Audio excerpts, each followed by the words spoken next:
Good morning.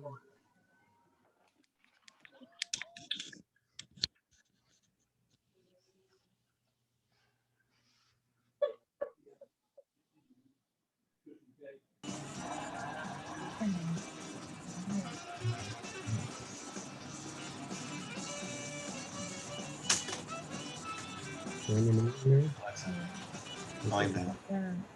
Yes, Miss Alicia. I'm gonna mute you right here. Share.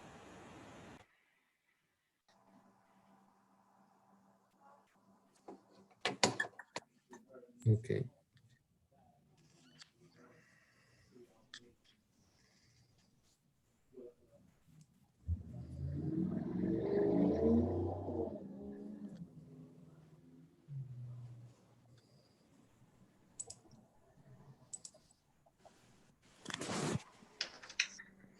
Alicia, you're muted. So hello and welcome everybody. I'm going to give it a few minutes so that everybody can get logged in. I see a couple of people still trying to connect to the audio. Morning, everyone. How you doing today? We're doing good. How are you doing? Not bad. Yes, you can leave it like that. Thank you.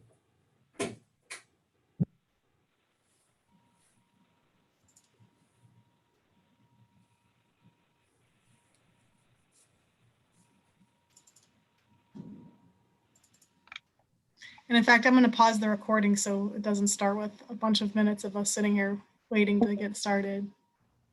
Then we're going to get started. Hello all and welcome to the virtual training from the Louisiana Department of Health area-wide optimization, which is referred to as AWOP program. The AWOP team is made up of various people throughout the state, and it's not our full-time job, but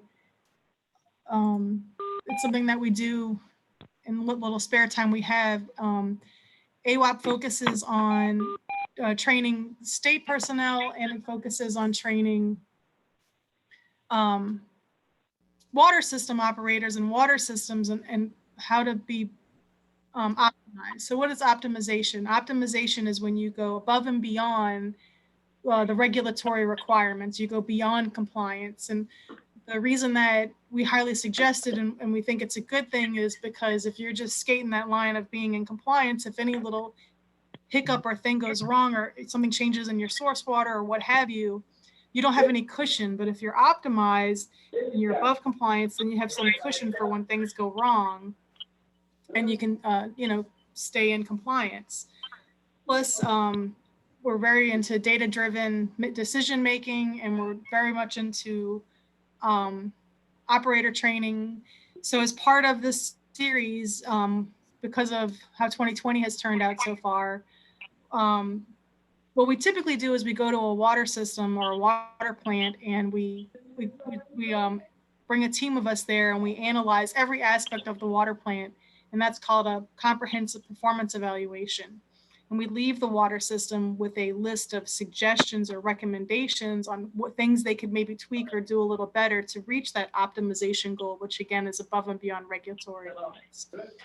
But because of 2020 and not really having, trying to not be around each other, and of course I'm trying to not be around water operators as much as possible so that we don't spread coronavirus, COVID-19. This year we've decided to do some virtual online trainings, and this is our second one we've ever done. I appreciate all of you calling in. And we thought that this would be two things. This would help us do like an intensive training on a topic that I know a lot of operators are interested in, because chloramines and chloramination is becoming a big thing statewide. And it's not as, it's a little bit more to it than, simply like dosing your system with free chlorine, because you have all these different aspects to balance of, ratios and nitrification and what have you.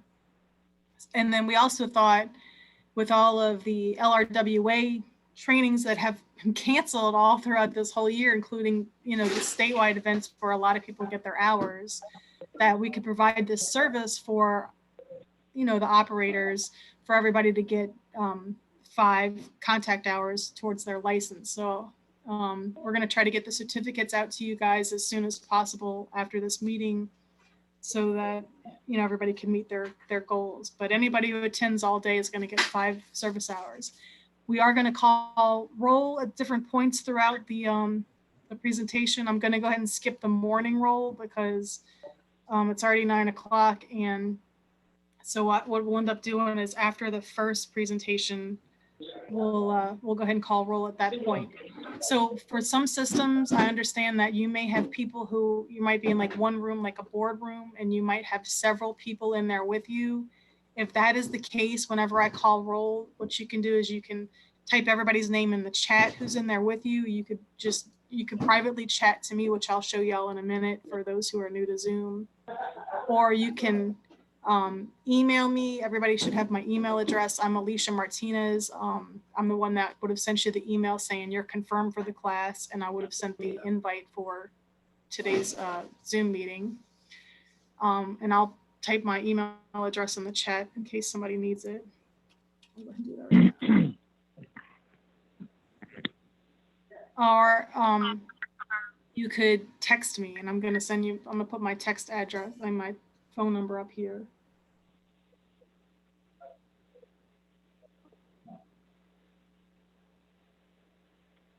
And that's again, if you have questions, or if you're one of the groups who have multiple people in your room with you and you want everybody in that room to get credit. So I'm going to go ahead and start by, there's a way to mute everybody, but I don't see it.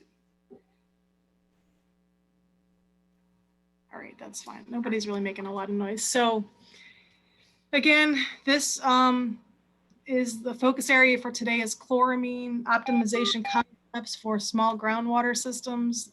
These concepts can apply to everybody. I got some more people in the waiting room. There we go.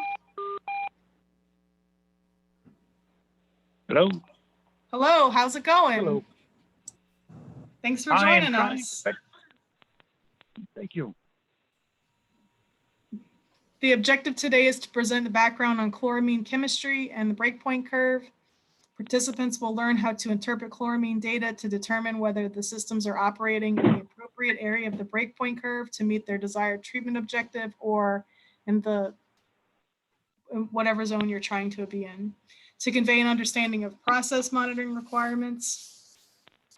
First, I'm going to show a quick little how-to on Zoom, and then we're going to introduce all of the presenters for the day, and then we'll get started with our first presentation. So let me share my screen.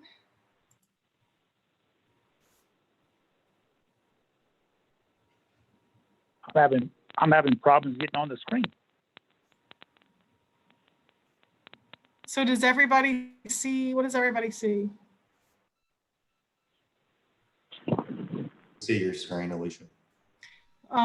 So I have 3 screens. So what do you see on my screen? Oh, we see the smiley face with John. Yeah, The blue smiley face with John. So this is a screenshot of a Zoom meeting. This is when nobody's presenting their screen. This is what you see. For us, it's multiple boxes because there's like 40 people on this meeting. But my screenshot just has 2. When you're looking at this screen, in the lower left-hand corner, there's a picture of a radio microphone, like from a radio station. That's your mute button.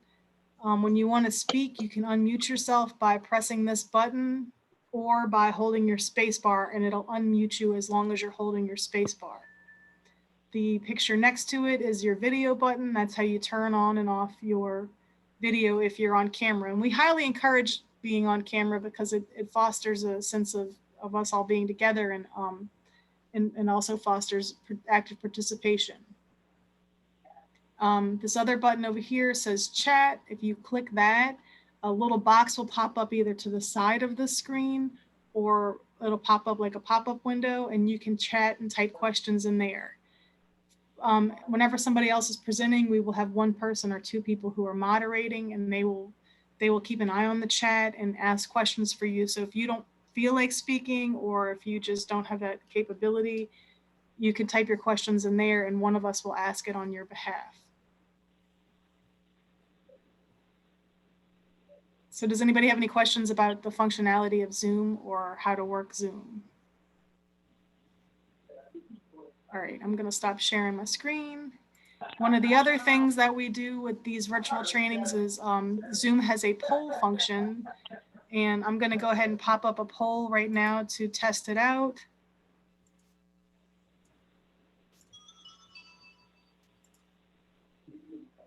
So my test question today is, what LDH region do you work in? And this is a question that anybody that's on this call can answer.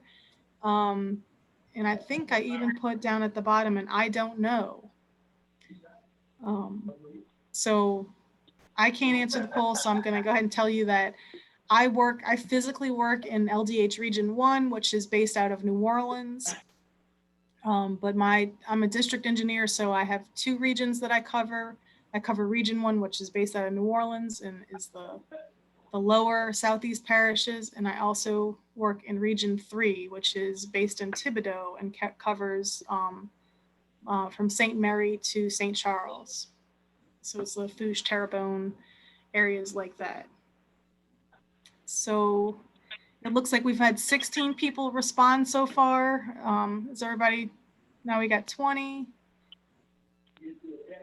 So does anybody need any help learning how to answer the poll? Did it pop up for everybody? We got 23, so that's 54%.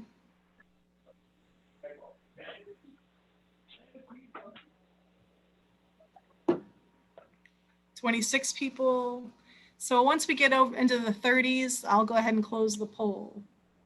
So it looks like I am all by myself in here in Region 1. So that means that John Williams didn't, oh no, that's right, I can't answer. So that's just John.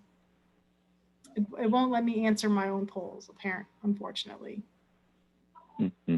Oh, look at there, Tyler's gonna show us the regions, and this is outdated because Autumn Permenter is no longer the district engineer for District 4. So I'm the yellow area. All right, well, 80% of you have voted, so I'm going to go ahead and close the poll. Once I close a poll, then I can share the results where everybody can see the results. So it looks like the most highly attended is Region 4.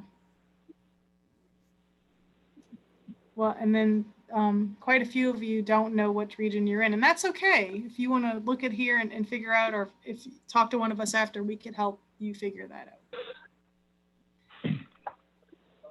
All right, so I'm going to take a picture of the poll results, and then we're going to go ahead with the introductions. Stop sharing the results. So my name is Alicia Martinez. I'm an engineer with the Louisiana Department of Health. I'm also the state lead for the AWOP program, which means that I do a lot of the coordinating of the events and the logistics. I have a great team that works with me. Many of them are on this call, and they're going to also be the presenters. Let me see if I could find it. I'm just going to go ahead and mute everybody. So those presenters, make sure you unmute yourself when we start. Okay, that'll help with the background noise. I've been with the Department of Health and as a district engineer for almost 4 years now. AWOP is my passion and data integrity is my passion, and I'm going to be presenting the last presentation for today. I'm going to hand it over to John to introduce himself. Hey, good morning, everybody, and thanks for attending. John Williams, Deputy Chief Engineer. So I'm over districts 1 and 2, which is regions 1, 3, 2, and 9. Maybe I'm your Deputy Chief. Anyhow, I've been with the agency for 12 years, and I love AWOP. And I think this is a great format, a great venue for getting out the information. I look forward to seeing how this ends up. I think it's going to be a success. That's it. Clark, if you want to go ahead and introduce yourself. The thing, my name is Clark Broussard. I am a regional engineer in Region 2. I don't have fancy titles or anything, but I do cover the area around Baton Rouge. And I did start in Region 6, which is the Alexandria region. So some of you may know me from there as well. Tyler. Hey, good morning, everybody. My name's Tyler. I'm a regional engineer up in Monroe area. And it covers, if you remember from the map, that's like the northeast corner of the state. I'm excited to see a pretty good turnout. And the goal for this training is that we have a lot of participation. So if you've got your video capabilities, I definitely encourage you to turn those on. Ask questions. This is going to be a little bit like more informal. We want operators to kind of get whatever they can and learn something out of this. So I know at least for my area, there's a good number of systems who do deal with naturally occurring ammonia. And I imagine that a lot of people on this call are also interested in learning more and how they can optimize the chloramines. So hopefully you get something great out of this call, and we're excited to try and help out and do that for y'all. So thanks. Well, thank you for the introductions. And previously we had everybody introduce themselves that was participating, but we increased the number of participants this time. So I think that we would spend the whole day having 43 people introduce themselves. So we'll go ahead and skip that part this time. Something to keep in mind with this training, like I said before, is that it's important that this is meant to be interactive. The more questions that we get, the more interactive you guys are, I think the more everybody gets out of this. So please don't hesitate to interrupt or ask questions as we go along. And there's also a way to raise your hand. Somebody figured that out earlier. I'm not sure that I can because I'm running it, but if you raise your hand, we can call on you if you don't want to just jump in and start talking. Well, If you click on the participant button at the bottom of your screen, it'll pull up a list of the people who are on the call, but it'll also pull up several options on the right side. One of which is raise your hand. And so we can see in that participant list, if you have your hand raised, there should be a blue hand icon that pops up. So we'll watch that list just to see if anybody has their hand raised. You probably aren't the only one that has that question, if you're thinking about it. That's a good point. So if you have a question, I'm sure there's somebody else in this training who would love to know the answer to what you're thinking. All right, so with that, we're going to go ahead and move on to presentation 1, which is naturally occurring ammonia. And that is going to be presented by John Williams, Deputy Chief. Take it away, John. Right, let's do this. I am sharing my screen, and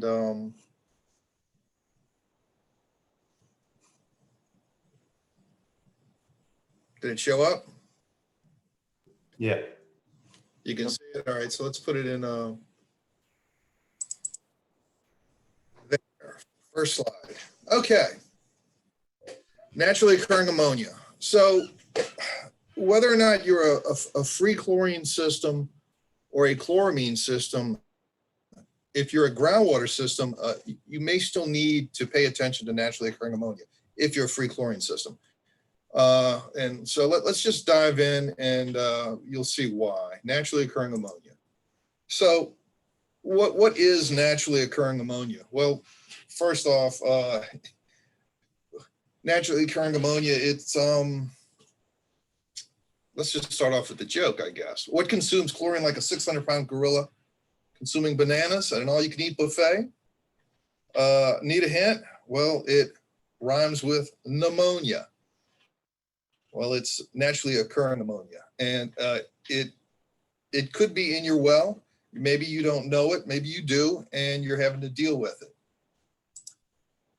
So what is naturally occurring ammonia? Well, it is free ammonia. Naturally occurring ammonia is free ammonia that results from the decay of organic material that was laid down in the formation you're using to get your groundwater a long time ago. And that's why we got the picture of the dinosaurs and an ancient picture of what North America used to look like. Because way back then, that organic material that was laid down had an impact on the groundwater that you are using. The organic material is broken down by bacteria, the ammonia is released, and it's present. And, you know, there are plenty of things that are laid down a long time ago that we use. Oil comes to mind, coal, shale. So this is just another artifact from an ancient time when things happened and was deposited in the ground. But it is important to know or be able to have a distinguish between what's naturally occurring in our definition and what isn't naturally occurring. What is not naturally occurring ammonia? This depiction here of activities up on the surface with, you know, a power plant and a farm, in this case, cows, it could be chickens or it can be pigs, fertilizers being added, and just the cycle of what happens on the surface, all of that can release ammonia in various forms to the surface, which can then leach into groundwater. We are not calling that naturally occurring ammonia. That is groundwater under the direct influence of surface water. And so if you were a groundwater system and you had ammonia that was originating from the surface and finding its way into your well, that would be an issue because you would be regulated as a different type of groundwater. And to the best of our knowledge, we have no groundwater under the direct influence of surface water systems in the state of Louisiana. So again, you know, if it's occurring on the surface now, leaching into your water, that's not naturally occurring. And so for some cow buffs out there, some beef buffs, we've got these two cattle. They can be sources of naturally occurring ammonia, but more importantly, I mean, can anybody out there identify these types of beef? You could enter it into the comments if you can. I'll give you about 10 seconds. Think about it. All right, I'll just tell you that the top one is lean beef and the one on the bottom is ground beef. So, all right, there you go. Dylan asks what you say again, what it is not again. He missed that. I think he's talking about when you were talking about groundwater under this groundwater under the direct influence of surface water. If your ammonia, if the ammonia is originating from the surface, it's not considered naturally occurring ammonia. Naturally occurring ammonia is ammonia that is in your groundwater that was from sources that are of an ancient origin, I think is the best way to think of it. It's not from activities happening now. Awesome. On the surface. All right, that makes sense. Thank you. You're welcome. This is also not considered naturally occurring ammonia. And this is from a bygone area time. It's amazing that this many people were packed into one place at one time. But no, this would not be naturally occurring ammonia. How much, here's a poll. Do you have the polls ready, Alicia? I do. I have the polls ready. Do you want to run this one?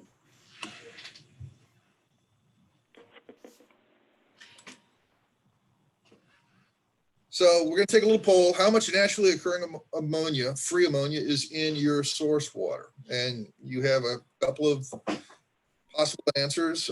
None, less than 0.3, 0.3 to 1, greater than 1, or you don't know. And every answer is acceptable.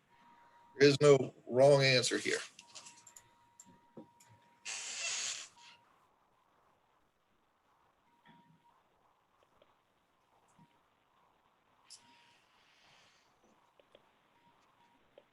All right, we got 25, so Call it.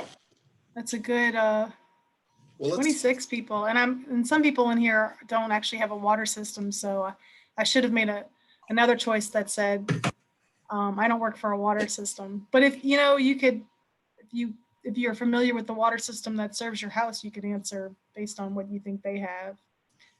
All right, 27. We're going to go ahead and call it in polling and share the results. okay, so we have a lot of I don't knows, none, which if you don't want to be a chloramine system is a great answer, less than 0.3. And then 0.3 to 1, but less than 0.3 seems to be the most common response. All right. Okay, so how common is naturally occurring ammonia in Louisiana's groundwater? Well, the more we look, the more we find. I would say that it is very common across Louisiana. There's very little literature that's out there that tells us where it is and at how much. There is a 1998 USGS report that was investigating shallow supplies and in the Chico aquifer, but by shallow, it could be anything from what we would not consider a public water source to something that would be deeper that maybe would be in a confining layer. So I guess the point I'm making is that this report may have included a lot of groundwater under the influence of surface water. So I'm not sure how accurate that would be. But anyway, in this report, they did identify ammonia at levels from 0.2 to about 4 parts per million. So, so there is one report that says this. But we, LDH, in the course of doing our work, collecting our samples, doing sanitary surveys and whatnot, and working with consultants and water system operators, have identified ammonia in wells across the state, and with levels ranging from 0.3 to 1. We even have one system, the highest that I've seen, has naturally occurring ammonia at levels of 13 parts per million, which is a lot of ammonia. Okay, so what are the drinking water standards for ammonia, naturally occurring ammonia, or ammonia in general? The U.S. EPA has not established an MCL, a maximum contaminant level, for ammonia in drinking water. So there is no regulatory level for it. And it kind of makes sense in that, we humans have a high tolerance for ammonia, considering that we produce ammonia on a daily basis. So that high level of tolerance for it's why there isn't a MCL, maximum contaminant level, for it, like you might find with lead or arsenic or chemicals, other chemicals. But that doesn't mean that we can ignore it and that it's not important to control. So the Louisiana Department of Health, us, we do require all systems that chloraminate, and that is where you are adding ammonia to form chloramines, take certain steps or measures that do address this ammonia that's present. So if you are a system that is chloraminating, you will be testing for free ammonia at least once per week at the point of entry. There are byproducts, which we'll get into later, of ammonia if it's present. Biology will use that ammonia and produce other contaminants that are regulated. One of them being nitrite. And so we do have requirements for monitoring for nitrite at least quarterly.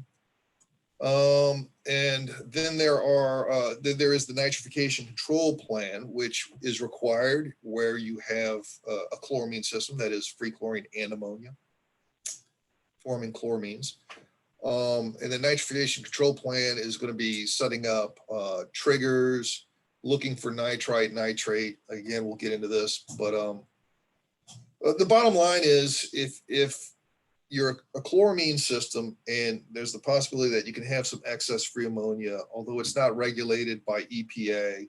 It's regulated indirectly by the state by way of nitrification control plans and some direct monitoring requirements that's in the code. All right, so I guess we can just dive into why is naturally occurring ammonia, free ammonia, a concern? Why is it a concern? Well, there are three reasons that we're going to cover why it is a concern.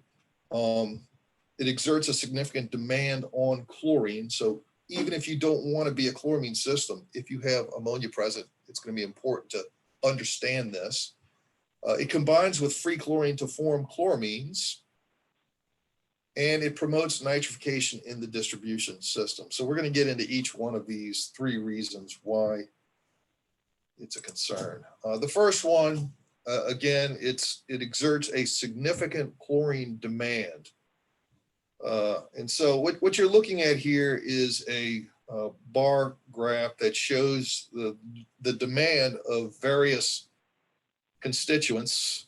And the way this looks, it's the free chlorine demand, milligrams per liter of free chlorine required per 1 milligram of constituents. So this is how much free chlorine is required to overcome 1 milligram per liter of these constituents. And we have iron, manganese, organic nitrogen, hydrogen sulfide.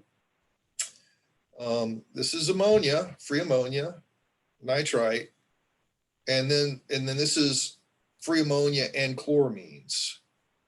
And so what you can see is that if you have free ammonia present, it requires about 4 parts per million of milligrams per liter of free chlorine to meet that demand. But really what happens is that it converts to chloramine. And then to overcome that and actually get to the free chlorine, it takes 10 parts. So John, go over what you mean by chlorine demand. Well, let's we're going to go over that, and we're going to get into it more, and you'll see. But just wait. But okay, well maybe I can go over it then. So what you're doing is you want to carry a free chlorine residual, and when it comes to iron and manganese, you will add free chlorine, but it will give up its electron, it will oxidize these, and you will lose that free chlorine, and you won't have any chlorine residual. With ammonia, it reacts, the free chlorine reacts with the ammonia, and it combines to form chloramine, and you no longer have free chlorine. The demand is that it was converted to chloramine, so it's gone. So that is the demand. The demand is actually, you're taking free chlorine and it's going away, being used for another purpose, and you don't have it. But once that demand is met and it's no longer there, you can then carry a free chlorine residual. And we will be going over this quite a bit down the road.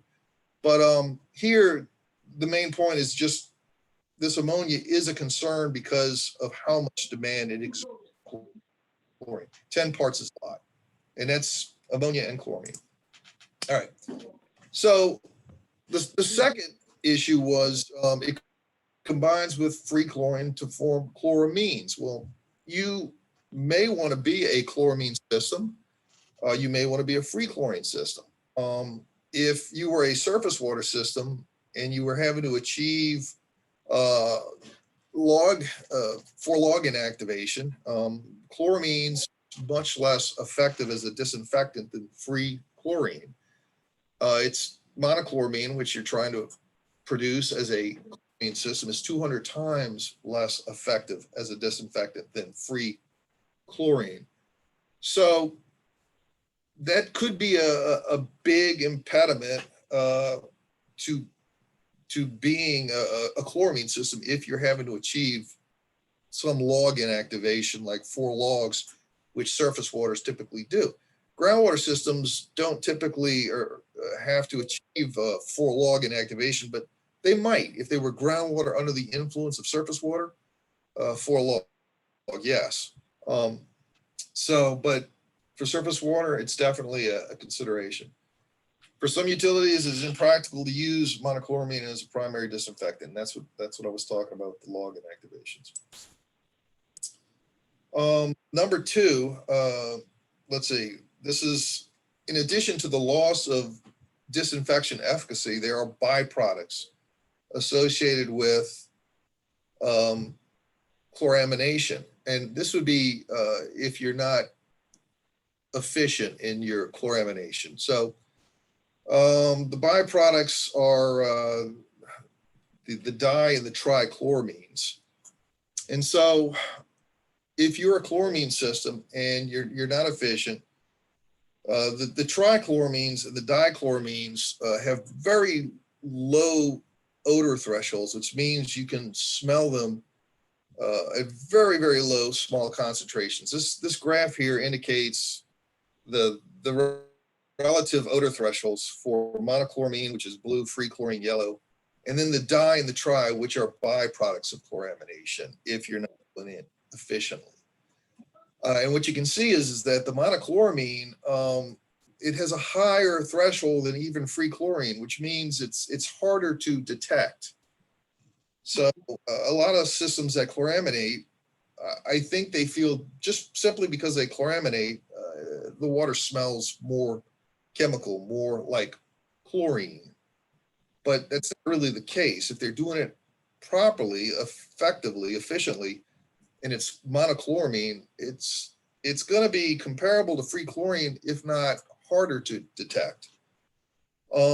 Free chlorine, 0.31 parts per million is when you can start picking it up, and it's just for the most sensitive in the population. The dichloramine and the trichloramine are much lower. You can see that the trichloramine is like a whole log lower than monochloramine or free. So it doesn't take a whole lot of trichloramine to be present for somebody to smell it and have a reaction to it. Wow, you've got a lot of chlorine in the water. Perhaps not. Maybe you just have trichloramine. Hey, John. Yes. Can you explain the difference between these byproducts and like TTHM, HA5s? Well, I just don't it's, want people to get confused between the two. well, they are different. I mean, when free chlorine reacts with organics that are in the water, it produces these byproducts. And these byproducts are regulated at lower levels much lower levels than this. You'll never smell those byproducts.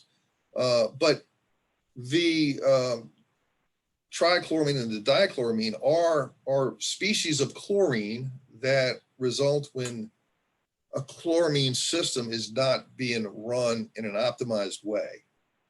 And they're not the result of chlorine reacting with organics like disinfection byproducts. They're the product of chloramines breaking down and heading towards breakpoint. So that's the big difference. Make sense? Yeah. Well, okay, so you've probably all smelled di and trichloramine. And that's here, di and trichloramine. And if you've ever been in an indoor pool and you smell a heavy chlorine odor, chemical odor, or your eyes burn, or when you go swimming, that's not free chlorine you're smelling more than likely. That's the byproducts of chloramination, improper chloramination, di and trichloramine. So, you know, this is a graph that shows the white is the total chlorine residual, free chlorine, and then di and trichloramine are in yellow and orange. If you were to be in this range here and you start picking up these di and tris, which happens in swimming pools, you will smell it. You will feel like they are overfeeding chlorine, but really it's the ammonia that is being released into the pool through body sweat, through, let's just say, kids not leaving the pool to use the bathroom, That's reacting with the free chlorine that's in the pool. It's converting it to chloramine, and they're adding way more ammonia, or it's reacting with more free chlorine and it's producing these byproducts, di and tri. So, but this is really a big issue with indoor swimming pools, di and trichloramine. It has actually sent people to the hospital in some states. And again, it's this region, which we'll talk more about in some other presentations. All right, so we're still on, it combines with free chlorine to form chloramines, and some of the issues associated with that, loss of disinfection efficacy, byproducts, but it also, the chloramines can interfere with some treatment processes that you might have that rely on free chlorine. One of them that comes to mind is these green sand filters, where you might be trying to remove iron or manganese, and you're relying on an oxidant such as free chlorine to oxidize the iron or the manganese up front, and then precipitate some of that on the green sand filter, or have it adsorb onto the green sand filter material. But if you have free chlorine and naturally occurring ammonia, if you have naturally occurring ammonia in your source water, when it reacts with that free chlorine, it forms chloramine. And chloramine is a poor oxidant. So what is required up front for the green sand filter to perform optimally might not be happening if you have the wrong oxidant. So it can affect treatment processes. The other thing, though, is that there is, and we'll cover this more, but there is also a certain amount of time that is required. If, let's say, you wanted to break point that naturally occurring ammonia that's in your source water, you want to add enough chlorine to break point, and you do. Well, it's going to require a certain amount of time to achieve break point. And the point of this slide is just to show that if you don't have enough time, even though you're adding enough free chlorine to overcome the ammonia, it won't overcome it in the time required for treatment. So that's another consideration. How much time do you have if ammonia is present and you have a treatment process that's relying on free chlorine? Do you have enough time to actually have the reaction break point, have a true break point? And we're going to cover this more in another presentation in a little bit more depth. All right, so we're on number 3 of considerations why naturally occurring ammonia is something to be that you need to pay attention to if it's in your groundwater. It promotes nitrification in the distribution system. So naturally occurring ammonia is a source of food. It promotes a biological process, and these bacteria, they convert that free ammonia to nitrite and nitrate in their process of growing and producing more bacteria. So it's a food source. So if you have naturally occurring ammonia going out into the distribution system, you more than likely are promoting this biological process. And again, the byproducts of the bacteria that are using the ammonia is nitrite and nitrate. Those are regulated primary drinking water contaminants. And the reason why they are regulated is because they produce a syndrome in babies that consume water with nitrite and nitrate in, called blue baby syndrome. The nitrite and the nitrate outperform oxygen in with the cells when they're trying to take up oxygen, and they don't take up oxygen. Instead, there's oxygen starved, and babies that are suffering from this turn blue for lack of oxygen. That's where the term comes from. So nitrite and nitrate, which are byproducts of ammonia, are of a concern, or serious concern. And again, even though ammonia isn't regulated, these byproducts are. So the nitrification that is promoted by ammonia in the distribution system, what does it cause? I mean, how bad can it be? Well, it can have a very significant negative impact on your distribution system. There are various water quality issues that are directly related to it. One of them is chlorine depletion. As bacteria grows in the distribution system, free chlorine that comes into contact with it is consumed. And so you will have a loss of chlorine. Nitrite and nitrate is formed by the nitrifying bacteria. And again, those have MCLs associated with them at the point of entry, not out in the distribution system directly, but still they are a concern, and they are regulated indirectly through nitrification control plans. As all this biology is occurring out in the distribution system, you will have a loss of oxygen, so dissolved oxygen depletion. Your pH and alkalinities will drop. Your heterotrophic plate count will increase, and that's all of the other bacteria that are, living in this community of bacteria. The presence of nitrifying bacteria will help to establish a bigger colony of other bacteria as well.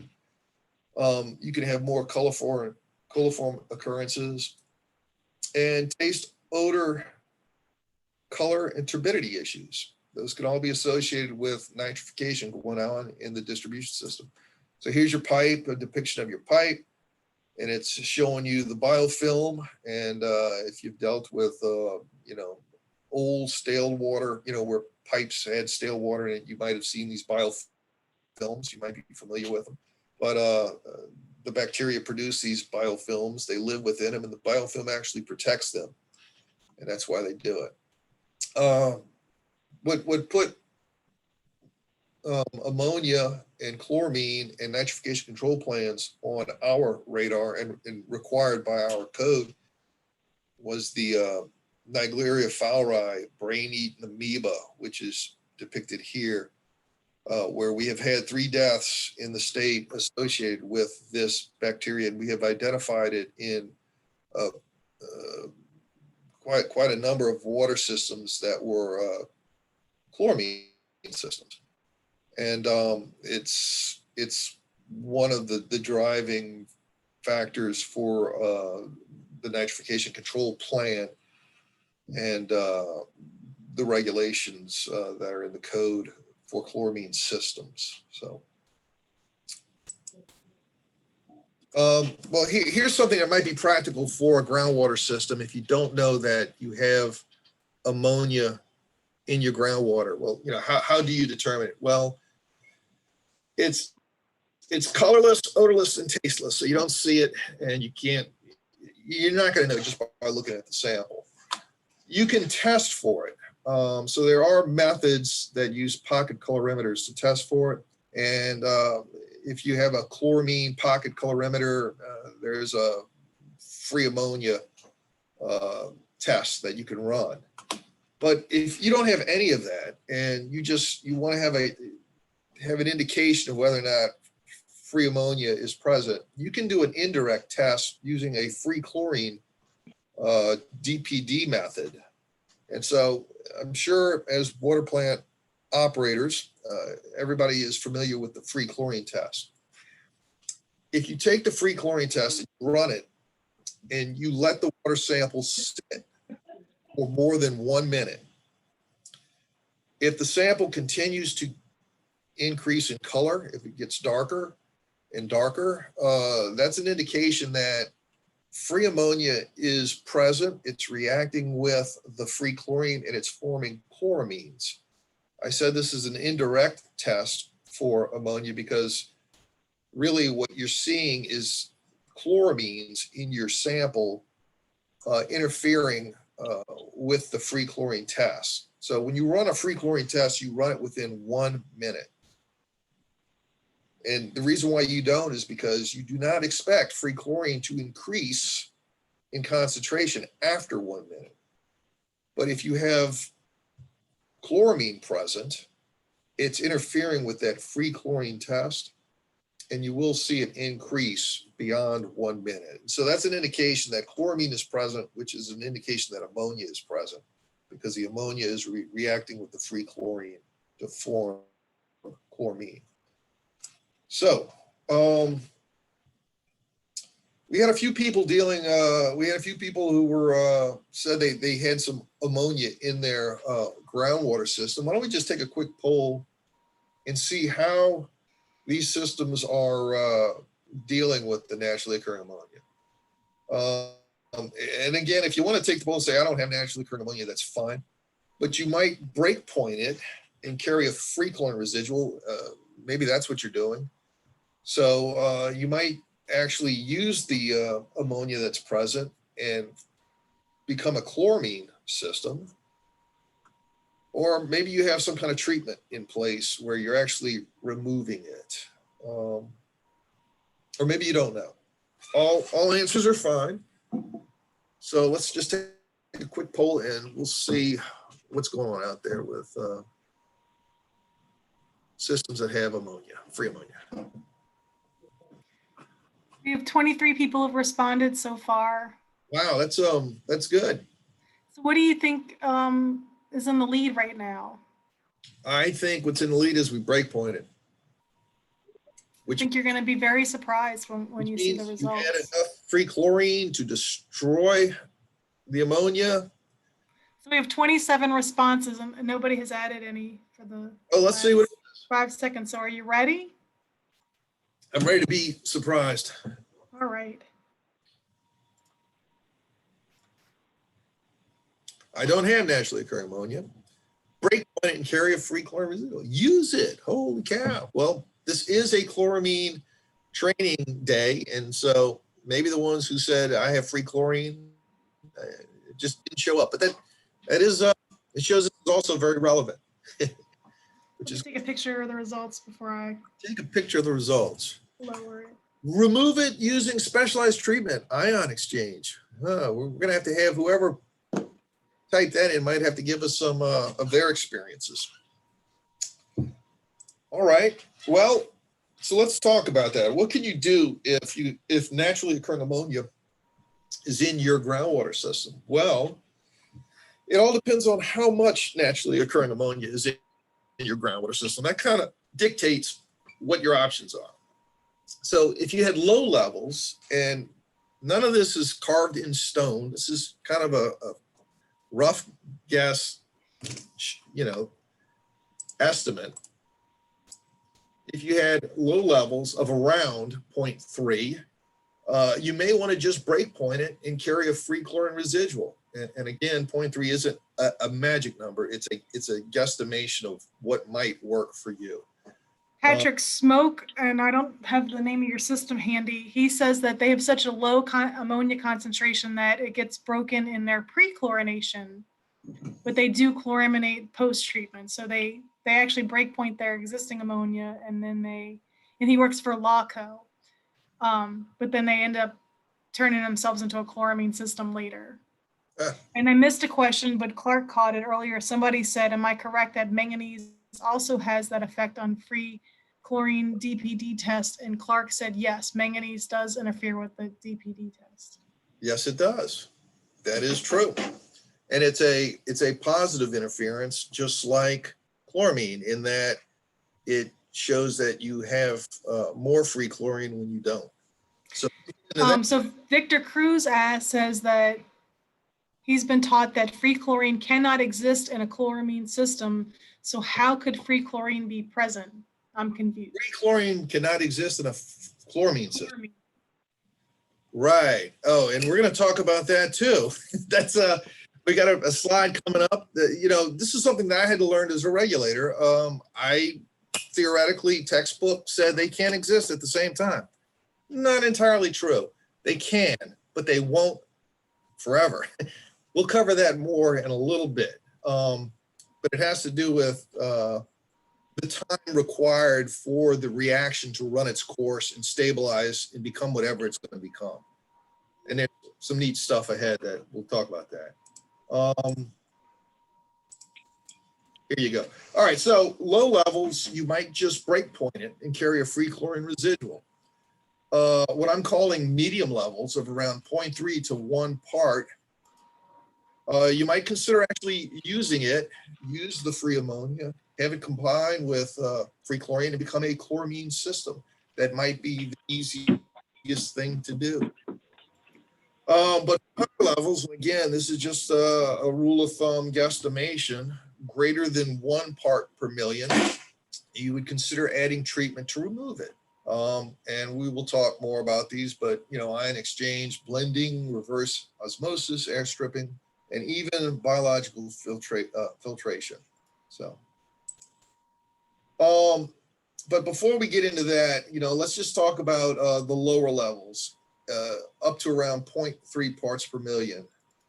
You can break point it, and you're going to see this curve presented again and again and again throughout the day. And it's the breakpoint curve. And, we really have to understand the breakpoint curve and how to interpret it in order to effectively treat water.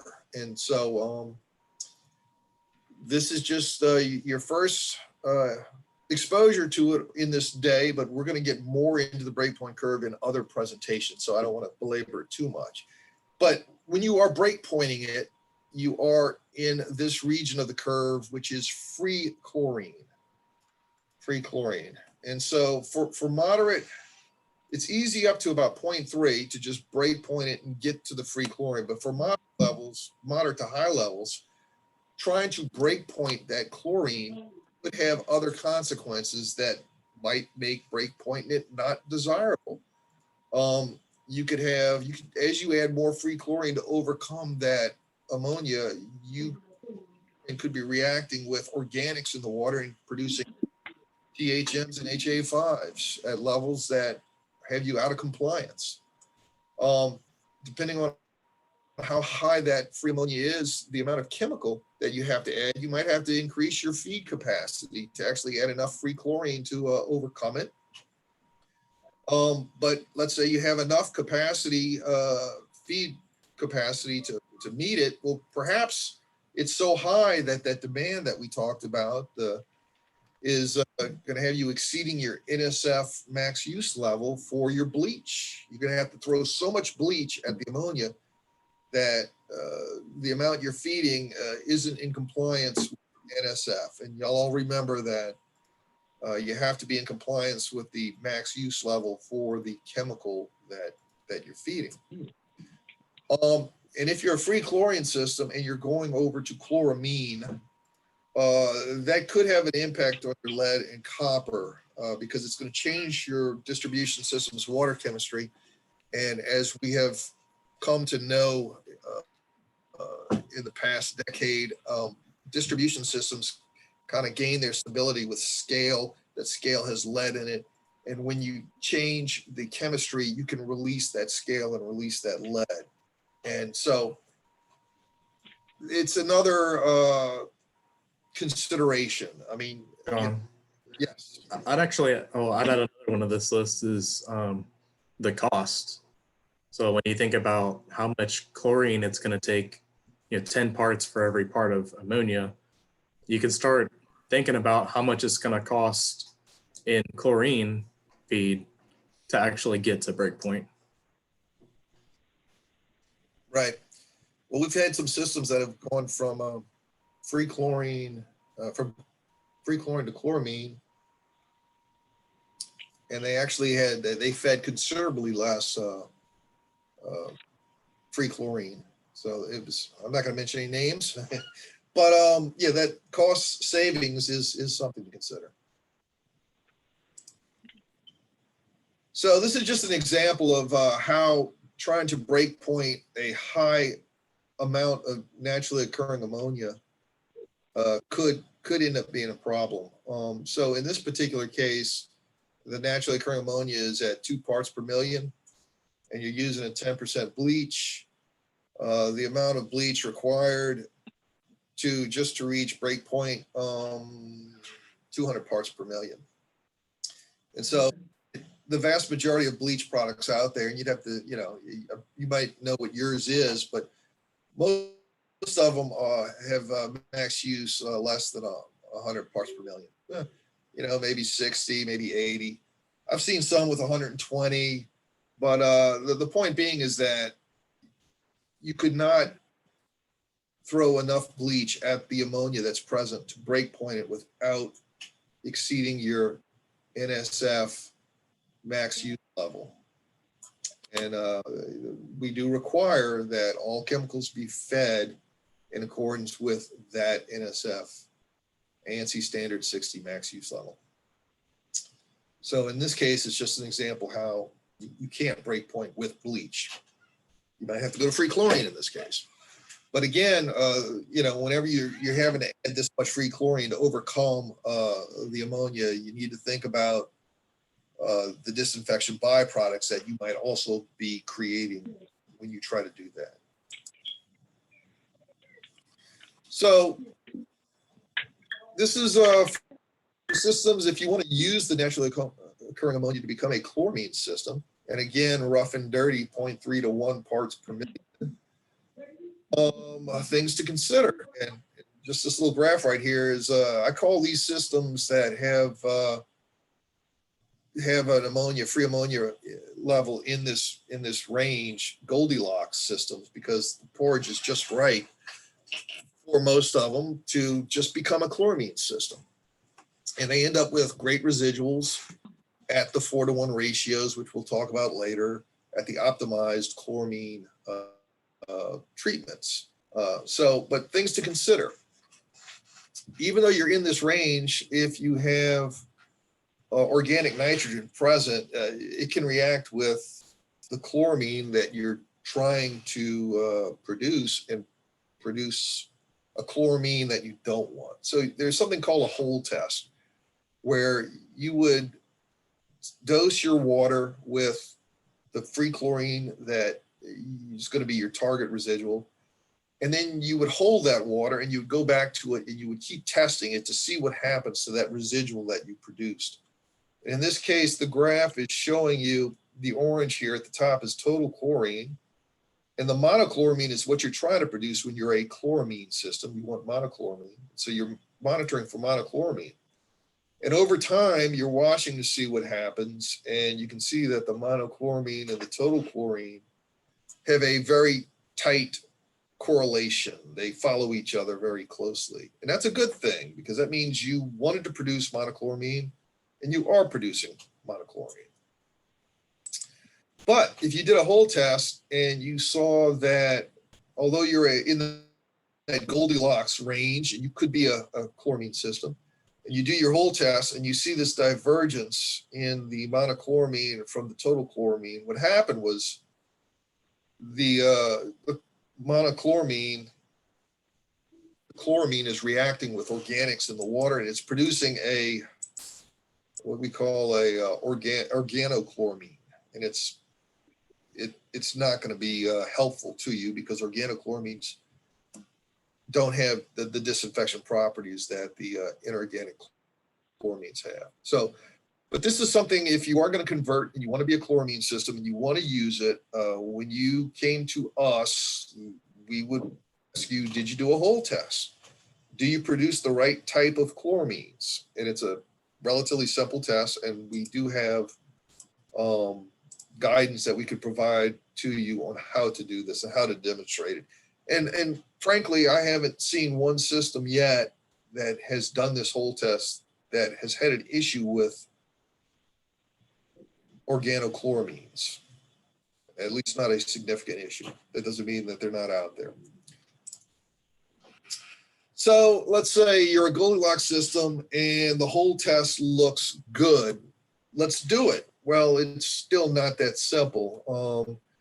Again, as I mentioned, the change requires LDH approval. It requires a public notice as well, because any system that's a chloramine system, chloramines is a special concern for aquaculture, pet shops, because it's not removed readily and it can kill fish. And dialysis systems, facilities have to take special precautions to remove it. So the public has to be made aware that you're going to be a chloramine system.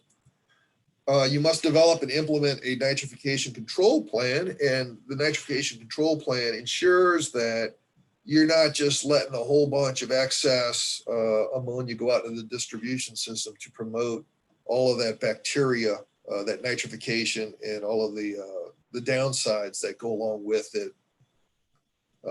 Reduced chlorines, nitrites.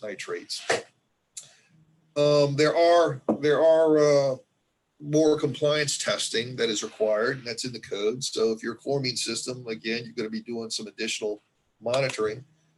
And here's the big thing, which this whole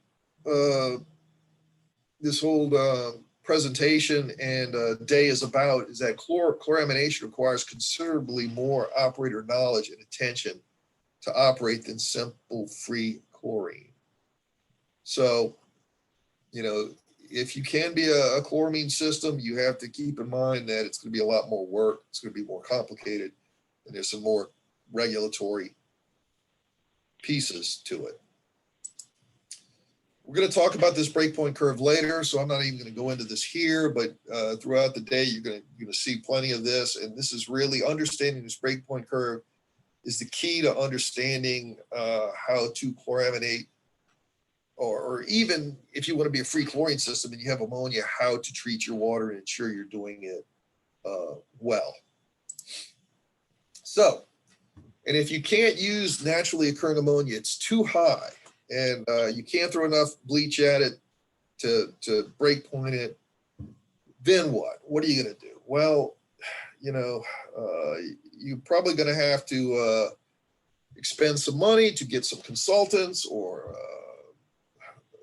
some experts. You're going to have to come up with some means to remove it, perhaps reduce its levels.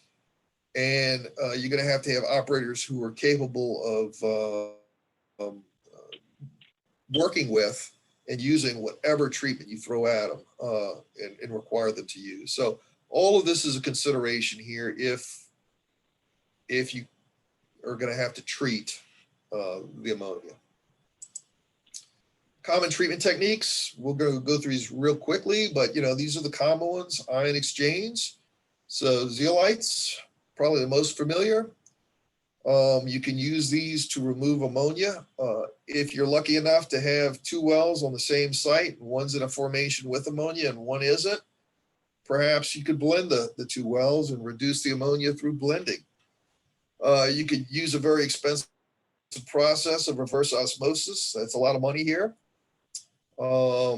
Air stripping, you know, you could simply try to drive off some of the ammonia with air, but that's not too effective. So might not be able to achieve what you want. And then the most recent type of treatment that has appeared on our radar is biological filtration, where you would set up a filter bed of that would treat the water, allow the nitrified bacteria to do their thing ahead of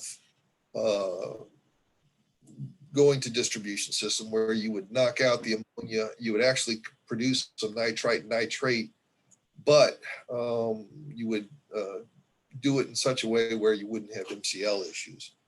Yeah. So all of these, there are downsides and positives to all of them, and no one size fits all. It's something that each water system would have to think about carefully before implementing it. So the devil would be in the details. And that brings me to the end of the naturally occurring ammonia presentation. So did we have any questions? Did I miss any, or does anybody have any questions now? Does anybody want to talk about anything that might relate to their water system and questions with this? Is this your last slide? That is my last slide. Okay. My last slide is, please consider participating in Louisiana's AWOP program. And Alicia, as she said, is the lead. And our mantra now is, if you enjoyed this presentation, let someone know. If you learned something, share it. So that's what AWOP's all about. It's about leveraging our collective information, sharing it, and optimizing. Yeah, and if John mentioned the whole test, and I do have like a whole presentation that goes into that in detail, and I have a lot of technical information. We also call it a hold study. So if anybody, and I've done one, and Tyler has also done one. So if you would like more information or even assistance in doing one for your water system, please contact us, and we can arrange some help for you. And I would like to say a whole study is a good thing to have, even if you're not chloraminating, because it tells you, it gives you an expectation as to how your water is going to react as it goes out the system over time. If it's degrading quickly or not, the whole test will bear that out for you. Everybody's source water is different, and everybody's source water is going to react differently with disinfection. And you sometimes you get surprising results. Sometimes you do a hold study and you find out that no matter what you do, at 15 hours in, your water's just going to, lose free chlorine. Or so it gives you a lot of data, and it can help you with your flushing program, maybe like adjusting and optimizing that. It's a very useful information. Well, if nobody has any questions, I don't see anything popping up in the chat, and I didn't see any hands raised. I'm going to do a little bit of admin work right now. So I went through, and for some people, your names were obvious. So I'm going to call out a couple names that I couldn't miss or weren't obvious. Is Ben Bridges on? Ben Bridges. Carmen Slade. If you're on, you could type in the chat, or you could message me.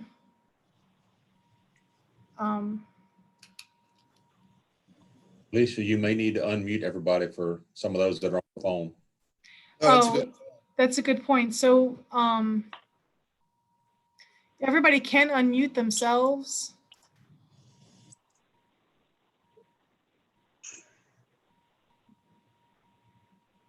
I don't see how to mute all, or unmute all. I can see how to mute all. Let's see if it lets me.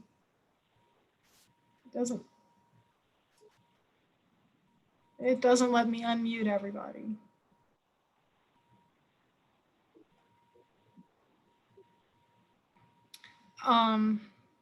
Well, if you're one of those people, and you don't know how to unmute yourself, then go ahead and email me, and I will add you to the roll call after. Kurt Lyons. Cynthia Samuel. Darren Johnson. Say it again. I'm here. I don't know. I'm sorry, what? I'm here.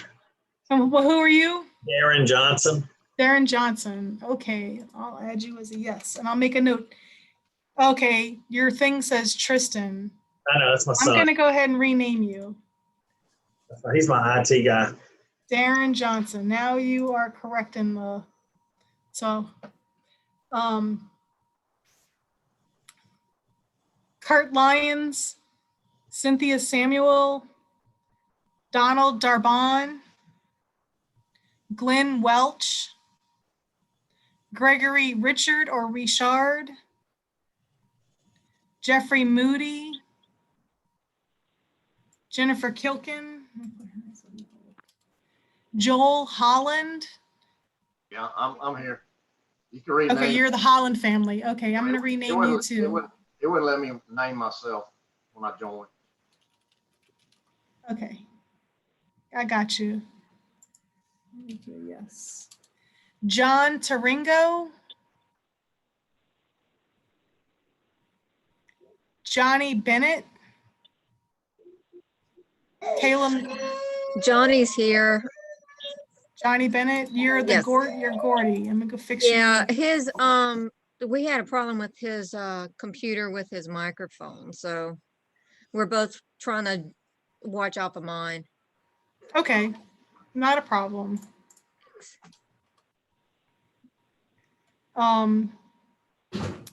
Kristen Hungerford, Linster Gilliot, Malcolm Daigle, I'm Lynch Tagio with Balls of Water. Hello, this is Dennis.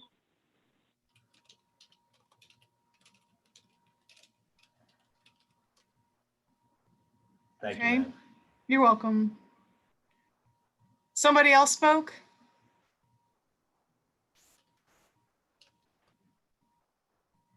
Noel Bryan, Roger Kelly, Ronald Lloyd, Tessa Dixon, Grant.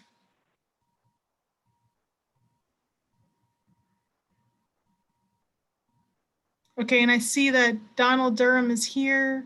Somebody messaged me about that. Let me go fix him.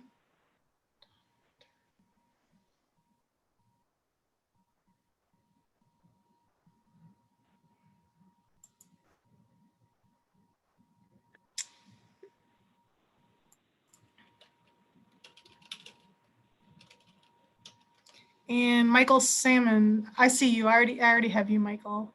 I have you. Okay. All right. That's it for the mundane part of it. Roll call's done. Roll call is done. So we'll go ahead with the next presentation, and then after this presentation, we're going to take a 10-minute break. All right. Are we on schedule? All right. Yeah, actually, we're actually due for a 5-minute break right now. Why don't we take a 5-minute break then? All right, let's take a 5-minute break. For those who didn't hear their name called, it's because I was able to verify that you were here based off of how you were labeled in Zoom.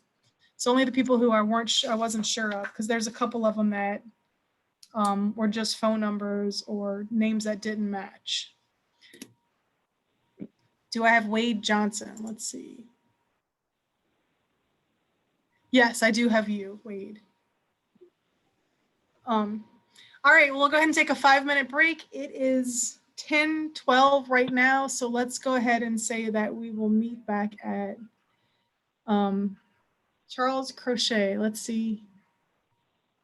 I have you down because your Zoom name actually matches the name you registered for. So it's 10:13 now. Let's go ahead and meet back here at 10:20. So we'll take a 7-minute break. 10:20.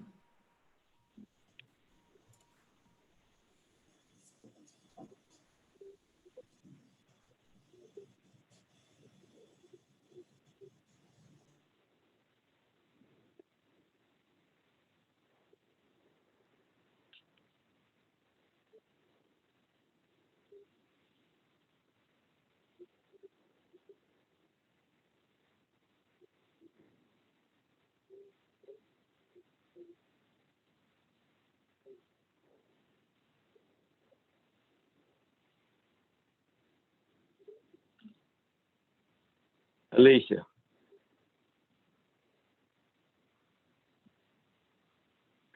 Yes, I'm here. Okay, can you hear me? I can hear you. Okay, then I need to mute my phone then when we're back into the meeting. That's what I was wanting to make sure of. I'm muted on the screen because I'm listening to it on my phone. So, but I may have to step away for a second. I will continue listening on the phone. But I just got a phone call about a water line break, and so I just need to make arrangements to see about getting someone sent over there. So okay, not a problem. And I just wanted to see if I needed to mute my phone, which I do now. So just wanted to make sure. It's a little trickier with the phone, so I get that. Yeah, and I tried getting in through Zoom, and I may have typed in the wrong code. I wasn't too sure, and I had it call me, and so I just went with that route. And just watching the screen and listening on the phone. So, will these slides be available? Like if I happen to not be in front of my computer, but I can continue listening? Yeah, we can, I mean, be available now. No, Later. afterwards, just, yes. Yeah, we can, the slides will be available, and we're gonna have a recording of this available as well. Okay, Okay. okay, very good. Thank you.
All right, everybody, it is 10:20. It's 10:20, so this is the time we had designated that the break would be over. All right. Is my screen still up? Your screen is still up. It says a practical guide to breakpoint chlorination, and it looks like, from looking at the people who do have their cameras pulled up, it looks like a lot of people are here. If you're back from the break and you know how to unmute yourself, just say here. Or wave your hand. I saw James wave his hand. Here. Hi, I see Victor and Thaddeus and Joel. I see Dathan. Hi, Kate. Dennis Petrie here. Several people are in the chat saying they're here.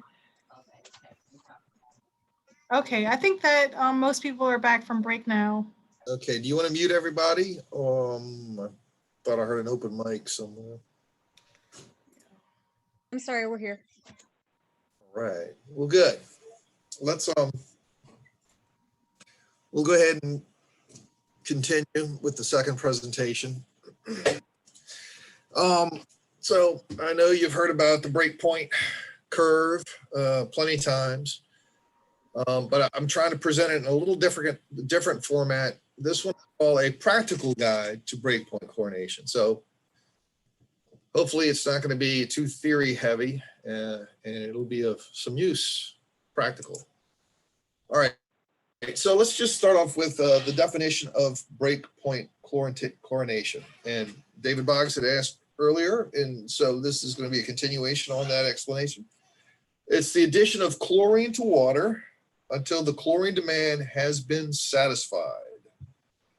At this point, which is referred to as breakpoint, further additions of chlorine will result in a free chlorine residual that is directly proportional to the amount of chlorine added. So you'll see I'm using a little color coding in this presentation. Free chlorine, I went with the DPD pink, and monochloramine will be yellow, will be green for the monochloramine green, and total chlorine will be yellow. So there it is. First, let's, but before we even move further, let's talk about some of these residuals. And I know David Boggs is really big on this. And when I came to work for the agency 20 years ago, he schooled me up on this. So let's talk about the various residuals we can be testing for. Free chlorine, chlorine that has not interacted with any contaminants in the water. Includes dissolved chlorine gas, hypochlorous acid, hypochlorite ion. And by contaminants in the water, we're talking about manganese, we're talking about iron, we're talking about hydrogen sulfide and ammonia, organics, anything that can exert a demand on that free chlorine. Combined chlorine, chlorine that has interacted with contaminants and is still available for disinfection.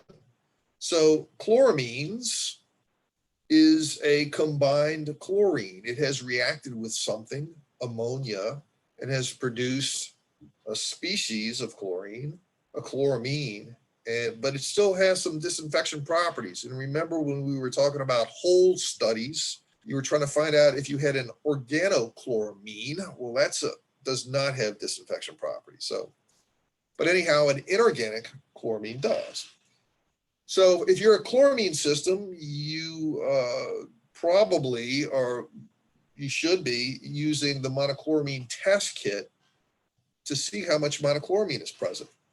Well, that monochloramine on this slide is shown in bright green. That's the color of the reagent when it reacts to show you that you have chloramine. But also keep in mind that dichloramine and trichloramine, those nasty, stinky disinfectants that we talked about with pools, can also be present if your chloramination isn't optimized. Those are also combined chlorines. And then there is total chlorine, which is orange. Total chlorine, it's highlighted in orange on the slide. That's all of it summed up together. That's the free available chlorine plus the combined chlorines equals the total chlorine. Well, what's interesting here is your compliance is either going to be based off of free or it's going to be based off of total. although you may be a chloramine system and you want to produce monochloramine, that's not what compliance is based off of, unfortunately. It's based off of total chlorine. So just keep that in mind. That's an important consideration. Total chlorine is always greater than free chlorine. And I said theoretically, but actually it is. Whenever it's not, there's something else that's going on that makes you think the free chlorine is higher than the total, but it's not. Total chlorine is always greater than free chlorine. Total is always greater than monochloramine. And again, when you run your samples out in the field and you see that that's not the case, because that happens all the time, there's something else going on which is causing that. But the reality is total should be always greater than monochloramine. Total is always greater than free because it's the sum of free and combined. All right, so let's take a quick poll. Alicia, if you're ready, do you want to take a quick poll? Pop poll. What kind of system are you? Well, you can either be a free chlorine system, and this is from a compliance standpoint, or a total chlorine system, or you don't know. So hopefully we don't have any I don't know. But it's okay if you answer I don't know, because it's anonymous.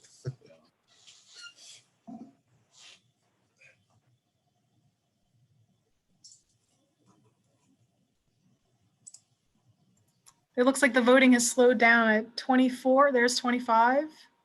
I will give it 5 more seconds if anybody wants to jump in. Somebody did add an I don't know, which is fine. There's no wrong answers. And not everybody has been doing this as long as other people.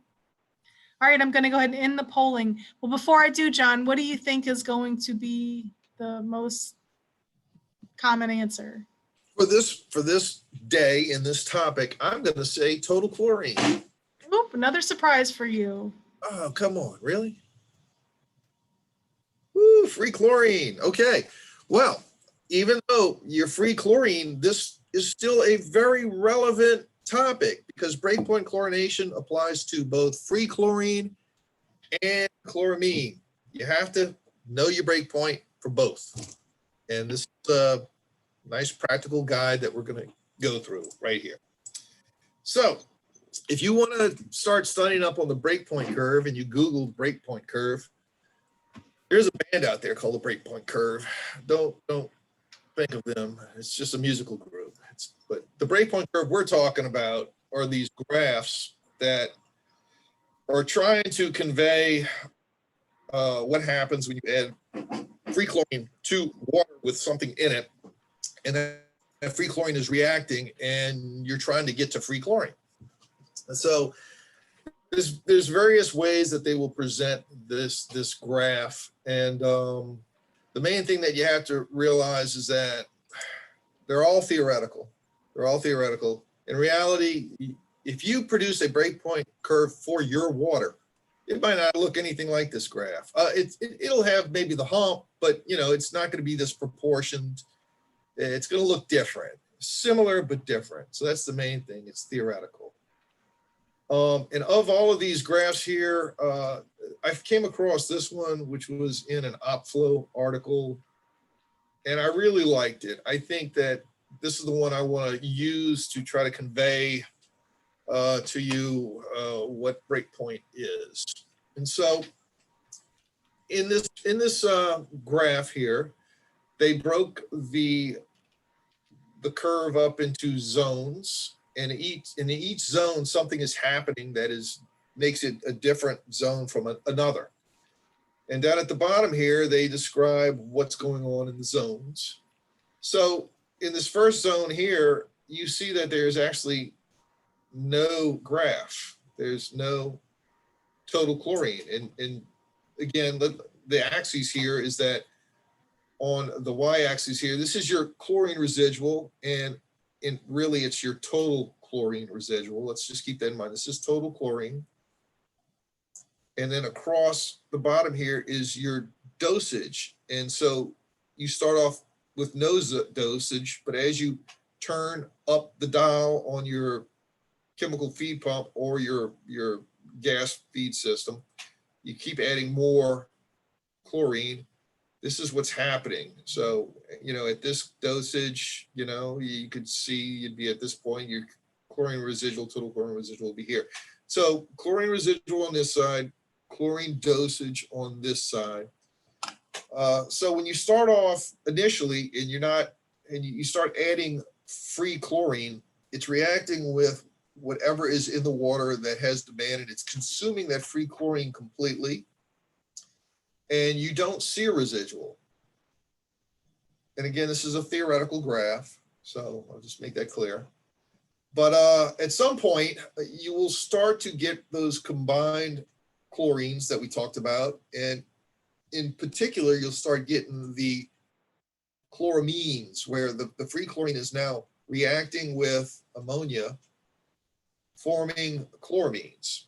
Well, in zone 2, when this first starts to happen, the predominant chloramine that you're producing is monochloramine. That's what you produce, and actually it's the only one.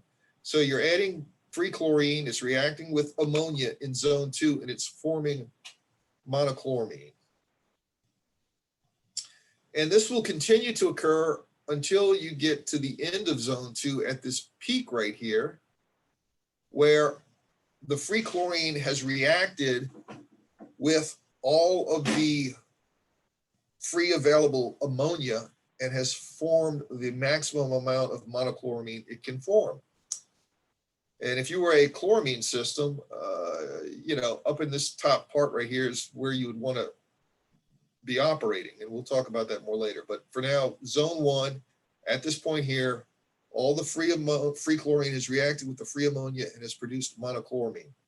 Well, if you continue to increase the chlorine residual past that, that free chlorine now is beginning to react with the monochloramine, destroy it, and form dichloramine. And so as you continue to add free chlorine, that monochloramine starts to be destroyed and you start producing dichloramine. You still have some monochloramine here, but it's converting to dichloramine. And so you keep adding free chlorine and you keep destroying the monochloramine. Then you start destroying some of the dichloramine and you start producing trichloramine. And again, going back to the pool slide, this dichloramine and this trichloramine in particular really smells bad. It has a chemical odor. And again, go to any indoor pool, and when you smell that, that's trichloramine you're smelling, ditrichloramine. And it doesn't take a lot to smell it. It really doesn't. The trichloramine is an order of magnitude lower in your ability to smell it than monochloramine. So, but that's happening in zone 3. But what this whole presentation is about is breakpoint. So you keep destroying the dichloramine, the trichloramine, and at some point now you have met the demand right here at this point. They call this breakpoint, because at breakpoint you've met the demand of what was up here in the front, which could have been hydrogen sulfide or some organics. Then in this area here, you're meeting the demand of the ammonia. And then in this area here, you're meeting the demand of the byproducts of free chlorine and ammonia, which is chloramines, and dichloramines, and trichloramines. And once all of that has been destroyed and you have nothing left that you have to meet the demand for, from that point on in zone 4, as you add free chlorine, you see free chlorine and it increases. And so this is the breakpoint curve. They've got a couple of ratios that are shown up here. 5-to-1 ammonia as nitrogen. So this is your ratio of how much chlorine to ammonia you would have to add to achieve this location. You would have to add 5 parts of chlorine for every 1 part of ammonia as nitrogen. To achieve breakpoint, you'd have to add 10 parts of chlorine to every 1 part of ammonia as nitrogen. Well, I just want to point out that on this curve, it is expressed as nitrogen. You could also express this as ammonia, and you know, I've seen some charts describe it as ammonia. Ammonia as ammonia, ammonia as nitrogen. Why is this important? Well, because if you're looking for ammonia and you're using the hot colorimeter, it expresses it as ammonia as nitrogen, which would be here, this ratio of 5:1. But if you were doing dosage calculations off of, you know, anhydrous ammonia or liquid ammonia sulfate or something, you'd be calculating it as ammonia, which would be here. And just keep in mind, you can go back and forth between the two by a simple conversion of 1.22. You can, depending on which one of these ratios you have specified in your nitrification control plan as a chloramine system, you might have it specified as ammonia as nitrogen, or you might have it as ammonia as ammonia. The thing is, you just got to keep apples to apples, oranges to oranges. So you can convert ammonia as nitrogen to ammonia as ammonia by multiplying it by 1.22. And vice versa, you can go from ammonia as ammonia to ammonia as nitrogen by dividing by 1.22. So it is important to look and be sure to know how this is expressed, so that when you're collecting your data, you're using the right data to interpret your ratios. That previous graph that I showed you does not really show what's going on with the monochloramine and the dichloramine and the trichloramine. It's pretty much showing you total chlorine, and then it lists what's happening here. But if you actually wanted to see theoretically what's going on, as you start adding chlorine and it starts being consumed by the free ammonia drops, the total chlorine's going up. And here's where all of the free chlorine has reacted with the free ammonia, and any free chlorine you add now is destroying the monochloramine. And you continue destroying the mono, and you produce di, and then you destroy the di and you start producing tri. And at some point, you reach break point, and then from that point, this free chlorine curve starts going up. You don't see the free chlorine really going up appreciably until this point right here. And so that's all of the various types of chlorine. The main thing to take away from this is that total chlorine, you can monitor that and expect to have it through all the zones. But monochloramine is only going to be in zone 2. And then free chlorine will be in zone 4. And so again, this is what it would look like. So here's your pulsator, here's your rotometer, and we're going to start turning up the chlorine gradually. And as we turn it up gradually, we're going to watch what happens to the chlorine. And the things that you need to pay attention to is you watch this total chlorine dose. It's going to go up and down depending on where it is on the graph as we go this way.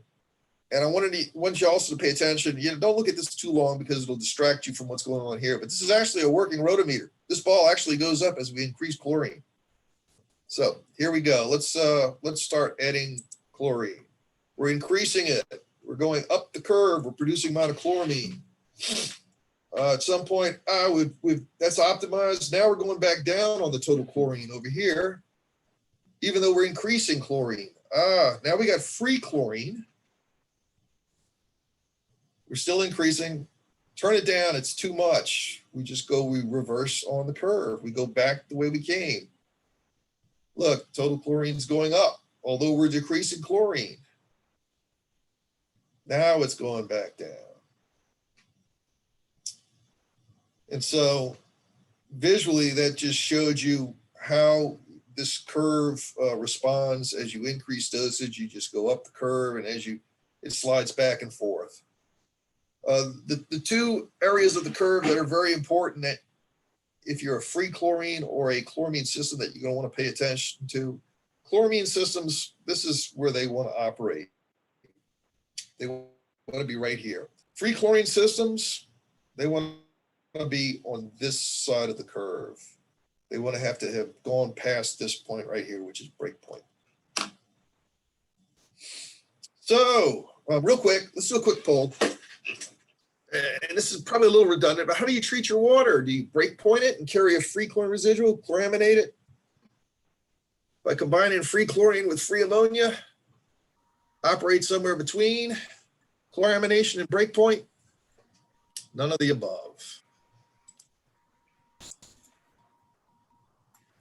And I think we probably know the answer to this. I would say, I'm going to guess zone 4 would be the most popular. Zone 2 would be second. And we'll probably have one person who says none of the above. You're pretty close. You're pretty close. What's the answers?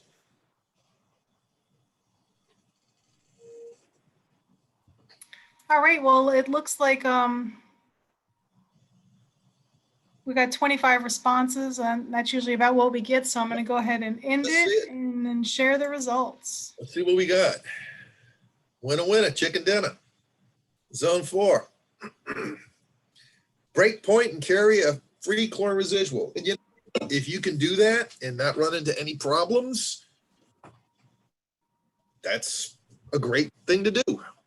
Not everybody is fortunate enough to be able to break point, and they have to live with what's behind box 2, which is chloramination. So anyhow, let's move on.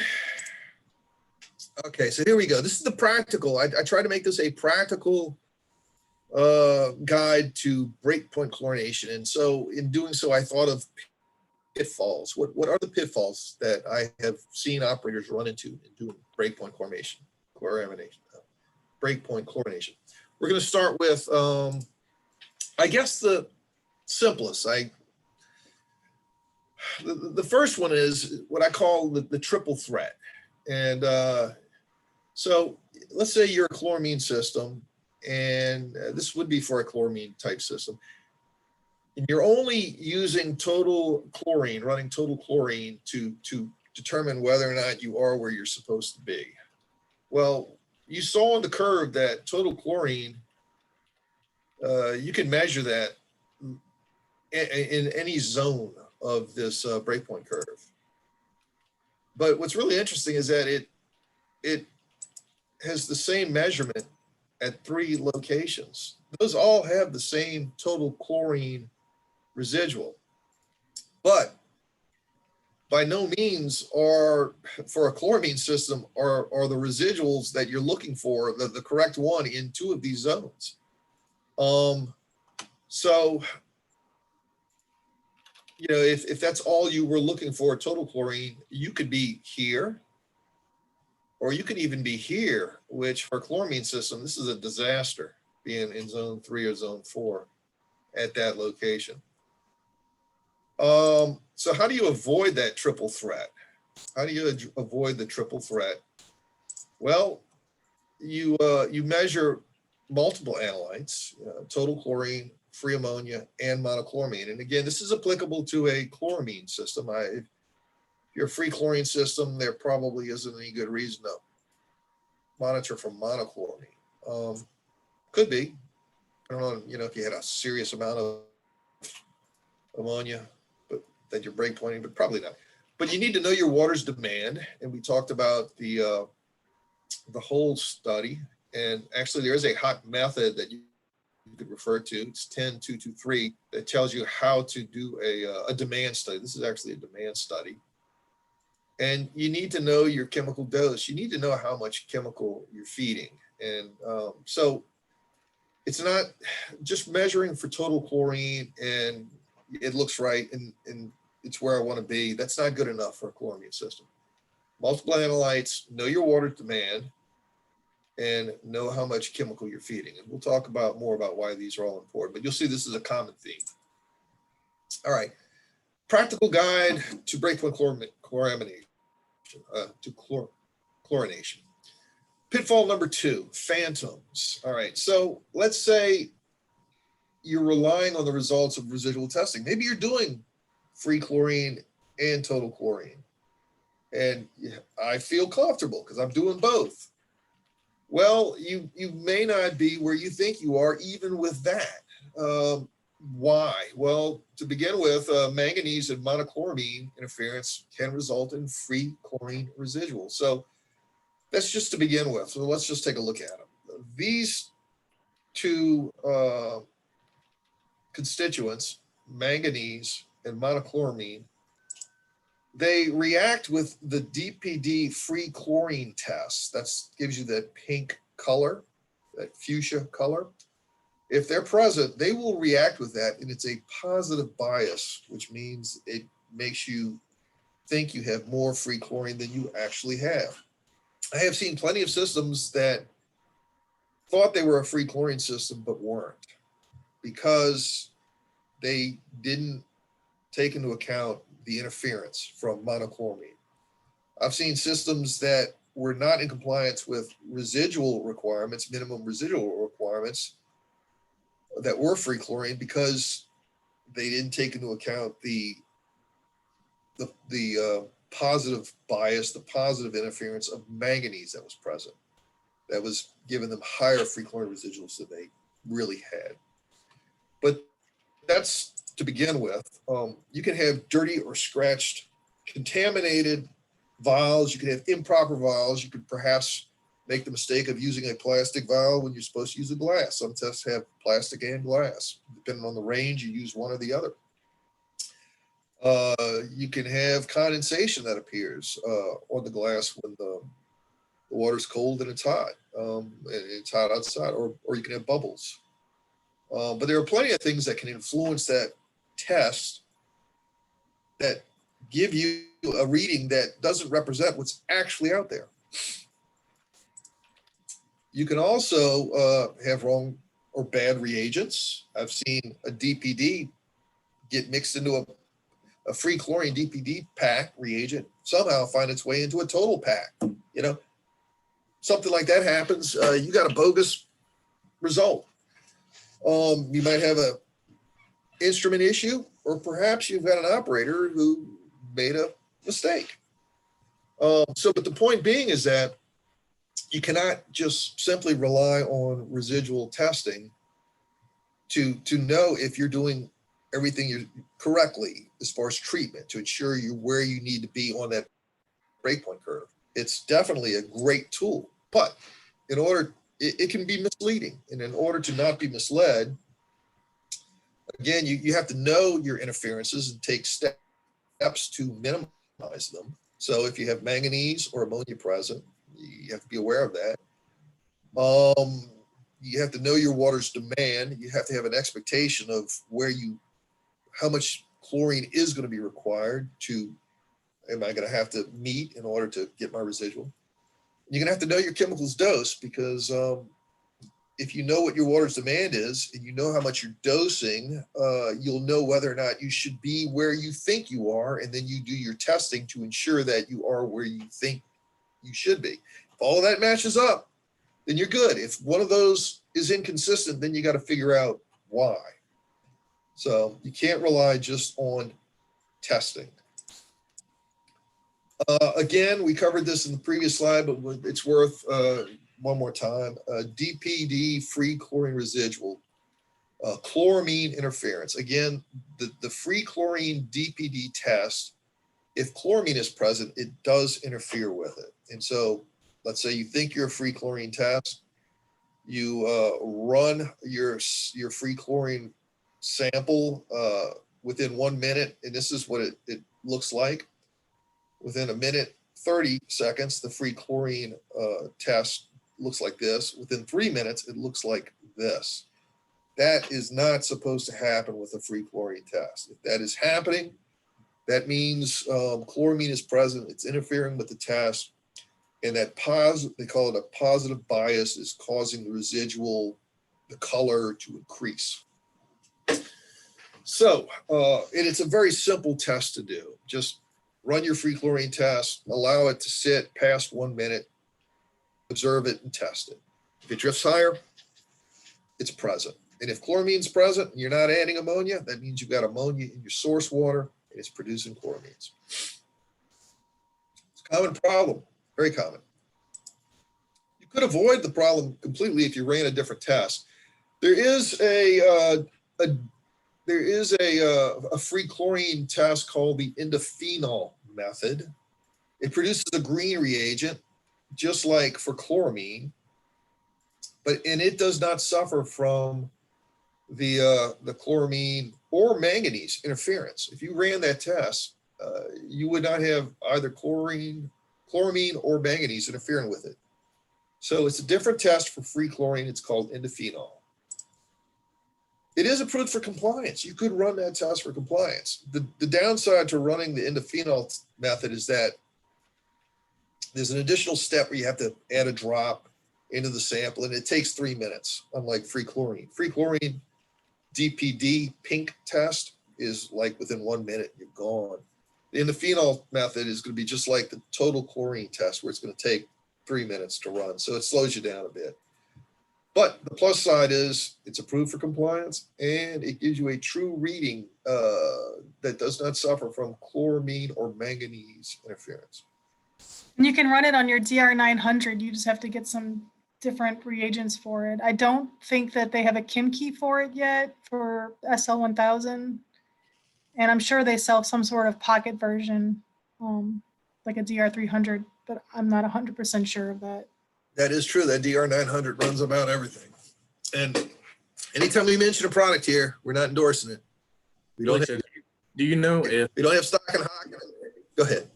Alicia, do you know if the SL1000 keys have those same interferences though? They do. Yeah. It's the method that has the interference. It's not like instrument. Yeah, it doesn't look like it's at all the same method, but when you run the free chlorine DPD test on that popsicle stick in the SR1000, it's the same method with the same interferences. Okay, I didn't know because, well, we don't use the SO1000 for compliance either, so I didn't know if I had it or not. All right. So pitfall number 3. And again, this applies to chloramine systems or free chlorine systems that have to deal with chloramine, free ammonia. So what is pitfall number 3? I call it the Bermuda Triangle. For the chloramine system operator, and this is more applicable to chloramine systems, navigating this region of the curve is notorious for causing bad decisions. Really bad decisions. So we'll get into why. And if your chloramine system, you might know this. It's that region right there. I've seen plenty of seasoned operators fall into trouble in this region right here. And why is that? Well, I'll walk you through an example that actually occurred. And so this is a true case. Here we go. Operator calls for help. He reports the following: something in the raw water is causing excessive free chlorine demand. All right, to meet the demand, this was a gas chlorine system. He has turned the gas to its max capacity. He can't feed any more gas. It didn't help. And he's actually looking into adding more capacity to feed gas chlorine. The treated water quality is horrible. The distribution system is struggling to meet the minimum. So always feeding all that gas, chlorine, he can't get the minimum chlorine residual, 0.5. As an aside, he's also getting blue water complaints. So for those of you, I'm sure you probably know, operators, blue water events, complaints can either be maybe a tidy bowl that's back siphoning into their water system, one of those little pucks that's blue, or it can be copper leaching out of the pipes. So he screams for help. We go down there and we do some testing. All right, first thing is that from the field investigation, it's a surface water plant. It's a big one, 1.2 million gallons per day. And this is what it looks like. It's got filters and clear wells. They add some pre-treatment of chlorine here, and then that's to meet the initial demand and maybe get some CTs. And then they add this chlorine here to produce their chloramines, because this is a chloramine system. They're adding liquid ammonia sulfate here and producing chloramine. But you know, these are just feed rates. I can't really work with feed rates, so I have to convert these into something else. So again, there's a free chlorine section, and then there's a chloramine section. But what are the doses? So doses are extremely important. You got to know what your dosages are. So what happened? It was supposed to tell me the dosages. Let's try it again. Maybe that was it. Let's see. All right, maybe it'll tell me here. All right, dosage calculation. So here again, this is what we got from them when we went there. But I'm like, I need to know what the dose is here, not the feed rate. And so we calculate the dosages, and they're feeding 2 parts per million here of free chlorine. Then they're feeding 15 parts per billion of chlorine here and adding 1 part per million of ammonia to react with the free chlorine to produce chloramines. This is what the data looks like. So we did collected a bunch of data, and we ran some tests, free chlorine, total chlorine, and mono. And in this section here, remember, it's a free chlorine system.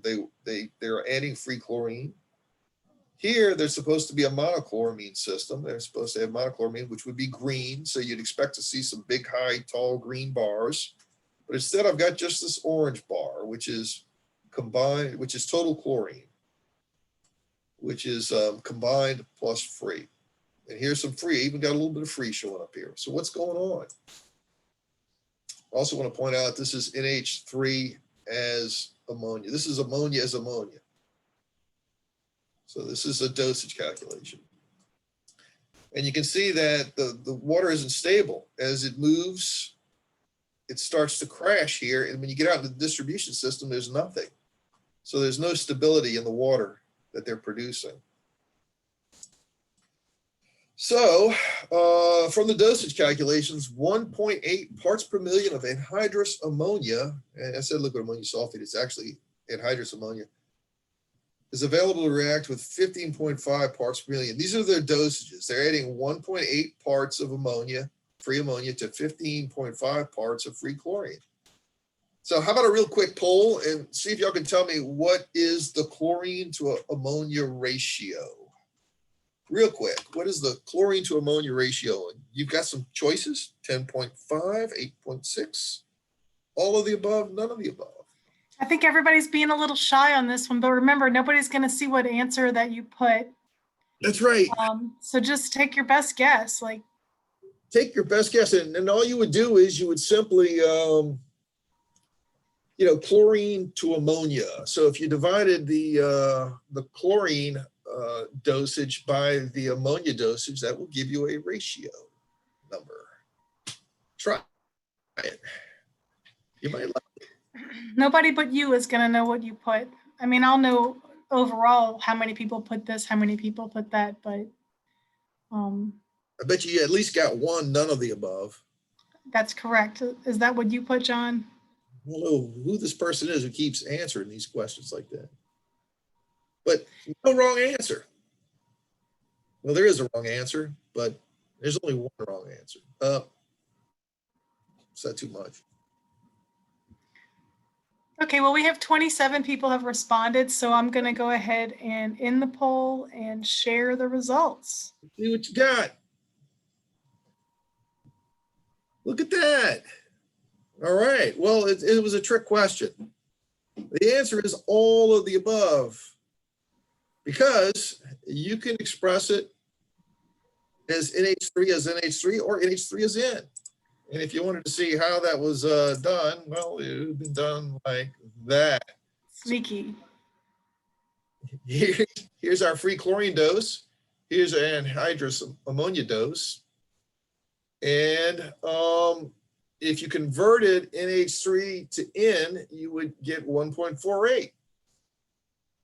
So you've got two doses you can be working with for the anhydrous ammonia. NH3 is NH3 or NH3 is nitrogen. And that you can express the ratio as either NH3 as NH3 or NH3 as nitrogen. So both 8.6 and 10.5 were correct. It all depends on how you want to express it. The point being is you have to pay attention to what's in your nitrification control plan if you have one. Is it NH3 is N or is it NH3 is NH3? And make sure that the data you're using is in whatever format that is. Apples to apples, oranges to oranges. Never an apple to a banana. Don't forget that. All right. So here we go. So we're getting back to this example where the operator is like complaining that his water is horrible. And you saw these ratios right here. Well, let's pick, is it 10.5 to 1 ammonia as nitrogen? We're going to go with that because that's what these are. So where would he be on that curve? Where would you expect this chloramine system operator to be with that data? Right there. Look what this operator did, the poor fella. He went over the hump. And when he saw his chlorine residual going down, he added more chlorine to make it go up. But this is the Bermuda Triangle, and things don't work out the way you think it's going to work out. So as he increased the chlorine residual, it kept going down. He drove that residual all the way to the very bottom as a chloramine system. And when he got here, he ran out of chlorine ability to feed. So at this point, he was going to add some more chlorine. He would have seen it come up, but it wouldn't have been in the right zone for a chloramine system. Yep, break point. He was at the break point. And the data here showed it because no monochloramine, no free chlorine to speak of, a whole bunch of other stuff. What is all this other stuff? These other chlorines. It's not free and it's not total, and it's not free and it's not mono, it's total. So it's probably di and tri. But anyway, so based on the dosage calculations, the plant decreased, because here's where they're feeding, and this is the residual again. The plant decreased its chlorine feed rate from 215 pounds per day of chlorine to 84. So he's going to back off on how much chlorine he's feeding. And so when they back off on the amount of chlorine, he's reducing his chlorine, but his residual went up. His total residual went up. And he ended up getting to where he needed to be, right there. Feeding less chlorine in this case resulted in a higher chlorine residual, a higher total chlorine residual. So I've seen systems, if they're not paying attention to where they are on the curve, when they see their residuals going down, they'll just increase the chlorine because, hey, that ought to make it go up, right? Nope, not if you're a chloramine system. It could make it go down if you're in zone 3. So after they made the adjustments, this is what the data ended up looking like. You can now see that we have a nice healthy bar of chloramine, monochloramine, showing up after the adjustment was made. So before, the trend was to tank with no residual out in the distribution system or very little. And now, you will always see chlorine depreciate as it moves away from treatment out into the distribution system. And in this case, they had storage tanks that had some time associated with them. But, this is kind of normal. So it's expected. So to avoid the breakpoint triangle, again, you're going to measure like we did when we did our field investigation. You're going to measure multiple analytes, total chlorine, free chlorine, and monochloramine, especially if you're a chloramine system. You want to produce monochloramine. You should be looking for monochloramine. You need to know your water's demand. If you knew that what your water's demand was, you would not expect the demand of 17 parts per million. Just wouldn't make sense. And you need to know your chemical dosages. In this case, they didn't know how much dosage they were feeding for their free chlorine, so they didn't do the ratios. If you'd have done the ratios, you'd have been like, wow, we're 10.5 ammonia as nitrogen. We are breakpointing. So you can't just rely on one of these. You have to know them all, is the takeaway for this. All right. Moving to Fall number 4, I call it Wonderland. Wonderland. And for me, it took me 16 years to figure this out. Some of you operators may have learned this many years ago, but for me, it was new. I was one of these regulators who went around telling operators you cannot have free chlorine and monochloramine in the same sample at the same time, because I looked at that theoretical graph and it just doesn't happen, right? Not on that theoretical graph. But the reality is you can go out there and grab a sample and run it for total chlorine and have one part, run it for free chlorine and have one part of free chlorine, and run it for monochloramine and have one part of monochloramine in the same sample at the same time. And it's a pitfall, and we're going to talk about it. So, but before we do, I just want to let you know that there is a simulator that EPA put together, and you can put in your water's characteristics, especially if you're a chloramine system, and it'll give you an idea of what your theoretical breakpoint curve graph should look like. And so here's where this simulator is located. And at the simulator, it allows you to define some parameters. And in this case, I set the initial free ammonia concentration at 1 part. If you're a naturally occurring ammonia system with 0.3, you can put 0.3 in there. pH is very important for chloramine stability. So I just assumed it was 8, but you could put your real pH, whatever it is. Total alkalinity, 150. Again, whatever you have, you can put, and then water temperature. And so once you put this data in, you can run this simulator and it will give you a breakpoint curve over time. And so, and again, I said over time. The other breakpoint curves you saw that were theoretical were the breakpoint curve after everything had occurred and it stabilized. This is what's really important to get with the simulator. This is what the breakpoint curve for those conditions that I just mentioned look like after 1 minute. And again, 1 part of ammonia is present.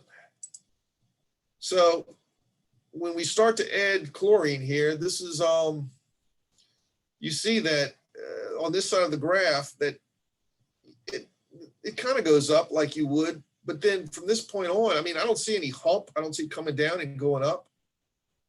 There is no free chlorine. This is after 1 minute. After 1 minute, where's the free chlorine? Well, it doesn't look like the curve that we would expect. And the monochloramine and the free chlorine are both in the sample here. So let's just run through this with time. After 1 minute, this is what the breakpoint curve looks like. This is at 2 minutes. Well, something's happening. At 4 minutes, it's beginning to sag. 4 minutes. The sag's increasing. That's at 6 minutes. This side looks fine, but this side still doesn't quite look like what I expect. Here, I still have a lot of monochloramine and free chlorine at the sample at the same time at this ratio. 10 minutes, sag's dropping. 15 minutes, more so. 30 minutes, 60 minutes. Well, that looks like the breakpoint curve we expected. So what's the takeaway here? The takeaway is that for the breakpoint curve on this side of the curve, on the left side of the curve, zone 2 and zone 1, which isn't shown here, but on zone 2 and 1, monochloramine formation occurs very quickly. And if you're doing everything right as a chloramine system and you're on this side of the curve and you run for monochloramine and free chlorine, it's going to tell you that you're in the right zone. But on this side of the curve, it's going to take time for that free chlorine to destroy the monochloramine, the dichloramine, and the trichloramine. And that time might be 5 minutes, 10 minutes, it might be 60 minutes. Because these two graphs here that you see, this is at 5 minutes. This one here is the same water just allowed to sit for 60 minutes. And it took 60 minutes to get that theoretical curve. So theoretically, if adequate reaction time is allowed, the sample should contain either free chlorine or monochloramine, but not both. But that's not what you see out in the field, because you might take your test right after you add ammonia to react with chlorine. And so in the field, if the time is not adequate, the sample hasn't stabilized, hasn't run to completion, and you could see a healthy dose of monochloramine right next to a healthy dose of free chlorine. Mr. So John? that's yes. At 5 minutes, Yes. where is it at the red line there, or is it in the zone 3 and 4? No, that's the zone. This red line here is just the zone. This whole graph right represents what the breakpoint curve looks like at 5 minutes. Okay. This right here in the background is the breakpoint curve at 5 minutes. And the point being is that zone 2 looks fine because free chlorine and ammonia react very quickly. But zones 3 and 4, if you're trying to head to breakpoint, it takes time for that free chlorine to destroy the monochloramine, the dichloramine, and the tri. So at 5 minutes, this side of the breakpoint curve does not look right. This is what the textbooks tell you it should look like. But if you monitor out in the field and you had this condition where the water hadn't stabilized yet, you could get some really strange results. You can get monochloramine and free chlorine in the same sample. And all that means is that that water hasn't stabilized yet. The reaction hasn't run to completion. It hasn't gone to wherever it's going, and it needs more time. And that occurs on the zone 3, zone 4 side, on the downside of the monochloramine hump when you're destroying it. It takes time. Does that make sense? Oh, yes, sir. I was just wanting to make sure I understood that to the right, that's going to be your readings that you'll be getting in like 5 minutes. Okay, but again, so there's no two water systems that are alike, and this is still a theoretical graph. So I can't tell you that your samples would look exactly like this. But the point is that from the theory and from how free chlorine reacts with ammonia, on the monochloramine side of the graph, the reaction is very quick, seconds, fractions of a second. And so you don't expect to have wonky numbers like free chlorine and monochloramine in the same sample. But on the downside of the hump here, where you're destroying monochloramine and you're producing di and tri and you're heading towards breakpoint, it takes some time for that to occur. And I can't tell you that your curve would look exactly like this at 5 minutes, but you just need to know that it could take some time. And depending on how close you're monitoring to where you're adding that free chlorine to destroy that ammonia, if the time's not there, your results could be very wonky. You could have free ammonia and monochloramine present. So Clark wants to point out that going left to right is an increasing time. So your X arm of your graph, that's not time down there at the bottom. These are ratios. You're increasing your dose of chlorine. And as you increase your dose of chlorine, the chlorine's getting higher, your dosage is getting higher. So this would be a 5-to-1 chlorine dose, 8-to-1 chlorine dose. So like if you were sampling, what would happen is like if you threw some chlorine in some water, and then 5 minutes after you did that, you ran a couple of tests on it, you would be running tests and you would be figuring out where you are on this curve. So this isn't showing, like the graph going left to right isn't showing what's happening over time. It's like a snapshot in time. 5 minutes. There are two snapshots in time. This big graph here is a snapshot at 5 minutes. This snapshot is the same water at 60 minutes. So at 5 minutes, you can see, again, the monochloramine side of the curve really doesn't change between 5 minutes and 60 minutes.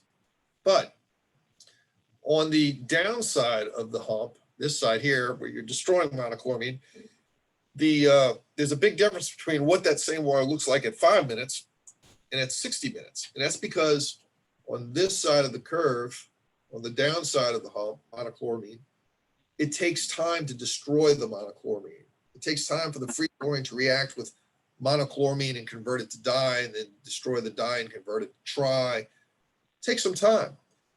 And if you don't have enough time, if you sample too soon behind that free chlorine addition, you will get strange results. You might see monochloramine at, in this case, 1.5 parts per million. And again, this was based off of my initial assumptions where I had 1 part of ammonia in the water. And so I'm adding 9.5 parts of chlorine. And so just as a reminder,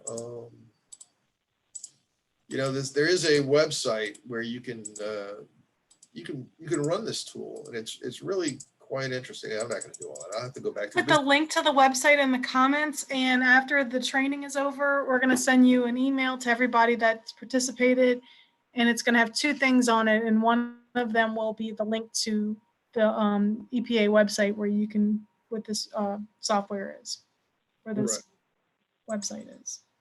And it is it can be useful. The other thing that you'll see if you run this, if you're a chloramine system and you run this this model, the stability of your chlorine is much improved as your pH increases. Chloramine has better stability at 8 parts in 9 at a pH of 8, a pH of 9 than it does at like a pH of 7 or 6. So the higher your pH is for chloramine systems, the more stable your water is to take away too. All right, so if you want to avoid a wonderland, you need to understand the breakpoint curve and its associated reaction rates. You have to appreciate that if you are on the downside of the monochloramine hump, you're destroying the monochloramine heading towards breakpoint. If you're on that side, it takes time for that reaction to run its course. It doesn't happen instantaneously. You need to measure multiple analytes, and this is a common theme, you know, especially if you're a chloramine system. The more data you have, the better, but you should be looking at total chlorine, free chlorine, and monochloramine. On a previous training, somebody said, what about free ammonia? Yeah, that's a great one to look at too. I mean, you know, since free chlorine reacts instantaneously with free ammonia, if you have free ammonia present, it tells you that you are on the upside of the monochloramine curve, zone 2. And Tyler and Clark will be getting more into that in their presentations. They're going to go way into that. Again, I wanted to point out that you should know your water's demand. It's very important. You're treating water, you're adding chlorine to it. How much chlorine does it take to meet the demand? Well, knowing what's in your water that's exerting demand and how much, very important, because it tells you how much chlorine you have to add. And then once you know your demand, if you know your dosage, you can say, well, does that dosage make sense with my demand? Am I adding enough? Am I adding what's expected to meet the demand? And between those 3 things, you're going to be able to optimize your system and stay in compliance and be efficient.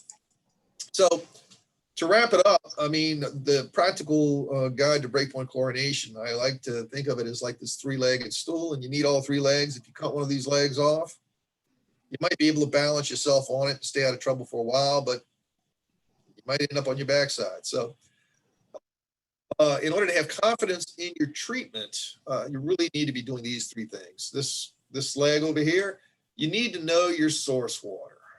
You need to have identified what's in it that's exerting demand on chlorine. Free ammonia, organic nitrogen, nitrite, manganese, iron, hydrogen sulfide. You need to know your pH and alkalinity. So you need to know your source water. You need to know your dosage. So you need to know what your dose is, not just your feed rates, but you got to be able to calculate a dose. Because if you know your demand, you can determine what your dose needs to be to meet that demand. And in order to know your dose, you're going to need calibration columns, rotometers, scales. These are all ways of determining how much chemical you're feeding to determine a dose. And you most definitely need a flow meter. You know how much water you're treating. So, you know, the well needs to have a flow meter. And then the last part of the three-legged stool is to perform the appropriate testing. Appropriate testing for a chlorine system, total chlorine, free chlorine, monochloramine, and not just testing, but also account for any interferences. If you're doing all of that, you would be cross-checking to make sure everything makes sense. I'm getting these results. Does these results make sense with what I think I should be getting based off of how much I'm dosing and what my demand is? And you're constantly evaluating each one of these against the other. And when something goes awry, amiss, you then need to figure out, well, is it that maybe I have an interference or a scratched vial or, you know, contaminated samples, or did my chemical feed pump drift and is no longer feeding the dose I thought it was feeding? Or did my source water change? You know, maybe something opened up and I'm now getting more manganese than I've ever got, you know? And so it'll allow you to hone in on whatever that problem is more quickly. And so I hope this was practical. I try not to be too theoretical. But that's about as practical as I think I can get it.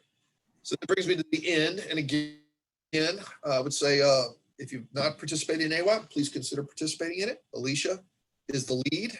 Contact her, send her an email. She's very social, if not social distancing, right? And That's true. And if you enjoyed this presentation, let someone know. And if you learned something, share it, because that's what AWOP's all about. We're leveraging what we all know to do better. John Williams, I got a question. One of the things that you and Frank accomplished during your time together was creating the chloramine report that all our chloramine systems send in. And that chloramine report is at the POE to the distribution system, and it requires sampling free chlorine, total chlorine, monochloramine, and free ammonia. What is the optimized percentage of monochloramine as compared to total chlorine? I believe it's supposed to be more than 85%. And the max on the free ammonia is supposed to be less than 0.1. Is that correct? So that's a good question. And so I would say that if you're a chloramine system and you run a total chlorine and you run a monochloramine, I believe that it's going to be pH dependent, how different those are. I would say around 80%. So your monochloramine would perhaps be about 80% less than your total chlorine, but that would be for an optimized pH. The lower the pH, the more that's going to spread. That's a guess. And then as far as the ammonia level, the common target is 0.1 part per million. Okay. Or then. Well, since Frank left, all the water systems have continued sending it to Frank's email.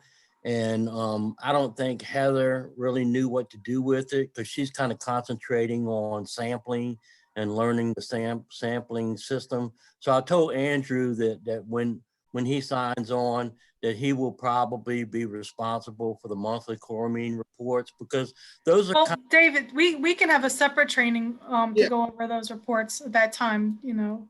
Yeah, but that's kind of we'll put something together. That's also kind of a flavor that's unique to Region 3, perhaps. And yeah, that reporting is occurring elsewhere because that's something Frank asked for. So if you're out there running a chloramine system system, and you're like going, what is he talking about?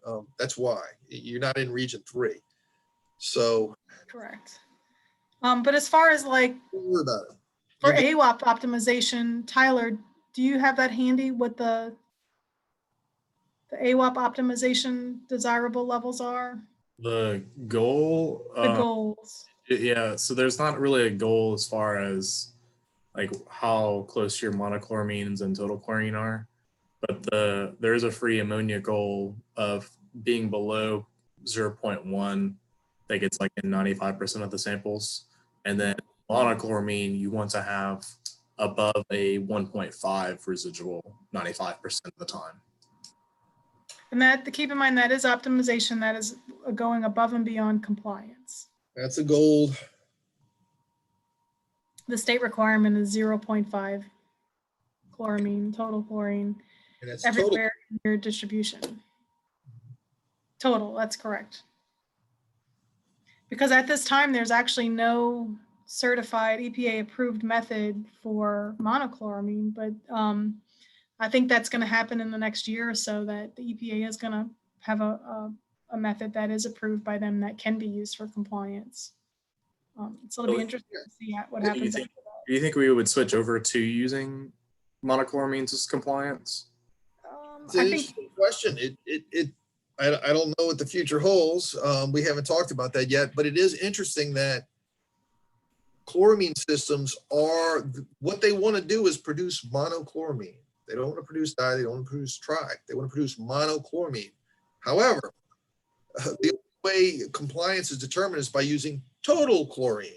You could have no monochloramine and plenty of total, like you saw in that pitfall number 3, and you would meet the compliance, but yet as far as a chloramine system, you are not doing what you want to do. You're producing di and trichloramines, and people are complaining, and it's, it's bad. So right now we use total chlorine as a surrogate, I guess. And that's just the way it is, which means optimization is very important, because simple compliance determinations cannot tell you if you are optimized, if you are producing healthy monochloramine, or if you're perhaps producing a whole bunch of di and tri. So, but maybe down the road, they'll move towards using monochloramine as an indicator, but right now that's really not on the radar that I've heard. Yeah. Which is So a does good reason anybody? a good reason why to get ahead of the curve, perhaps by participating in AWOP.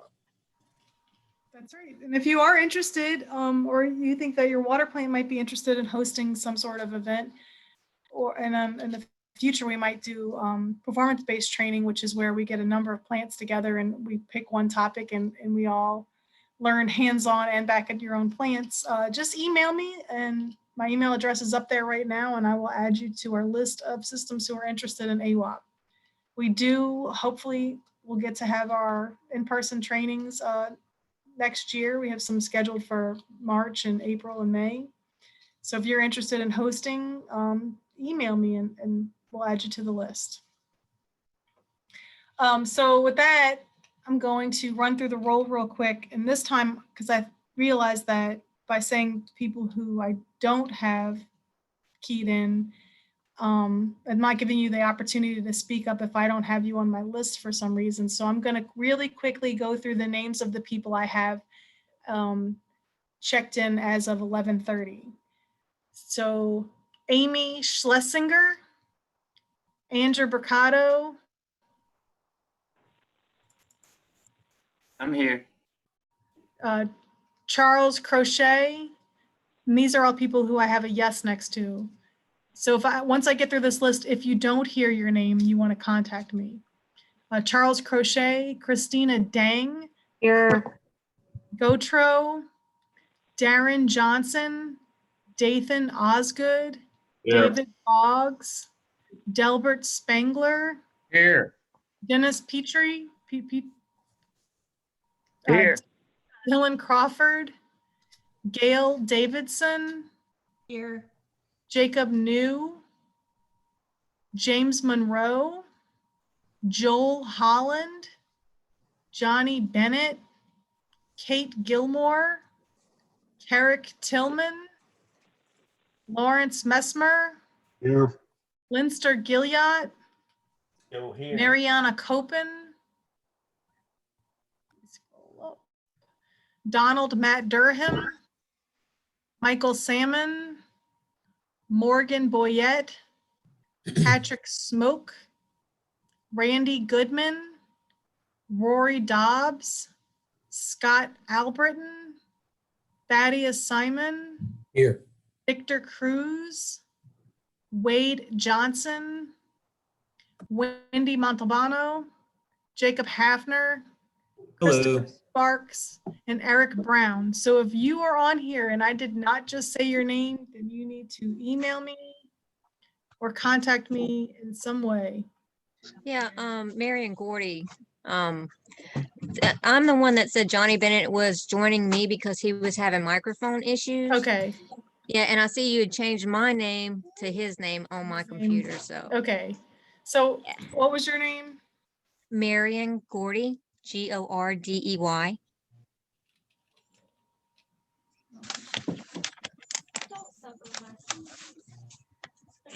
He actually has his computer up and it's on. He just did not have a microphone to be able to sign in or whatever. That's not a problem. I'll go look for your email with your other information, or we can message off the thing. Okay, sounds good. Okay, so I have you now. So anybody that I didn't just now call your name and you're here and you want to get credit. Okay. So our next presentation, we're going to take a 10-minute break. It's 11:30 now. We're going to come back at 11:40. And when we come back, we're going to do chloramine disinfection overview with Clark Broussard. So everybody be back at 11:40. Sounds good. And Tyler, you're here. You're not, I don't have you as an attendee. You're a presenter. I have you down though.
You're recording the breaks, Alicia.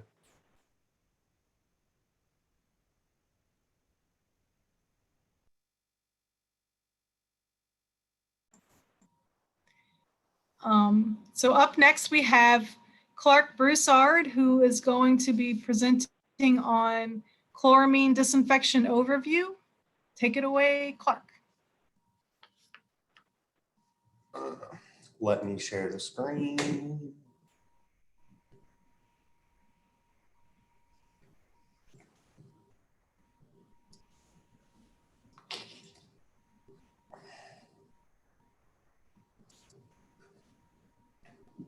All right. Y'all seeing the right screen, everybody? We see your opening slide, chloramine disinfection overview. All right, sounds awesome. So as Alicia has mentioned, and as I said earlier in the day, my name is Clark Broussard. I am an engineer, a regional engineer in the Baton Rouge capital area region. And I have been with the department for almost 5 years now. Time really does fly when you're having fun. And so I'm going to talk about a lot of what John covered and apply that to what do you do and how does disinfection with chloramines work.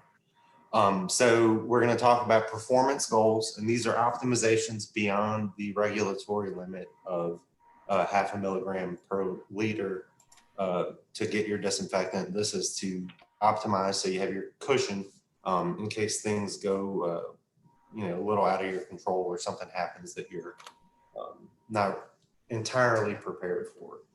So we'll talk about an overview of chloramines, a little detail about the breakpoint curve, some issues that can arise when you are using chloramines, and what are effective tools that you as an operator can use to handle those issues. And we'll also talk about things that are requirements for the nitrification plans. And those are things we keep in office, and it's a useful tool and a useful program for the operators to understand the chemical history and the cycles that your system goes through seasonally. So optimization performance goals, as Tyler mentioned during the last presentation, is to maintain a detectable free ammonia leaving the water treatment plant of less than 0.10 milligrams per liter as nitrogen. And so like we've discussed earlier, and we're going to look at a breakpoint curve here in a few slides, this is to let you know that you're on the correct side of the breakpoint curve in zone 2, and that you still haven't used up all the available free ammonia, and you're not creating di and trichloramines in your water system. And so part of that is also maintaining a residual of greater than 1.5 milligrams per liter of monochloramine throughout your system. And this is a really effective way to prevent nitrification from occurring in dead end or low flow areas. And developing a robust monitoring plan to assess your water quality throughout your system on a routine basis. So if you know that there's an area that's either low flow or the dead end of your system, and it takes a while for your water to get out there, monitoring and graphing and recording your residuals will help you know what areas have issues, and then we'll also let you know what actions that you take have the best effect on your residual out in your distribution system. So as we've talked about before, disinfection with chloramines is adding free chlorine to either naturally occurring free ammonia or free ammonia that you add yourself. Chlorine is typically added first, especially in surface water systems where you need to achieve disinfection requirements, CT time. And so the free ammonia is often added then afterwards, but if you have a groundwater system with naturally occurring ammonia, it's already in there, but you're going to end up with the same result as far as your residuals. It's not typically used as a primary disinfectant. As John talked about, it takes a lot longer to achieve those same log removals of virus than it would as free chlorine. And so systems that do require that typically use either free chlorine or other disinfection methods first before using monochloramine as the primary disinfectant throughout their distribution system.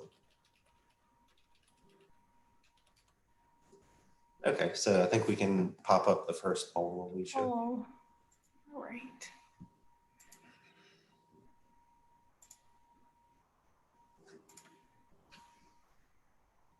Okay, so the first poll is what is the most desirable reading for free ammonia leaving the point of entry in an optimized chloramine system?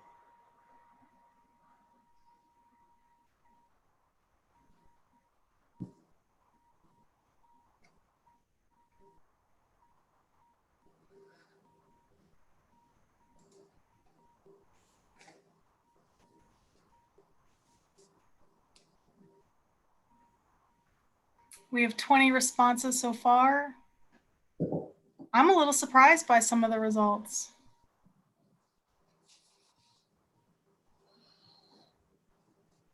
And remember, there's no wrong answer. Well, I mean, there's no the shame only in. wrong answer is not learning from what we're talking about. Yes, that's the key. And everybody should answer this. Even, you know, this is not like our other questions where it was more about like your water system and it might not have applied to people who, you know, work for the state or don't work for a water system. This is a question that can be answered by everybody. So we have 29 out of 40.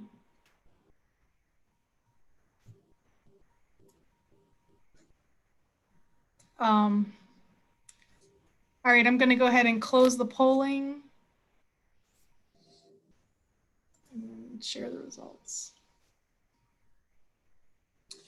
Oh, okay. So we're going to talk about this in a second. But as we talked about in a few slides before, the actual requirement is to have less than 0.10 milligrams per liter, but you still want a detectable amount so that you know you're in the right region of the chloramine curve. So I'll show you guys this in a few seconds visually, what this looks like.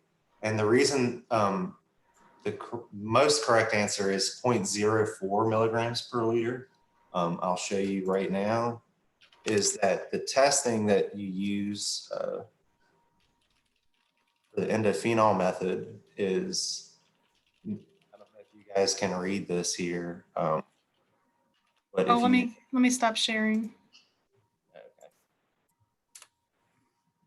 Okay. If you look at here, the free ammonia nitrogen test endophenol in the chem keys is 0.05, but if the nitrogen for your regular nitrogen test is a 0.2 to 0.5 range. So having a 0.1 would require something a little more accurate than the pocket meters typically allow for.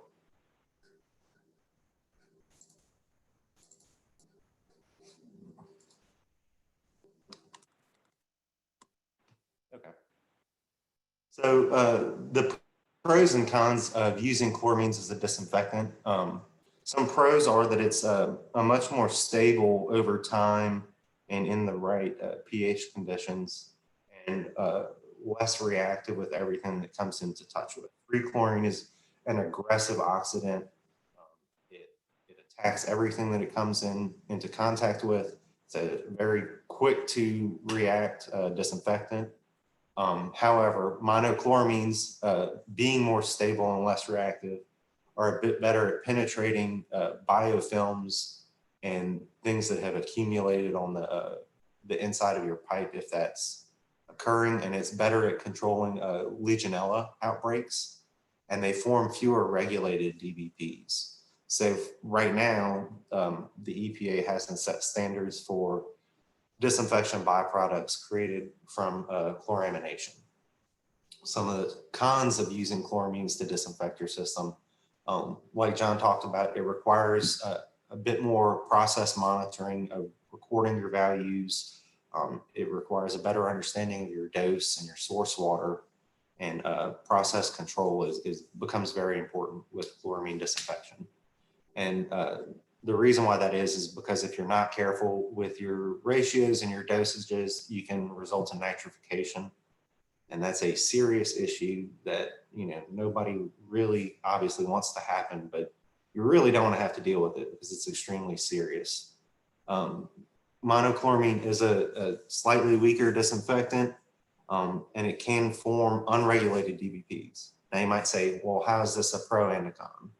Well, it's a pro because it can get you out of monitoring requirements right now, but in the future, those DBPs that are formed from chloramination may at some point be given MCLs and required monitoring.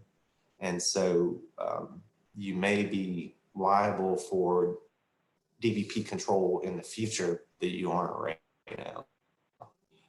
And another important part is it can impact your corrosion control treatment, either phosphates or orthophosphates. And so it's very important to take into account your lead and copper control when you're sequestering, when you're considering using chloramines as your primary disinfectant in your distribution system.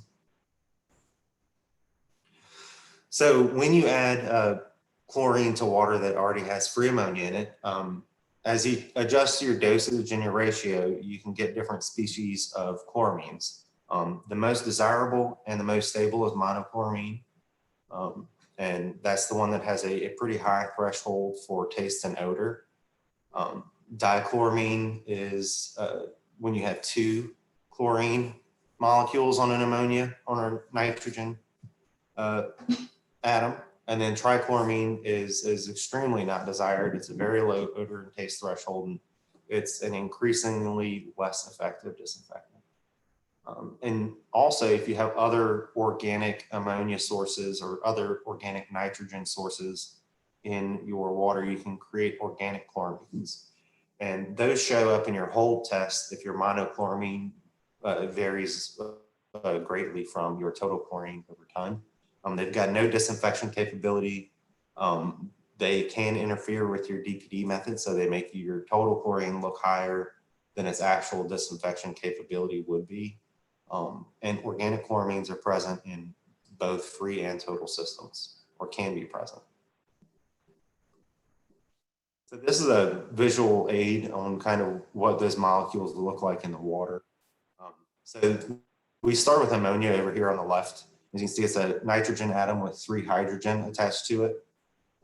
And with the introduction of free chlorine, a monochloramine accepts 1 chlorine molecule onto it. And so now you have your primary disinfectant. It's the most effective chloramine for disinfection. And you typically achieve this at that 4.1 to 1 ratio that John was talking about earlier. And then as you continue to add chlorine to your system, you'll create dichloramines, which di meaning 2, and then trichloramines, where you have all 3 of the hydrogen atoms have been replaced by chlorine. And that's a big reason of why the taste and odor threshold is a lot lower, because you've got more chlorine molecules attached to a single unit. So we're going to look at the breakpoint curve here and chloramine speciation. So the difference in mono and dichloramines and trichloramines and free of chlorine can all depend on your ratio of chlorine to nitrogen, the pH of your source water, alkalinity of your source water, actually the temperature as well. Higher temperatures help degrade monochloramine, and they also break down free chlorine as well. And so as you can see, there are 4 distinct zones present in this curve.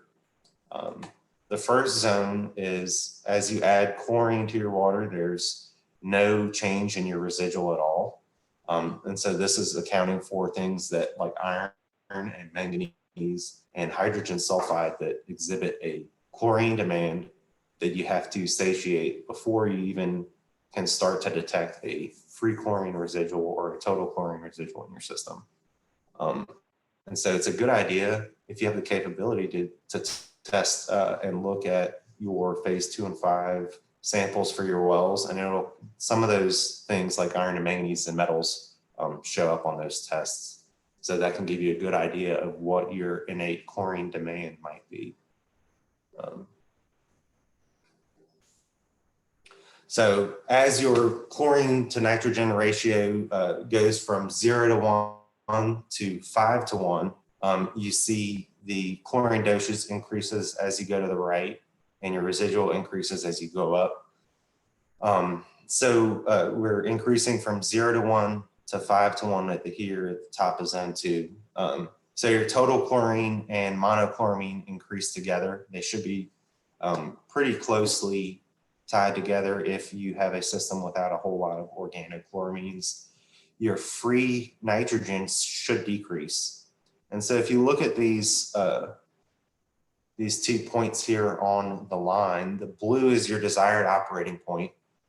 And so the reason why you have the desired operating point to the left of this peak here is because if you go to the right, you still would theoretically have the same total chlorine residual if you take your colorimeter out and run a test. However, this is where you start to create dichloramines and trichloramines. So you'd have the same residual looking at your meter, but you'd have less effective disinfection and more taste and odor complaints would be likely.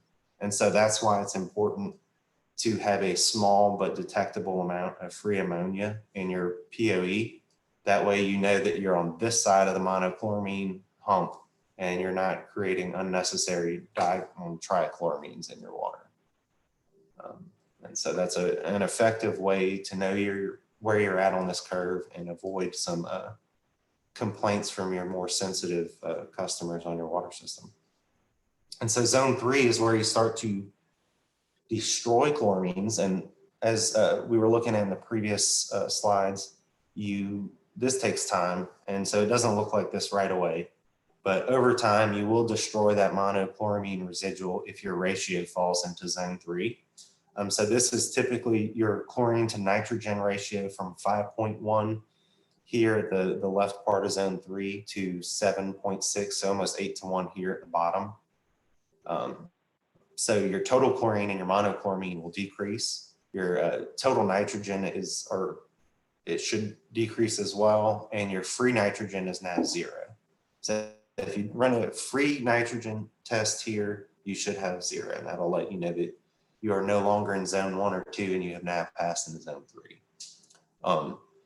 So in order to reach this break point all the way to the right of zone 3 and start recording a free chlorine residual again, it is theoretically 7.6 to 1, but it's likely in your in field situations, it's closer 9 to 10 to 1 to start showing a healthy breakpoint residual. All right, so zone 4 is where you've finally taken care of all the chlorine demand in your system, both the metals and hydrogen sulfide or whatever else may be there, and you've also breakpointed the ammonia and the monochloramines that you create when you satiate the ammonia. And so after this point, as your chlorine to nitrogen dose increases and you continue to add chlorine, your total and free chlorine should both start to go up again, and those should be tied together pretty closely as well. You should absolutely have no free ammonia and no monochloramine. If you've got some monochloramine, it can mean that you might not have enough time that's passed from your dosage point to the point that you're taking a residual for that reaction to completely take place. So why is this important? It's a good idea to understand chloramine chemistry, even if you're a free chlorine system, because you do have to get through the breakpoint curve to start displaying a free chlorine residual. And you know, the trick with having free available ammonia to teach you that to understand you're in zone 2 keeps your disinfectant as effective as it can be. And so if you understand your source water and you know how much free ammonia is there, you can calculate your dosage to get you to the right point of the breakpoint curve and achieve that effective disinfection. And so all of this recording and understanding your dosage and the recordings out through your residual, or excuse me, out through your distribution system is all helps with process control. And so the more you understand about the changes you make and how that affects your chemistry, the better understanding you have of how to tackle any changes that might come your way. So chloraminating systems want to be in zone 2, where you have a small but detectable amount of free ammonia, and your monochloramine and total chlorine are tied close together.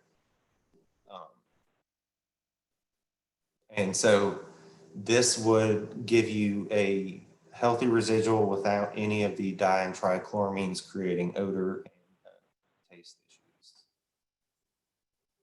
Free chlorine systems would ideally like to be in zone 4, of course.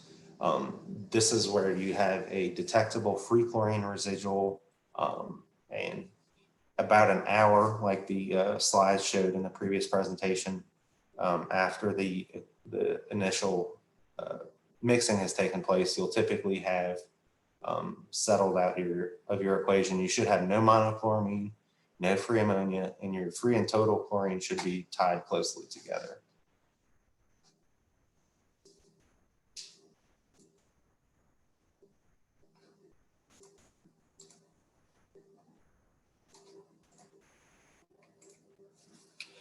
So nobody wants to be in zone 3 actually, because you have a difference between total monochloramine will increase as you move left to right through zone 3, meaning that you will have more di and trichloramines, also more organochloramines, and less effective disinfection. You can end up getting more frequent total coliform positives, because those are less effective disinfectants that would be present in your system in zone 3.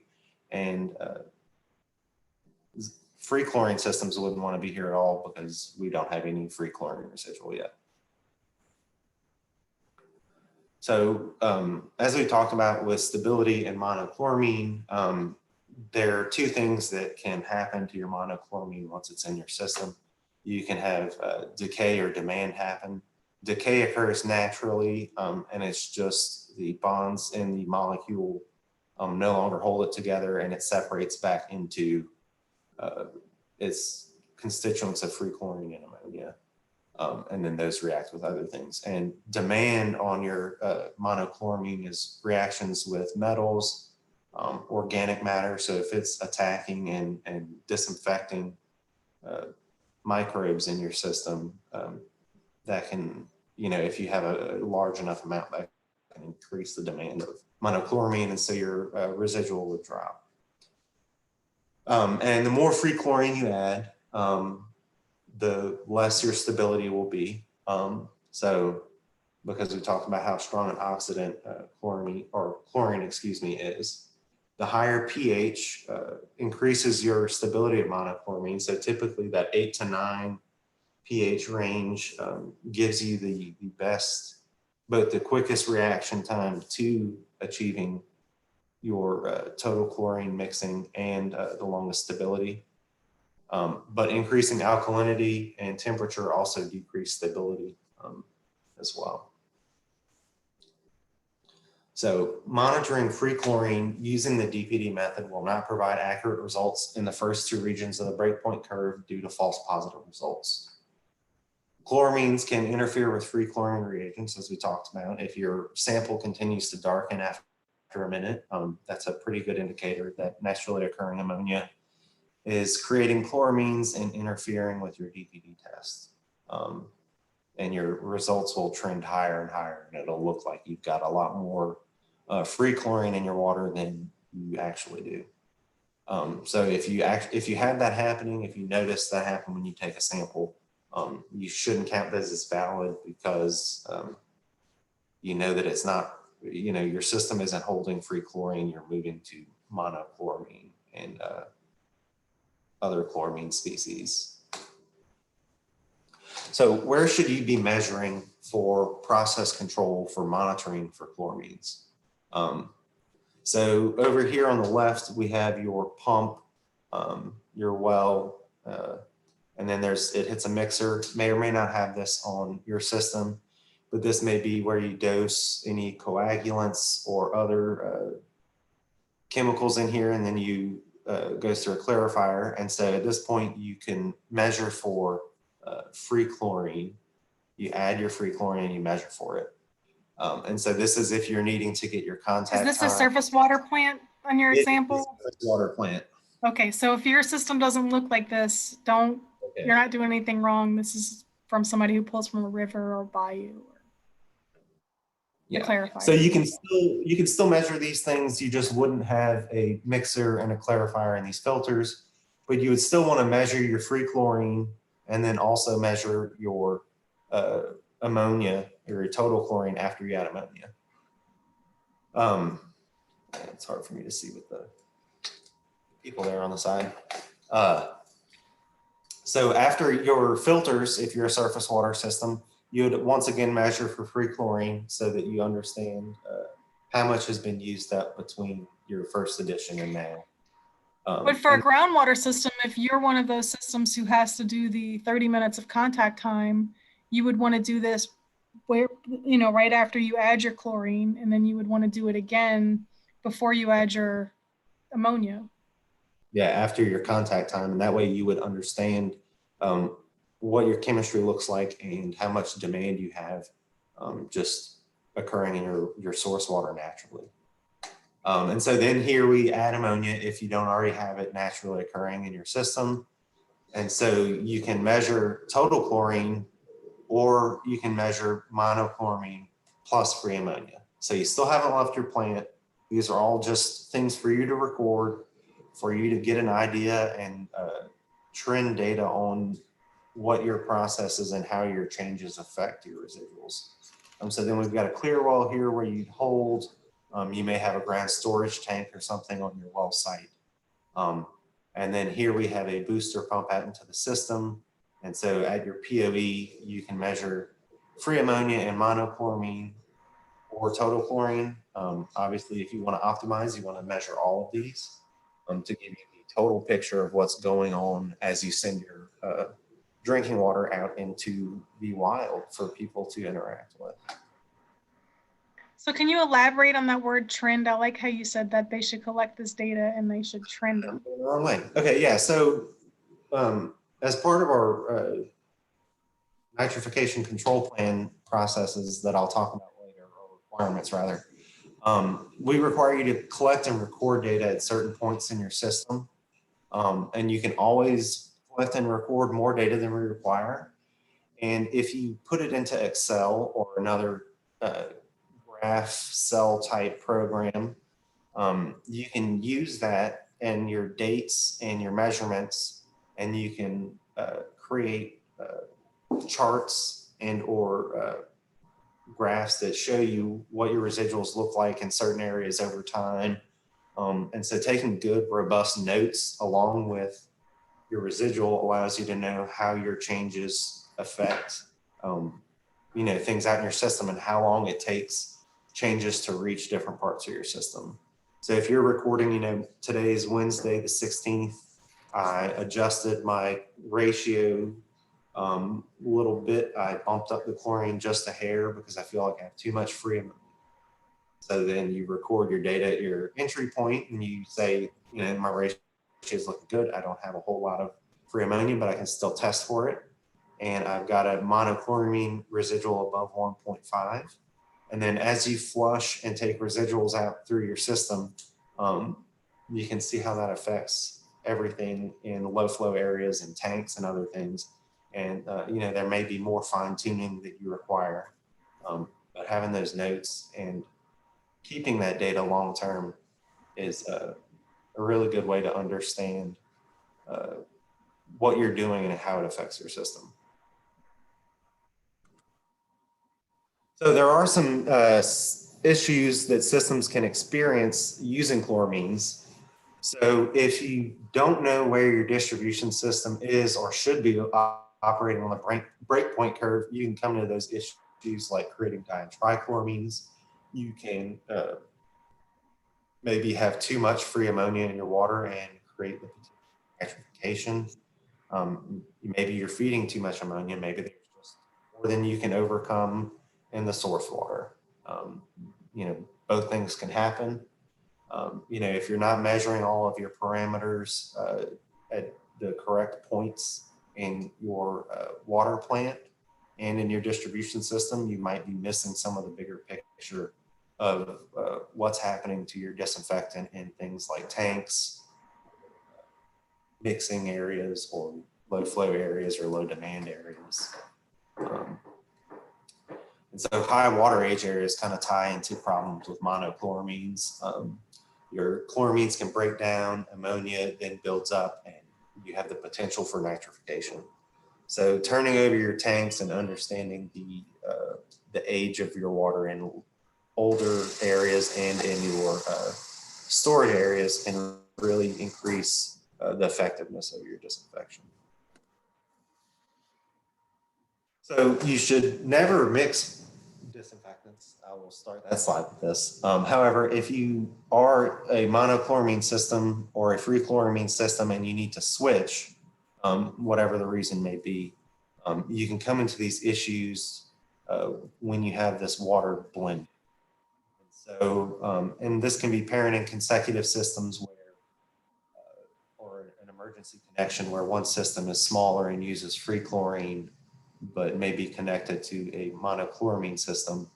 So that will require a little extra attention.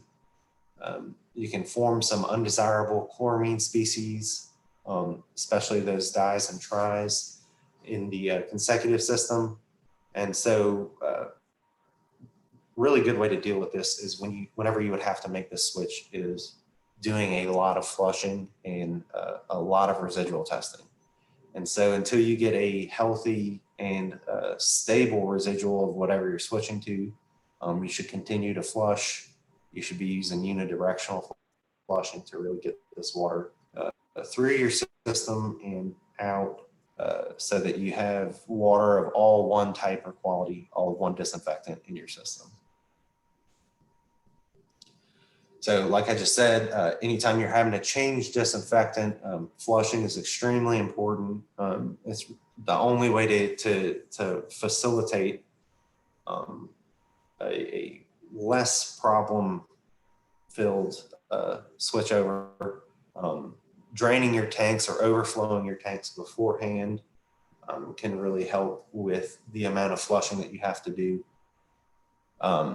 And booster chlorinating beyond the breakpoint at the entry point of the consecutive system may be a way to avoid these blending issues if you're having to mix water of differing disinfectants.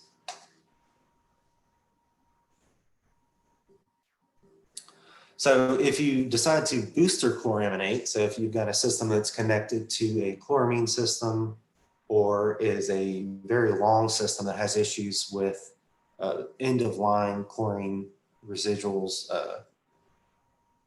this can be really hard to do because the influent-free ammonia in these systems can often be variable. It's not a set amount or a pretty tight range like a naturally occurring source water would be. So you're having to closely monitor that free ammonia influent and trim your dosage to achieve the proper ratio. So, if you're not doing continuous analyzers, this is a really tricky thing to do. And even with continuous analyzers, booster chloramination is requires a lot of time and hands-on operator dosage and recording to get it to work right, because overfeeding chlorine can destabilize your monochloramine disinfectant, but adding too much ammonia or not enough chlorine can lead to nitrification issues in your system. So what is nitrification? It's a biological process that converts ammonia to nitrite and nitrate. And so you're replacing those hydrogen molecules on ammonia with oxygen. And nitrification can cause a variety of water quality problems in chloraminated systems. It's a very large chlorine demand in your distribution system in your tanks. So heat up your residual and you have no idea where it went. In addition to the health risks that it poses to both infants and the elderly. So, you know, babies aren't the only ones that can be affected by blue baby syndrome. They're just the most susceptible. So in order to avoid turning people's babies blue, the state requires all monochloramine systems to submit a nitrification control plan. So anybody that has chloramines as a disinfectant is required to put together a nitrification control plan and submit it to us for review. The American Waterworks Association M56 manual on nitrification has a lot of strong points and guidelines on what a good plan contains. And that's where we get a lot of our requirements from as well. And so it requires you to set action levels, and these trigger set responses to resolve issues before nitrification becomes systemic. Nitrification in your system is something that kind of gains momentum. And the further along it is in the process, the harder it is to turn back around, and the more work it takes to rein it in and get your system back to operating as permitted. So what do we require? We require that you monitor free ammonia a minimum of once per week at the point of entry. We require that you monitor nitrite a minimum of once per quarter in areas prone to nitrification, like storage tanks or low flow areas in the distribution. So this kind of requirement is a little less direct than the first one.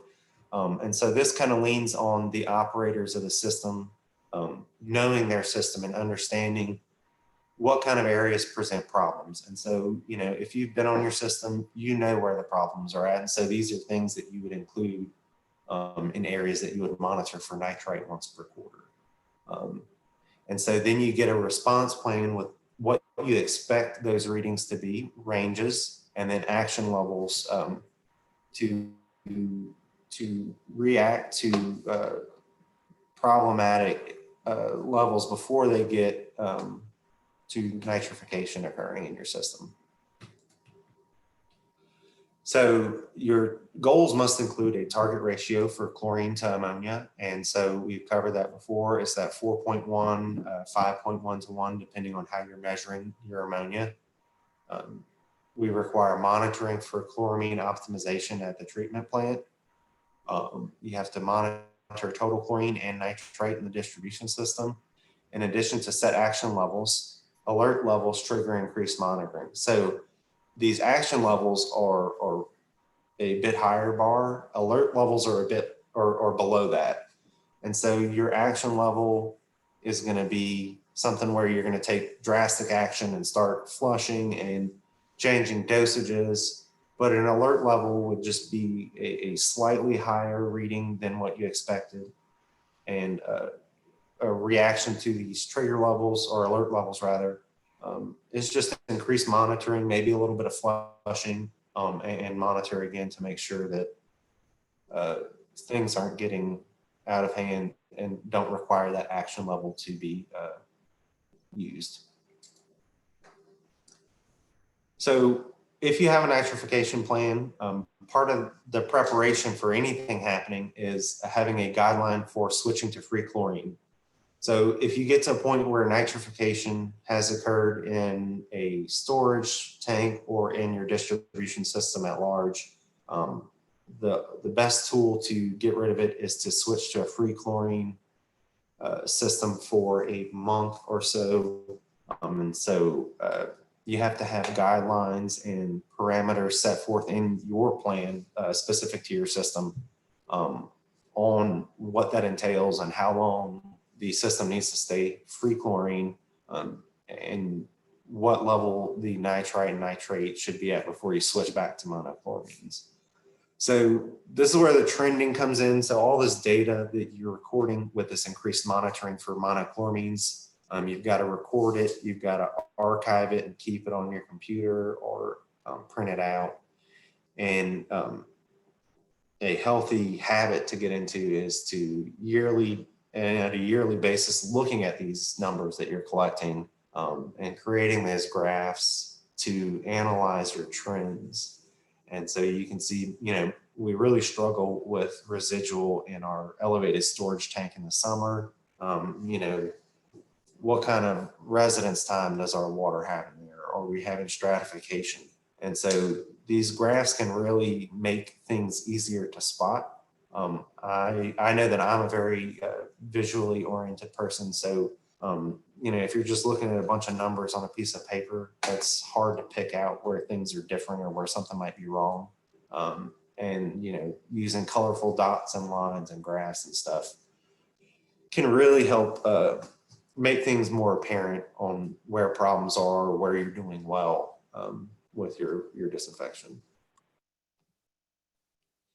So you can have some compliance issues and water quality issues that arise with nitrification in your system.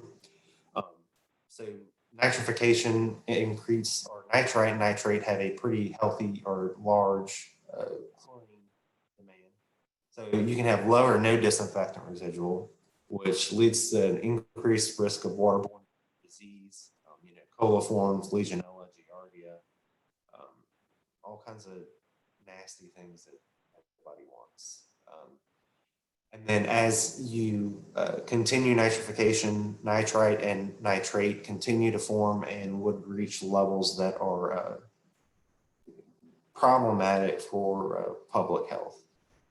And so this can also, as this happens, your alkalinity and pH also reduce. You increase the DBP formation when you switch to free chlorine switch to get rid of these nitrification that's occurred. And as the nitrification is occurring and you have these microbes multiplying and things, you'll have that heterotrophic plate count, which is just an indicator of cell growth in your water. That'll go up because you have more microbes that are multiplying and able to survive in your pipes. And all that can lead to more positive coliform samples. And so this is a graph of what a nitrification event can look like in your system over time. And so the left, the y-axis is concentration of these specific analytes, and the X is time. And so as you go, you see your chloramine residual start to dip and the nitrite starts to pick up just a tad. Your total ammonia and your free ammonia also both start to dip, or as these are tied up in the bacterial life that's now multiplying, and these nitrifying bacteria also bring along with them and help support other bacterial life and increase that biofilm in your pipes. And so your chloramines and your total ammonia and your free ammonia decrease over time as your heterotrophic plate count and your nitrate and nitrite increase. And so by the time you get to the right hand of this chart here, there's no amount of adjusting your dosage that's going to be able to fix your problem. You're going to have to do some heavy flushing and switch to free chlorine to disinfect all of the biofilm and the nitrification that's occurred. So at the beginning of my presentation, we talked about the optimization goal of greater than 1.5 milligrams per liter of monochloramine in your system at all times. And so why is that the optimization goal? This is some data from a chloraminated system in Pennsylvania. And so they paired nitrite and monochloramine samples throughout their system at different dates. The light blue is in September, the green is in August. And the purples in September of another year. It looks like they took 3 years here. And so if you can see this red dotted line here is the optimization goal of 1.5 milligrams per liter, and the incidence or the concentration of nitrate is well below levels that would require action or reporting. And so that's just a visual aid to show you that 1.5 makes a big difference in how much nitrite is available in your system.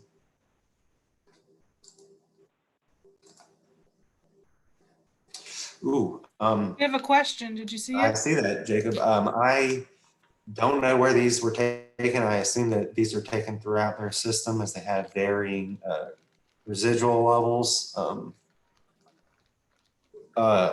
You know, some of these that I assume have a lower monochloramine residual will be taken maybe in lower flow areas or older points in their system where there may be some decay or demand happening. And the higher monochloramine residuals are probably closer to their points of entry. Yeah, these are definitely taken out in the distribution system. Yeah. Like varying locations all over. Yeah, it's just they took 2 samples. One was nitrite, one was monochloramine, and then they pair those 2 results from that one sample and plot a single point on this graph.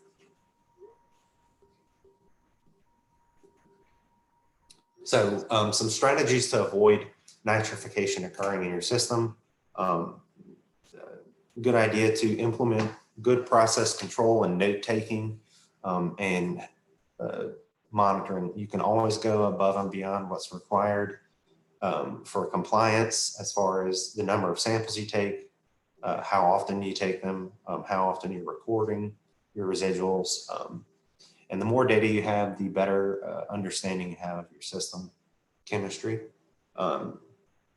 Continuous chloramine monitoring at critical distribution sites. So if you know that you have a tank at the end of your system that can be problematic, I guess would be a good word for it. So you should probably be monitoring out there more often if you know that that's a spot where you've got old water or a lot of stratification occurring due to temperature. Monitoring and controlling free ammonia in your system is a good idea. It keeps you appraised of where you're at on that curve throughout your distribution system.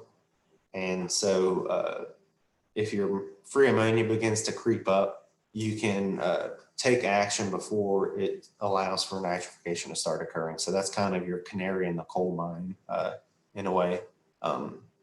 Distribution flushing program. We've talked about that. Everybody is encouraged to use unidirectional flushing as it's the most effective method of flushing. And so this helps reduce your water age in your system, and that increases your chloramine stability and decreases the likelihood of nitrification occurring. And now this last point would only be for a system where nitrification is a seasonal issue. And this would be probably a last resort way to avoid nitrification would be switching to free chlorine seasonally. But ideally, you probably want to take one of the previous steps or another way to avoid nitrification before you have to start switching to free chlorine every season. So we talked about pros and cons of chloramines for disinfection. You know, they're a fantastic, stable species, but they don't disinfect as quickly. And if you're not aware of the process control and taking good notes and trending your graph, things can get out of hand and lead to some very serious water quality issues. But if you record your residuals and trend things, and you maintain that robust monochloramine residual of greater than 1.5, you severely reduce the potential for nitrification, which gives you peace of mind knowing that people are out there drinking your water. I think that's it. Do we have any questions? So I'm going to give credit to the US EPA for some of the data on the slide. And that's why I didn't have the answer for exactly where those samples were taken in that Pennsylvania distribution system.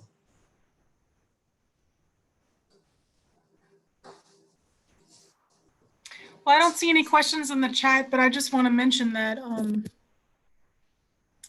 reason why the impetus for the nitrification control plans is Naegleria fowleri, and everybody might not be aware of this, but it's an amoeba, and its nickname is the brain-eating amoeba. And we have had 3 or 4 deaths in the state of Louisiana from this amoeba. Now you can't get it from drinking your water. You can get it from water going up your nose because you have a blood-brain barrier in your nose that this amoeba can cross and get into your brain. John knows more about this. He had to step away for a minute, but I know one of the deaths was from somebody neti potting. I don't know if y'all are familiar with this, but it's where people put warm water in this like special pot and you pour water up your nose to clean out your sinuses. Anybody, anywhere, ever who's going to neti pot should do so with distilled water and never, ever with tap water, no matter where that tap water comes from. Unless you boil the tap water and then allow it to cool. Yeah. But that's, you know, a bit more complicated. I personally, I would always do distilled rather than that because I would hate to be wrong. I actually did it this morning and I boiled it for like 2 minutes and squeezed it up my nose. Another one of the deaths was from a slip and slide. Yeah, and that was a child, and it was very sad. So this is why nitrification is, and you could need to be serious about your nitrification control plan, and this is why we require one, because most things with water regulations comes from somebody dying, from deaths. People die, and then Or getting seriously ill. yeah. And then we have some regulations to prevent that. So if nobody has any other questions, I have a question for you all. We're a little bit behind schedule. We were supposed to go to lunch at 12. It's now 12:30. So how do you guys feel about having a 45-minute lunch instead of an hour-long lunch? Does that work for everybody? Thumbs up from the people who I can see on video. Are you cool with it? Okay, so then let's meet back here at 1:15 p.m.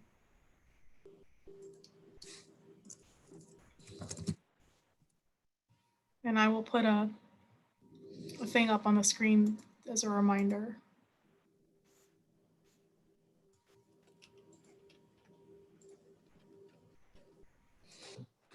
All right, well, everybody have a good lunch. I'm gonna turn off the recording now. If somebody could remind me to turn it back on when we get back, I would appreciate it. Button. All right, No now. wrong answer. Good. That's what I was kind of going to add to, is just really want some good participation, not just on this one, but on all of them, because that's going to help you learn something. So I'm going to go share my screen. I think that's the one I want. Can you see the presenter view, or do you see the slideshow? We see your first slide, and then we see a laser pointer. How did you do the laser pointer? That's so cool. That's cool, Tyler. You got to be fancy. You got to be a millennial. That's it. Yeah, hopefully with everybody kind of getting back from lunch, they're not trying to take a nap. Hopefully this presentation kind of gets you alert and back in it.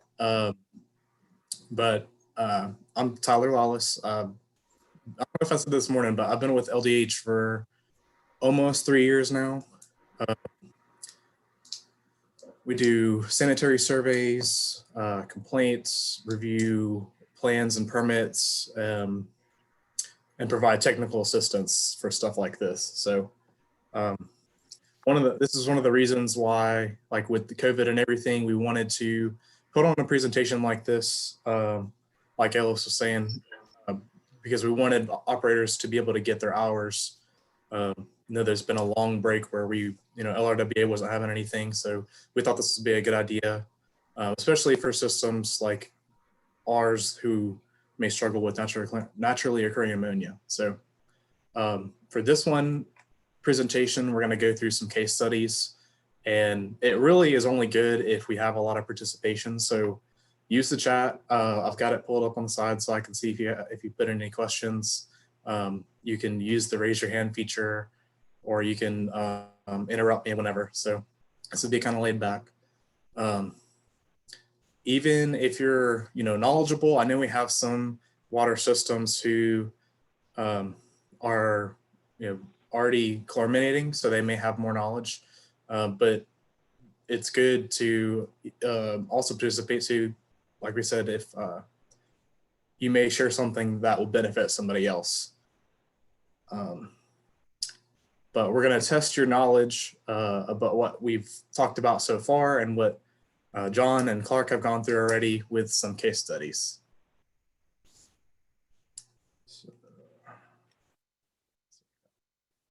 So before we do that though, we're going to go back through, just do a quick review session on Clark's presentation about the breakpoint curve, because it's really essential when you're talking about chloramination to understand the breakpoint curve. So we're going to go through it again real quick, but if you have any questions or you feel like you don't have a full understanding about the breakpoint curve, like it took me a long time to get it down. So I don't expect people who are just being introduced to it today to have a full understanding. But if you ask questions, or if you're having trouble understanding something, just speak up and we can go back over it. So what you're seeing is a couple of our LDH personnel out doing some investigational sampling for a water system. And we're going to look at some of the data that we may or may not have taken from these water systems. So the zone 2 we talked about is where you're creating those monochloramines. It's where chlorinated systems want to operate. And you want to be there because the monochloramine is the most stable. For the curve, we're pretending that there is some naturally occurring ammonia here in this zone before we have any chlorine that's added.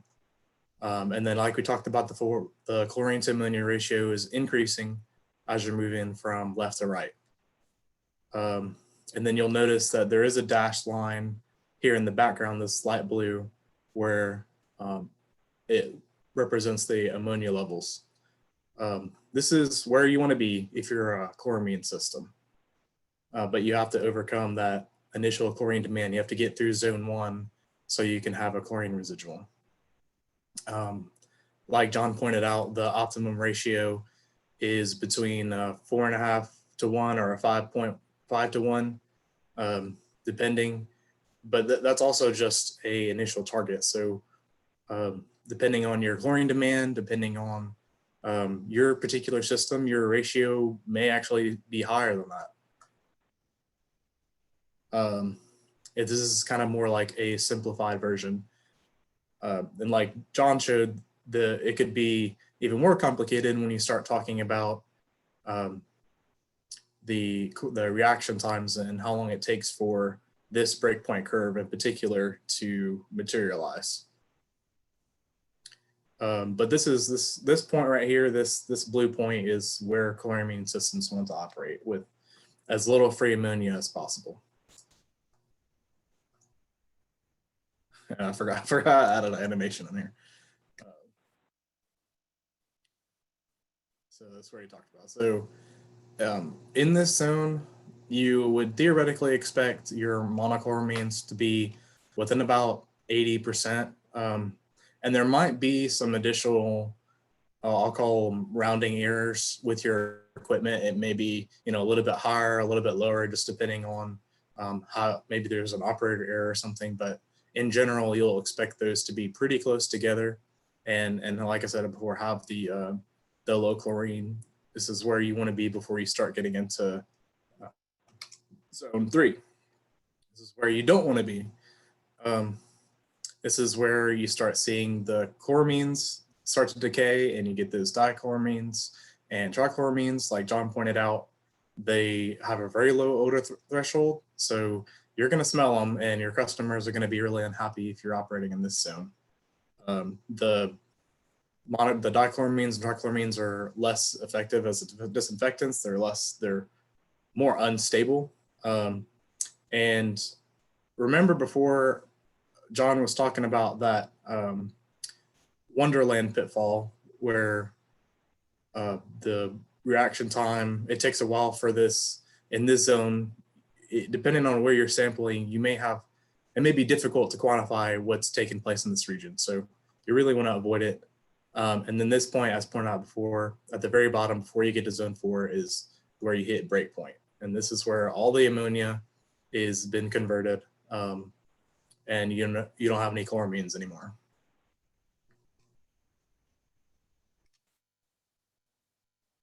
This is where, as you start to increase towards the 4th zone, your total chlorine and the monochloramine, the difference between those is going to increase because your monochloramines are starting to be destroyed. You may have heard of a chlorine burn, or well, now we call them chlorine cleanse. We don't like the word burn because the public doesn't take well to that kind of thing. If you've seen you're burning the water. But systems will do that for various reasons. But most of the time they'll either do it in response to a nitrification plan, or maybe they'll do it annually for maintenance. But whenever a system is switching, so it's like a temporary free chlorine conversion. So they're going from this zone 2 and increasing their chlorine to get to zone 4, they'll temporarily operate in this zone 3. So it's really important for systems who are chlorinating to do a lot of flushing and increase the chlorine residual to get to this zone 4 as quick as possible. That way you don't have a lot of water complaints, and there's not a lot of issues with disinfection. So you want to stay in this zone as short as possible and operate either in zone 2 or zone 4. So zone 4, like we talked about before, is where most free chlorine systems operate. And you're going to get a lot of free chlorine. All the mono, di, trichloramines are destroyed. You can get some interference. The difference between, right here, you can see this note, it says optimal free chlorine residual is about 85% of the total. There may be some organochloramines that may attribute to the difference between the free and totals. But in this case, we're assuming that they're going to be relatively close together, if not the exact same. And I was surprised earlier when we did the poll, because a lot of systems said that it was like the very first poll we did, one of the very first ones we did, where a lot of systems said they didn't know how much free ammonia was in their source water. But then the second one after that, a larger portion said that they use breakpoint chlorination. But if you haven't tested your source water and you don't know how much ammonia is there, you don't really know that. You're operating at breakpoint. You could actually be further back on this curve than you would think. So it's really important to test that, even if you think you're not a chlorinating system. And I did want to point out that, maybe if you're a free chlorine system or a smaller groundwater system, that you may not have the resources to, or you may not have equipment to test for ammonia, but we can come out and offer that technical assistance. We have the ability and the capabilities to do that. So if you haven't tested or you want to know, then you can contact any of the LDH people on this call, and we can come out and test your source water, get a snapshot of what it's like then, and see if there's any concerns, or we have the endophenol. We could use the endophenol test method to test chlorine and really see that, because that number kind of shocked me whenever a lot of people said that they didn't know how much ammonia they had. So just wanted to point that out. So kind of already went over this. All right, so here, before before we get into the case studies, I know I kind of like went back through that again really quickly, but I want to kind of stop and make sure everybody has a good grasp on the breakpoint curve. So if there's any questions, you can type in the chat, raise your hand. I just kind of want to open it up, make sure everybody kind of has a good understanding.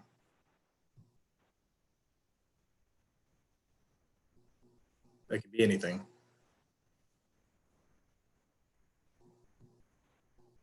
Or if somebody has something they want to share in addition, any LDH folks want to add something to the conversation. Not to this conversation, but is Wendy Montalbano on here? Okay. Any more? Okay, so I'm gonna assume, since there's no questions in the chat, that everybody completely understands this breakpoint curve. They could go operate a chloramine system tomorrow if they needed to. Tyler, could I get clarification? Can you test the monochloramine and dichloramines in the field, or is that a lab test? So I don't know about dichloramines. We for sure have the capability to test monochloramines. And if you're a chloramine system, that's definitely one of the things that you're going to want to check. Like Clark talked about with the optimization goals, that's one of the things that you want to be above a 1.5, because that's really going to show you what your disinfection capacity is, rather than maybe total chlorine. That conversation earlier we talked about, it's really a misnomer when we talk about using total chlorine for the compliance, when really it's monochloramines. We just don't have the EPA approved test method to use monochloramines, but we do have the capability. In the region office, we have the SL1000 and we have, I think, the DR900. Just need to get the reagents for it, but most of the time I'll just use the SL1000 out of convenience, because I test a lot of different things. But you could test for monochloramines, you test for total chlorine, free chlorine, nitrite, nitrite, yeah. I don't know about nitrate, if they have chem keys for that or not. That's a harder test. You have to send nitrate to the lab. Yeah, so to your question, there are no easy tests for the di and the trichloramine. You could not find a colorimeter that would do that. But the monochloramine, yes, there's a pocket colorimeter to do that, just like there is for free and total. So those are easy to do. I do have one system, though, that does test for di and tri. It's a surface water system, a large one. But I think they're using a fancy instrument like a gas chromatograph or something that not too many people have. So, but you infer how much di and tri is present by the spread, the difference between the total chlorine and the monochloramine level. And the further those two parts diverge, there's something that's making up that difference, and it's usually the di and the tri. So you infer how much is there by that. Right. Yeah. So you, like John's saying, like that's the best way to tell which zone you're in, is when you start getting from zone 2, you'll see that your free ammonia concentration decreases from, maybe you're a 0.05 to like something that's like 0 or like negligible. And your total chlorine, you got your residual like way up here, but your monochloramines are a lot lower residuals, or even minimal. Then you know that those monochloramines have broken down into di and trichloramines. So Tyler, put your pointer right between zone 2 and zone 3. So right there, you might expect the difference between the total chlorine number and the monochlorine number to be 80%, maybe, rough and dirty. Now go halfway down zone 3 with your pointer. Go slide down the total curve halfway. Yeah, right there. So you're destroying a lot of that monochloramine. So when you go back to measure for monochloramine, you might find the difference between the monochloramine there and the total chlorine that is reported for there to be something, maybe it could be a lot larger than 80%. The difference, it might be 50% of the value. You know, by the time you get to the bottom, you have wouldn't have hardly any monochloramine. So the monochloramine, as it diverges from the total chlorine, is an indication of those other chloramine types that are present. Yeah. Let me pull up. Your examples are going to show this too. Yeah, it will. Well, this curve helps show it as well. Yeah, and I think maybe this monochloramine may be a little bit too close to total chlorine. Yeah, that's all theoretical stuff. But yeah, you'll see as we kind of go through these examples that there is we've picked a right answer, but the way you interpret it, there may be other answers that may confuse. It may also be correct. Whenever you're out in the system, there are sometimes you get results that can be a little confusing. So we're going to go through a couple of those. And so I'm interested to see kind of what the responses are, or how people are going through these. But in general, as you get closer to this break point here into the dye and trichloramines, you may also see an uptick in the nitrite where your disinfection is not as strong, so you start seeing bacteria, and your free ammonia levels can actually, because the bacteria can actually increase that free ammonia level again. Let me pull up that other graph. I have it right here. So I think it's this one. So let me zoom in a little bit. So with this graph, you'll see early indications of nitrification. You may see as the monochloramines break down too, they'll also increase your free ammonia residual. And after you get close to that breakpoint bottom, the end of zone 3, you may see, nitrite start to increase, and your residuals will drop as well. So that's an indication of where you may be in the curve. So go to our first case study, and I want you to imagine that these aren't numbers on a page, but that you went out to your distribution system, your chloramine system, and you came back with these numbers. Or maybe you called LDH, you wanted to start to test your system. So where would you think that you're at on this curve? Really think about it.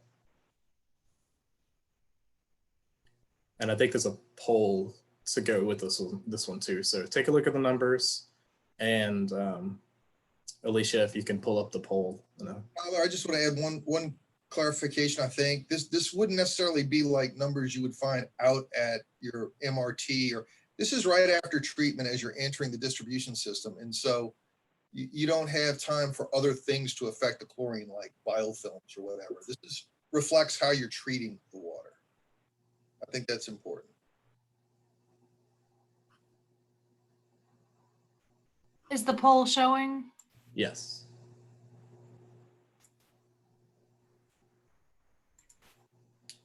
If anybody wants a refresher on what a poll is, ask us and we can give it to you real quick on what the zones are. Zone 1 is free chlorine. No. Zone 1 is. Zone 1 is chlorine demand. Chlorine demand. Mm-hmm. Only 9 people have voted, so remember that nobody can see what you're choosing. It's anonymous. It's anonymous. I can't even see what you're choosing. All I can see is how many people have chosen which. Trying to go through it. This is open to. I know that there's some LDH folks on here too who were, not as well versed in chloramines that are learning as well. So I do want to open up the poll to any LDH folks who want to participate.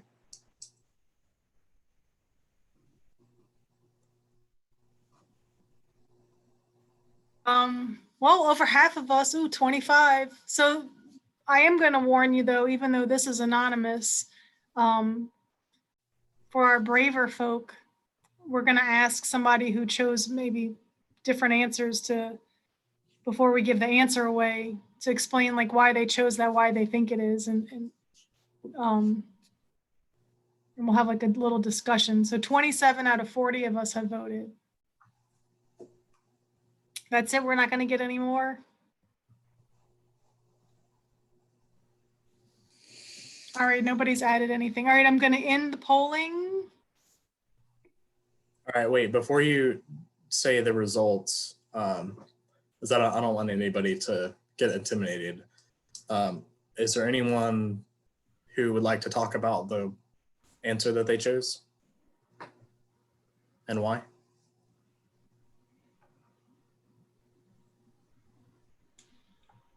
Well, let's just randomly pick somebody.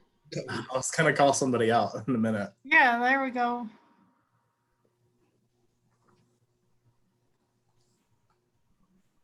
You want me to pick, or are you going to pick somebody? You can pick somebody. I'll pick somebody for the next one if no one volunteers. Okay, let's go with Victor Cruz. All right. I kind of was looking at it from the other perspective where we might be in the zone 2 area where we're trying to build up the monochloramines and we're not quite getting it. We're trying to get, and that was the way I kind of saw it, but then I started changing my mind afterwards, but it's too late now. So I just said you can change your mind. But I'll just stick with zone 2 for now. Like we're just in that bottom portion of zone 2.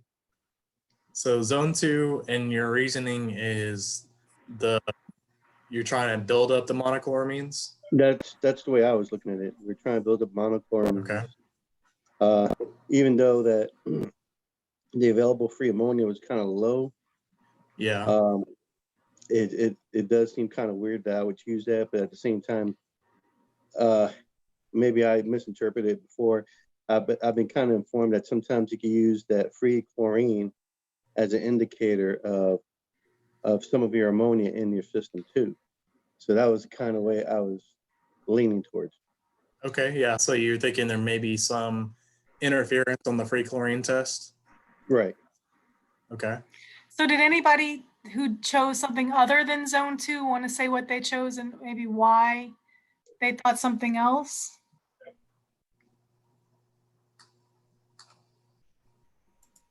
And I will say that every time, like us internally with, even with the trainers, when we present this, like there is no for sure answer. It's more of like, like what you think is going on. Does nobody else wants to?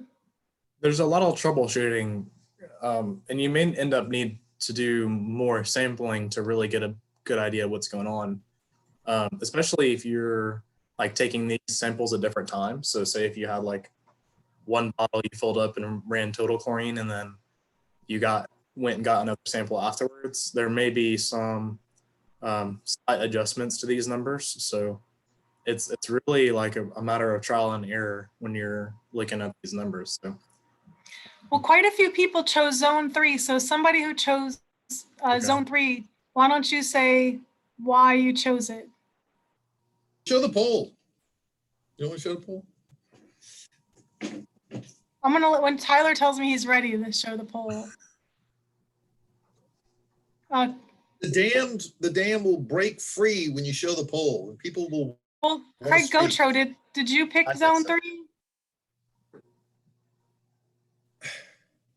No, I screwed up. I picked zone 1 and I went, oh crap. Okay, would you like to change your answer? I was leaning to zone 2 because I figured the free chlorine coming right out of the plant was going to react with that free ammonia, but I wasn't sure whether that free ammonia was actually at 0.01 or whether it was actually maybe a little higher than that with the interference. Yeah. But if those are the true numbers with the free chlorine at, let's say, close to 0.4, I was going to go to zone 4 after that. Yeah. So Scott put in the chat. Scott, would you like to talk about your answer? I know I see your reasoning, but what zone did you put? Scott Albritton? Yeah. Yeah. He's trying to work out his microphone. He said that the mono is further doesn't below wanna- the chlorine than He doesn't optimal. want to get on the microphone. So he's saying you put zone 2 or zone 3. 3. Okay. Okay. And he's saying that no free ammonia, free chlorine's increasing, and your mono is farther below the CL2 than optimal. So Alicia, you can go ahead and share the results. Okay, so yeah, it was pretty split between zone 2 and zone 3, and looks like maybe we had like an accident or two in zone 1 and zone 4, and then someone put none of the above. So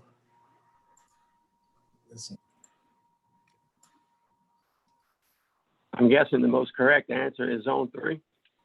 okay, so zone 3. The free ammonia in this one is kind of what gives it away here, where there's not much left to react. So if we were in zone 2, theoretically, if you're building up that monochloramine, you would see a little bit more free ammonia. And that free chlorine residual may be expected, but like Victor talked about, is that there may be some interference that we see on that free chlorine. Another indicator that Scott mentioned was the monochloramine. So here we can see, I'll do the math on my calculator, but the monochloramines are a lot lower than what the total chlorine residuals are. So we're seeing that destruction from monochloramines, and we can expect that there is probably some di and trichloramines. So we're not that far down into zone 3. We're not that far down on the breakpoint curve, but we can start to see some of those monochloramines starting to decay a little bit. And that's why this one was a little bit tricky, because it's far off, but it's not that far off. Let me see, I'm doing the math again. So Well, and ultimately, this is a snapshot in time, and the only way to really determine what zone you're in is to do a special study, right. do some extra testing. So yeah, you could do some more investigational sampling nearby. You could repeat the same site. You could do the point of entry. Here, I just did the numbers again. So the difference between the two is about 70%. Part of that you could potentially chalk up to the equipment you're using. There's a percent error whenever you run the test. So maybe theoretically your total chlorine could be a little bit lower, your mono could be a little bit higher. And that would put you a little bit closer to that border in between zone 2 and zone 3. So this 0.01, it's got, you may say, oh, it's got like a little bit of free ammonia, but again, we kind of chalk it up to the equipment error, percent error, whenever you run the test, that we're assuming it basically equates to a negligible or zero amount of free ammonia. So Tyler? Yeah. Well, you can, I was just going to add my comments, but if you still have more to discuss, go ahead. I'll wait till you're finished.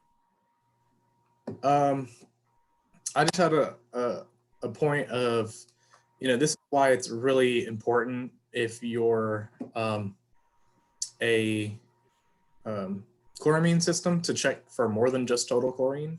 Kind of that point we talked about earlier. If you don't check for monochloramine, you may think, everything's fine and dandy until you get these results, the monochloramine results. You could be potentially anywhere on this curve, minus maybe zone 4.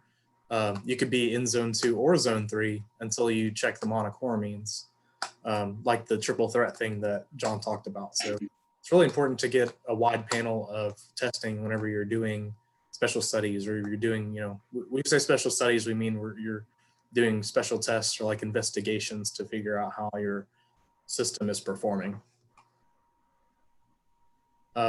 And maybe thinking about other tests you may want to perform whenever you see these results. When you start seeing that monochloramines decay, that may trigger something in your nitrification plan, or it may trigger one of those like alert levels or action levels that Clark talked about, where you may want to check for nitrite. You may want to do some additional flushing. There may be some concerns for nitrification here. So, John, go ahead. What do you had to add? Yeah, so if I was out in the field and I got these results, as Tyler pointed out, the first thing is that you don't have any real free ammonia, not a whole lot of it. It's practically all used up. So that means you're either at the end of zone 2 where that dotted line is between zone 2 and 3, or you're on the zone 3 side.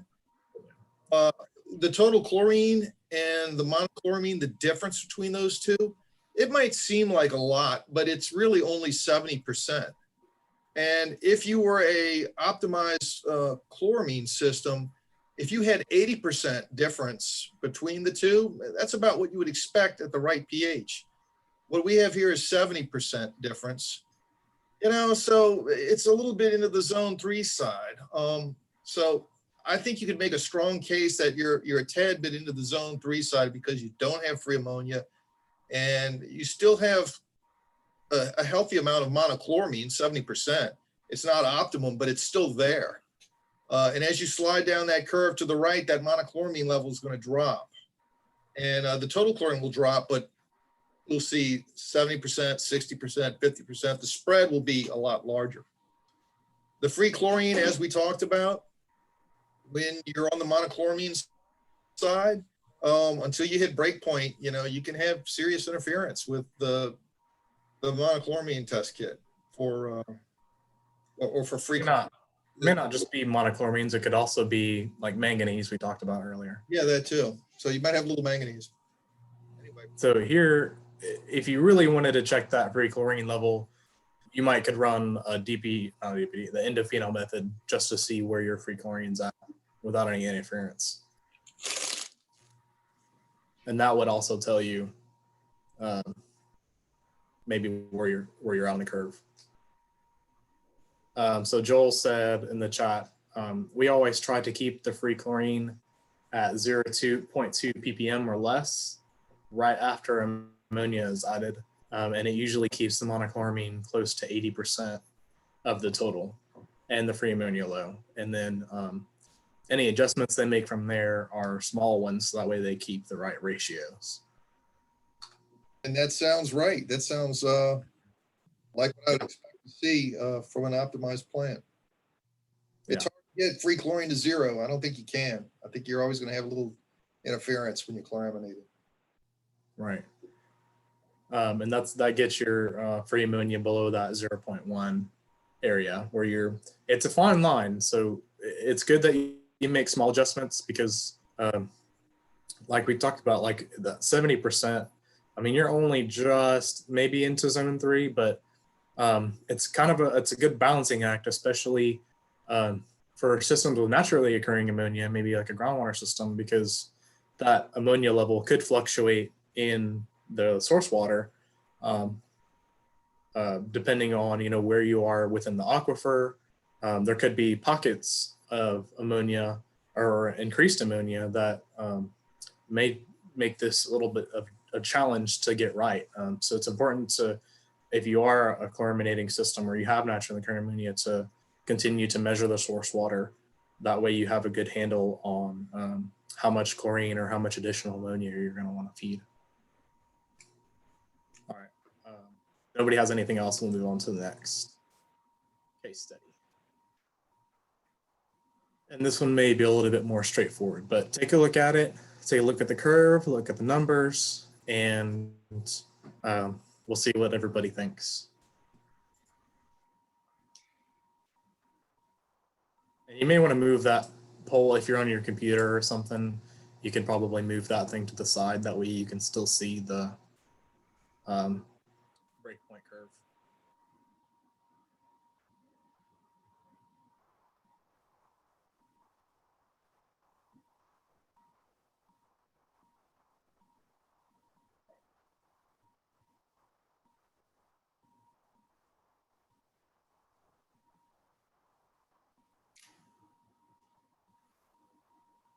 Not to make anybody feel intimidated, but we've had 13 people respond and all 13 people have chosen the same answer. But is it the correct answer? Well, We'll reveal that shortly. You have to tune in to find out.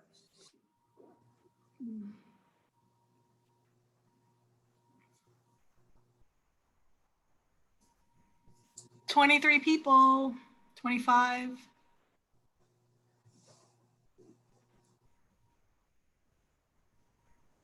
I feel like people are Really higher than because the total chlorine. they're really thinking about it. These are tough.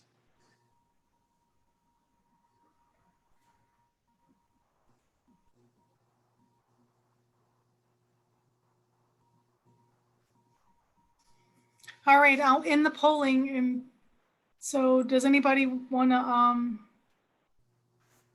discuss what their answer is before we reveal what everybody's answer is?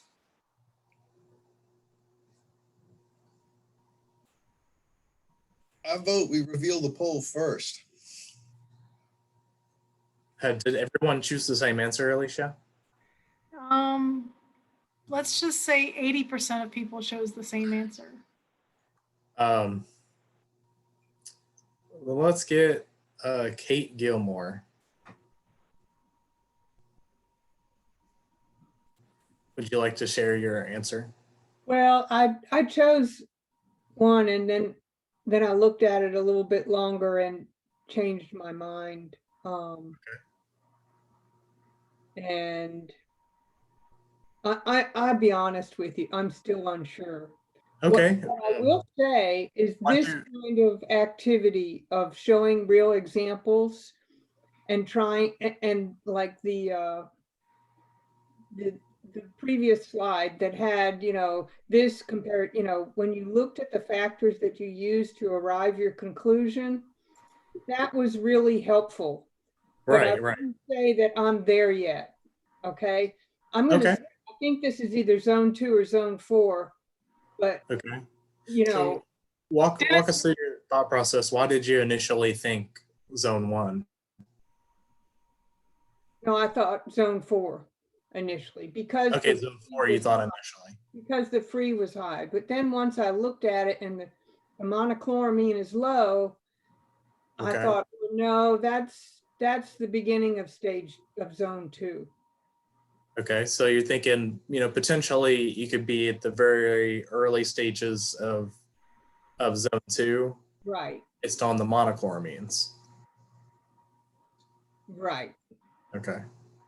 And I didn't have time to sit down and do the ratios, but I think that would probably be revealing too. But like I said, what it's doing right now is what I need to get a handle on this, and I'm not there. Oh yeah. Absolutely. And like I said, if this is something that you're not used to doing on a daily basis or you don't do often, then it could be very difficult to get a handle on, especially if this is your first day kind of going through. Well, about every 10 or 15 years, we get to do this. And it doesn't stick with you, let me tell you. Unless you do it every day, you know. Yeah, if you don't use it, you lose it. So right. So Dennis Petrie, he said that he chose zone 4 because the free chlorine should not be higher than the total chlorine. Okay. That's an interesting observation. Yes. That's and Charles Crochet said zone 4, but he didn't give a reason why. Okay. So you want me to show the poll? Show the poll. Well, I feel like, you know, there's somebody who's got to be confident in their answer. They just don't want to share it. They don't want to be put on the spot.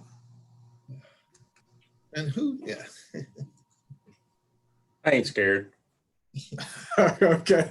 All right, James. I'm probably wrong, but I chose zone 4 because your free ammonia is almost non-existent. Okay. Monochloramines is almost non-existent, which means you made it through all the way through zone 3, and then you started back up. You made it past breakpoint and started back up on your free chlorine. Okay. Yeah. Winner, chicken dinner. hit the nail on the head. So go ahead, Alicia. So popular choice was zone 4. Charles asks, wouldn't the ammonia be higher at the beginning of zone 2? So Yes. So that's kind of what gives it away there is, well, yeah, two different things is your monochloramines are really low. So that means either you're in zone 1, beginning of zone 2, or you're in zone 4.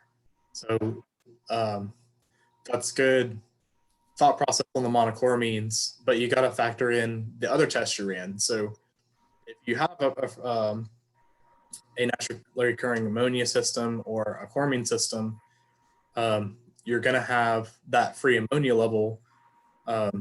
It's really low. So that kind of is what puts you out of zone 1 and zone 2.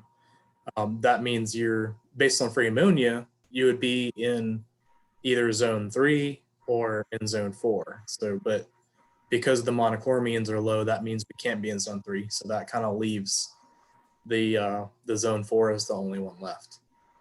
You're also looking at your chlorine residuals.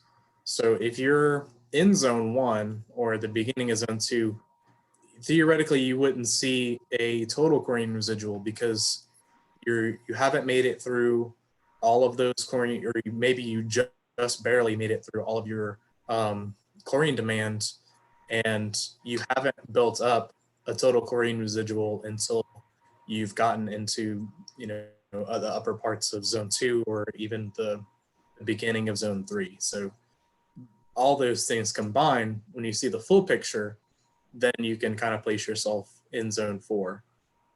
If you didn't sample for monochloramines, then or for ammonia, it may make this deduction a little bit harder. And the point that you said, is it Daniel Petrie or Dennis? The rationalization, that's the word I want to use, that the free chlorine, it shouldn't be technically greater than the total chlorine. This is one of those situations where we maybe attribute it to the test method or the equipment like we talked about, where there's a percent error. So theoretically, we would want those numbers, if you're in this zone 4, that would be really close to each other with the free chlorine slightly less. There could be like a rounding error that the equipment you're using, notice there's not another decimal place, so maybe it was 1.56 and the machine rounded it up to 1.6. So different things like that may increase your free chlorine. And we've actually seen that in the field too, when we're doing, we did an AWOP event at a system where the monochloramines were higher than the total chlorine. And it's just strange things like that that can happen in the field that maybe sometimes you aren't actually even able to deduce.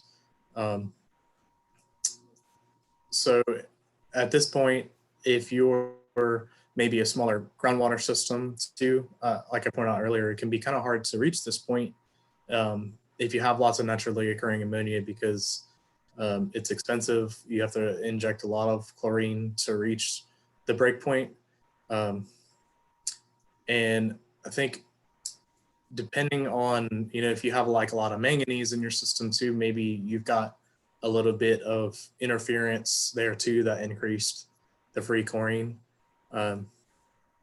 Realistically, you would think that it'd be all oxidized at this point, but those may be some weird things in the field that give you results that don't sometimes make any sense.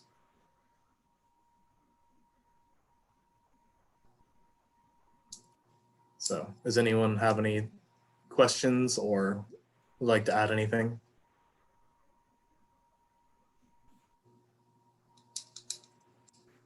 All right, we can move on to the final case study.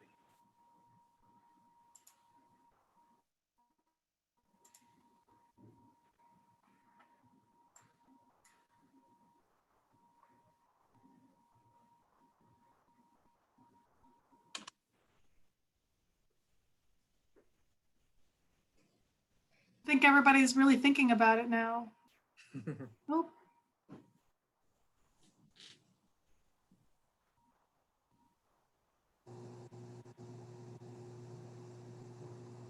"25% have voted. I got to vote. Hold on. So while we're waiting, Kate asked a really good question. She said that how many examples would be needed to confirm a system is in a zone, and would you sample over time? Typically, if you're pretty confident on your first sample about the results you get, it can be pretty straightforward. This is one of those things where, like Clark talked about, when you're trending data, then when you sample over time at a specific location, you get an idea of what you'll typically expect at that site.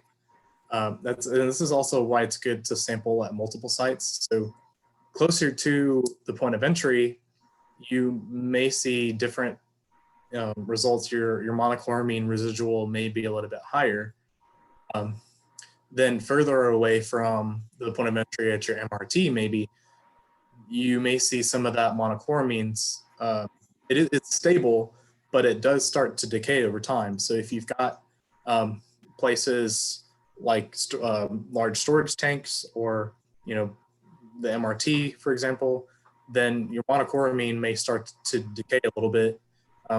So those locations, it may be a little bit harder to tell, but you'll have generally a good idea of what to expect because you sampled there before. And then even sometimes having a graph, like a line graph or something, where you can see the levels fluctuate over time, can be really helpful visual. That way you can see if it's something different than you would expect. Especially if you if you're a larger system who you have a lot of samplers, maybe people aren't sampling the same locations or at each time, then doing trending is really, really valuable for those systems. Clark said that performing a hold test would provide time release data. So I don't know if Alicia talked about this or Clark, but a hold test, basically what it is you're taking water from your point of entry and you're collecting it in a chlorine demand proof jar. And you'll take all these parameters over time. And what it's supposed to do is simulate how much chlorine demand is in your water without any interference from your distribution system. So that'll give you a theoretical value of how long your chlorine residual will last. That's why it's really important before you switch to chloramines to do one, because like John talked about with the organic chloramines, it may affect your chloramination to where it's not what's the word I want to use? It's not good to do chloramines in that system.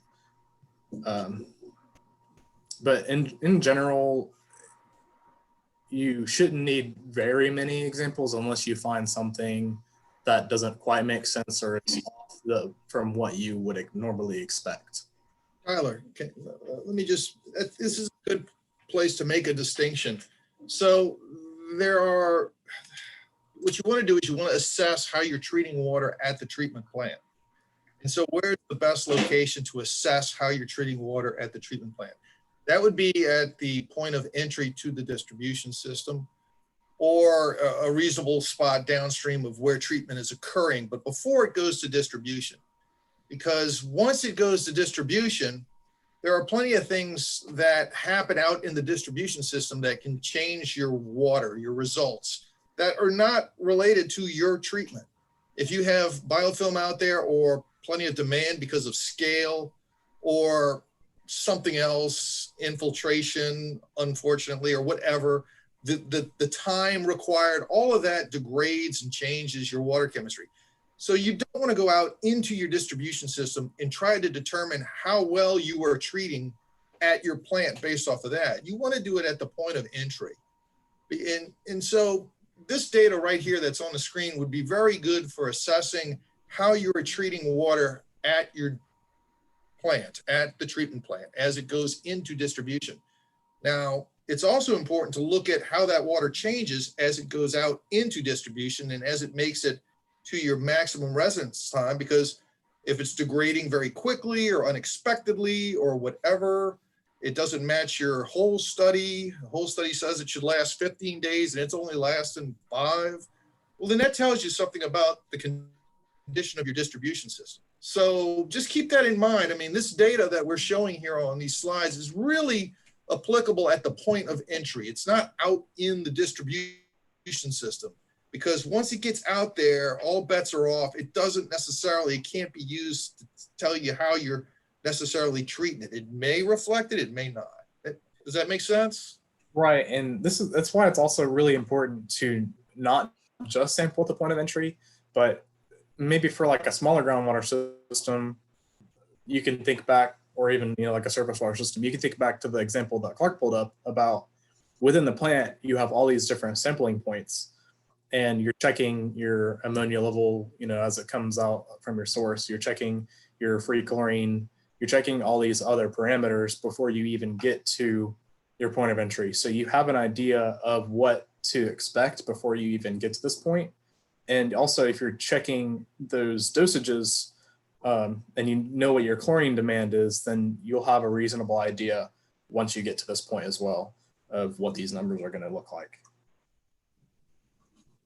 That's why it's so important to do all three. That little chair example that John pulled up, it's important to have all the pieces of the puzzle to really ensure you're treating the water properly.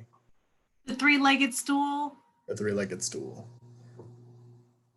I'm assuming you closed the poll, Alicia. I did. Okay, is there anyone who wants to talk about their answer choice? So I will say that 23 people picked the same answer. So I feel like most people should feel confident in talking about their choice. Unless they're one of the ones who didn't pick that one answer. All right. Want me to share the results and then see who wants to discuss why? Okay, yeah, we can do it. We can do it John's way this time. Okay, because he keeps texting me. Open it up. Okay. Yeah, everybody who picked zone 2 ought to be wanting to speak because it's a herd. Except I kind of want somebody from zone 3 to talk. No, we can have someone who wants to share their answer. Zone 2. I can kind of give y'all a breakdown of my thought process when I was trying to figure this out. So I like to use the process of elimination when I'm trying to figure out this stuff. So I have we have the givens and looking at the graph, I automatically ruled out zone 1 because we do have a chlorine residual. And then from there, I decided to eliminate zone 4 because the free chlorine was pretty low, since most of the chlorine was tied up in the mono. So that left zone 2 and zone 3. So I just decided to go with zone 2 because I felt like you had a high level of monochloramine. It hadn't started to fall down yet. Like I said, the free chlorine was still pretty low. So with most of the monochloramine tied up in, with most of the chlorine tied up into the monochloramine, I decided to go with zone 2. Yeah. Okay. That's really, really good rationalization. Yeah, that's good logic. And so I can already, let's go to the next slide. Based on the results, we can tell that the answer is zone 2. And Andrew hit the nail on the head there with, here we're looking at the free ammonia levels are higher in the previous examples. So we know that all of the free ammonia has not been reacted out yet. So that puts us in either zone 1 or zone 2, but we do have a chlorine residual, and the monochloramine and the total chlorine are really close together, like we would want if we were an optimized plant. That free chlorine residual, we could maybe attribute to some monochloramine interference or some manganese related to the use of the DBD test. So Anyone else have anything to add on that? Yeah, well, I'll just add to what I was saying. I think the reason I chose zone 2 over zone 3 was because of that free ammonia. You still had some free ammonia available, so not all of it had been eaten up. So that's why I decided to go with zone 2 over zone 3. Right, and some plants will operate right at that level. You really do want to keep the free ammonia low, and this number is actually a little bit above what our optimization goal is of the 0.1. But some plants use that as an operating criteria to have just a little bit of free ammonia at their point of entry. That way they know they haven't reached that zone 3 yet.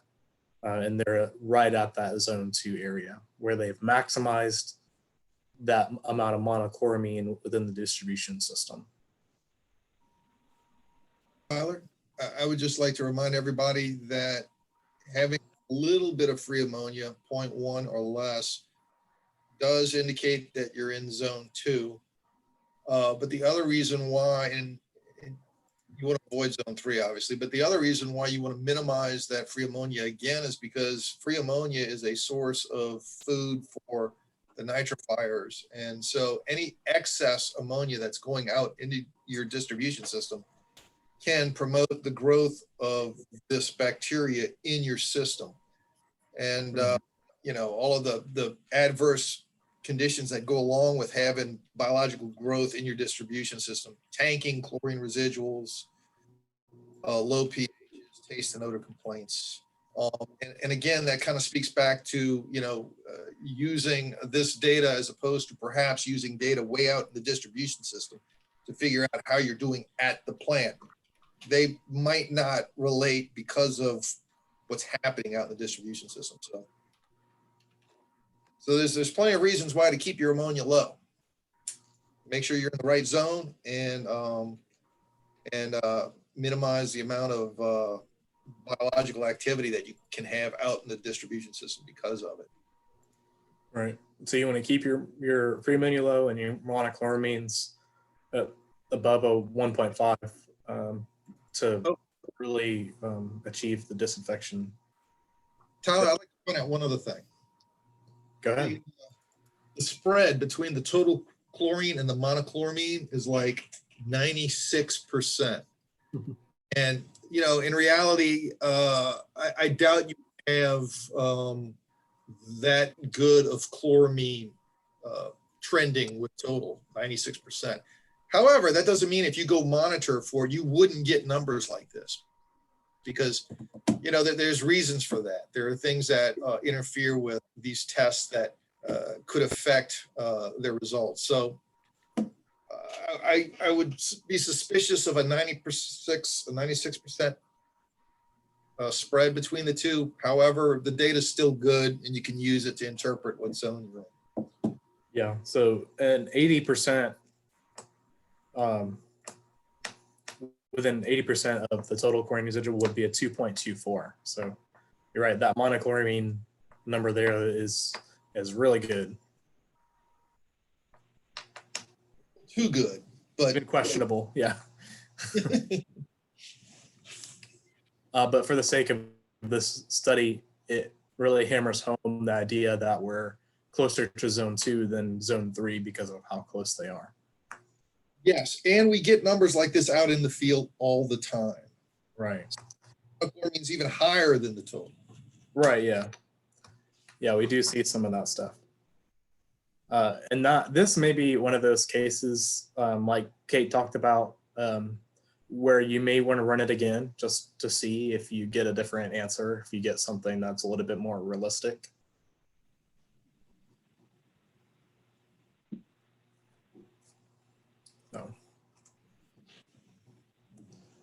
So this is kind of the summary. We really want the monochloramines, so the most stable. They don't smell, they don't taste bad, and they have the highest disinfection capability of the three. And we don't like the organic chloramines because they have no disinfection capability. They can react with nitrogen-based organic matter, and they're really persistent, hard to get rid of.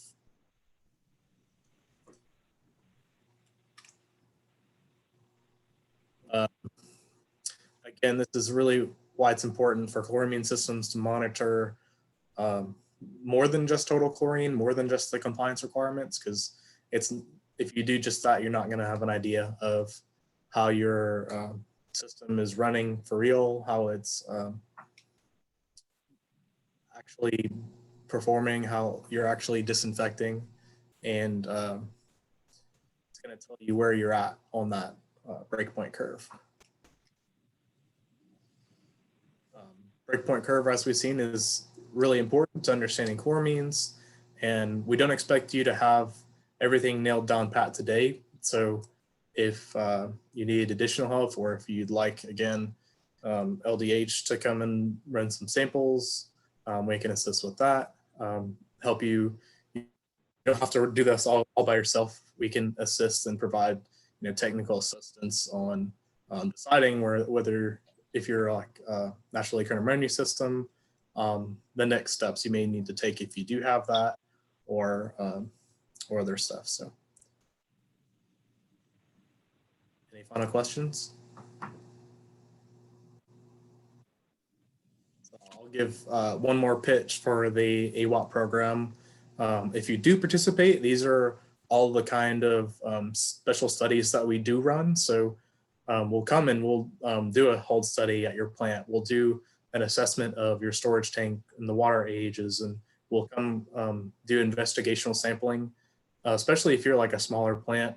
You may not have the resources to do a lot of the stuff yourself. So we come in a team, and most of us are pretty technically trained. So we can provide a lot of insight and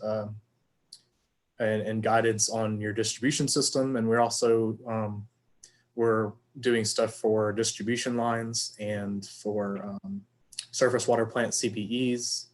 And yeah, so thank y'all for y'all's time. And we're not coming in to write you up.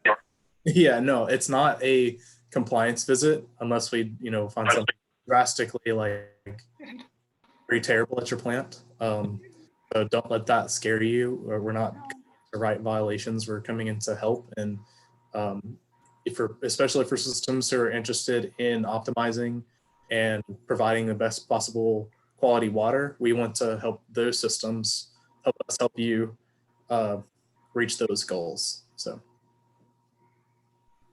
Yeah, and that's a good point. It's not, you're not going to get a sanitary survey letter with significant deficiencies when we leave. You're going to get a list of recommendations. And next year's AWOP CPEs are going to focus on groundwater systems. So we're definitely looking for groundwater systems that are interested in hosting us. Wade says, thank you for your time, Taylor. And Dylan said, great job, Tyler. Thank you all. What were you going to say, John? And I was going to say the AWOP that we're going to be doing, I don't believe is going to be limited just to like groundwater systems with chloramines. It's distribution system activities, healthy distribution systems, flushing, correct?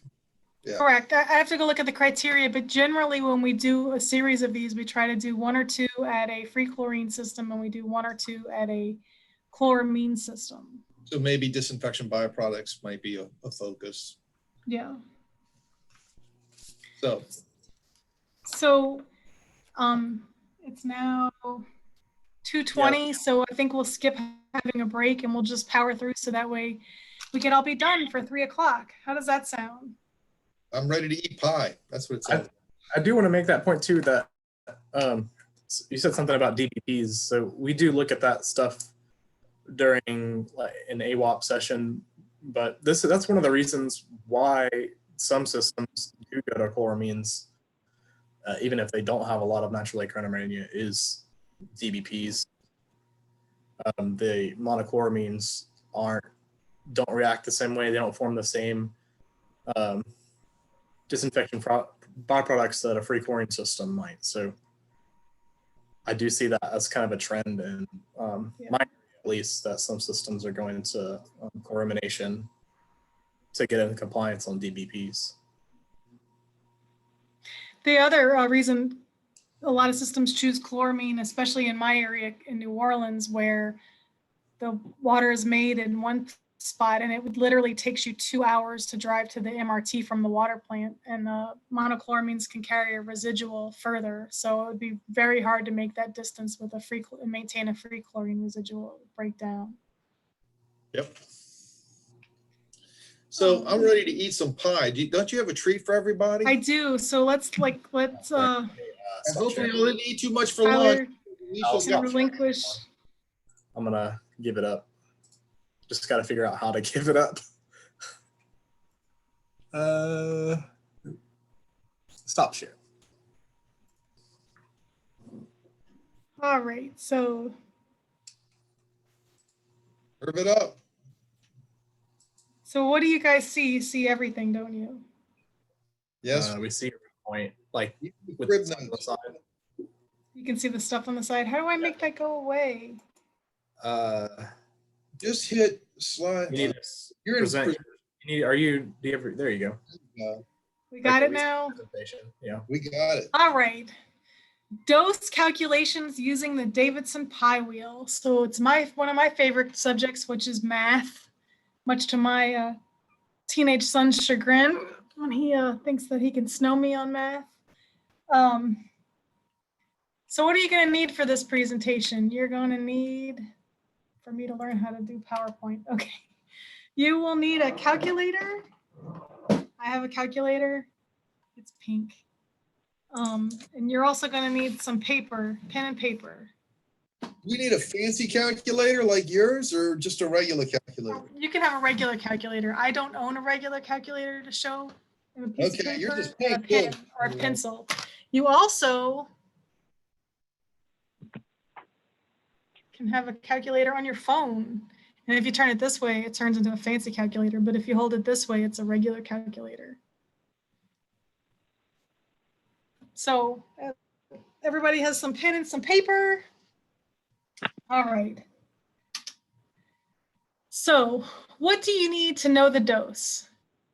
Or why do you need to know the dose? To ensure you are achieving your treatment objective. So one big thing with AWOP and optimization is that we believe every water system, every plant should have a goal. They should have an objective that they're trying to achieve, not a generalized goal, which we hear often, which is to make the best water possible. But you want like a numerical goal, like something that is measurable. You want to make sure you're able to meet chlorine demand, meet the required disinfectant residual, which currently in the state of Louisiana is 0.5 milligrams per liter or parts per million anywhere in the distribution system. You want to be able to chloramine optimization, iron and manganese control, corrosion control, et cetera. And this can apply to anything, not just a disinfectant. And to ensure you are compliant with NSF, which John mentioned earlier. Anything that you're putting in your water needs to be NSF approved. And when it is NSF approved, it has a maximum dosage that is allowed.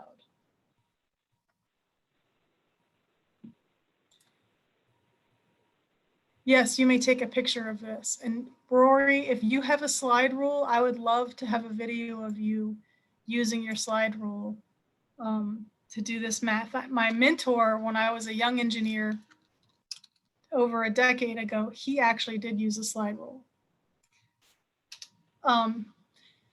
So the pounds formula. The pounds formula is going to be your chemical feed rate, which is pounds over day, equals treated flow, which has to be in million gallons per day, times the dose, milligrams per liter, times 8.34. This might look familiar because it's somewhere on this sheet that everybody here should be familiar with. This is the math sheet they give you when you take your operator licensing exam. And when they give it to you, it's double-sided printed, and I hit the wrong button this morning. It's very important to make sure that your data's units must match the units shown. If you throw in your treated flow at gallons per minute, this is not going to work out.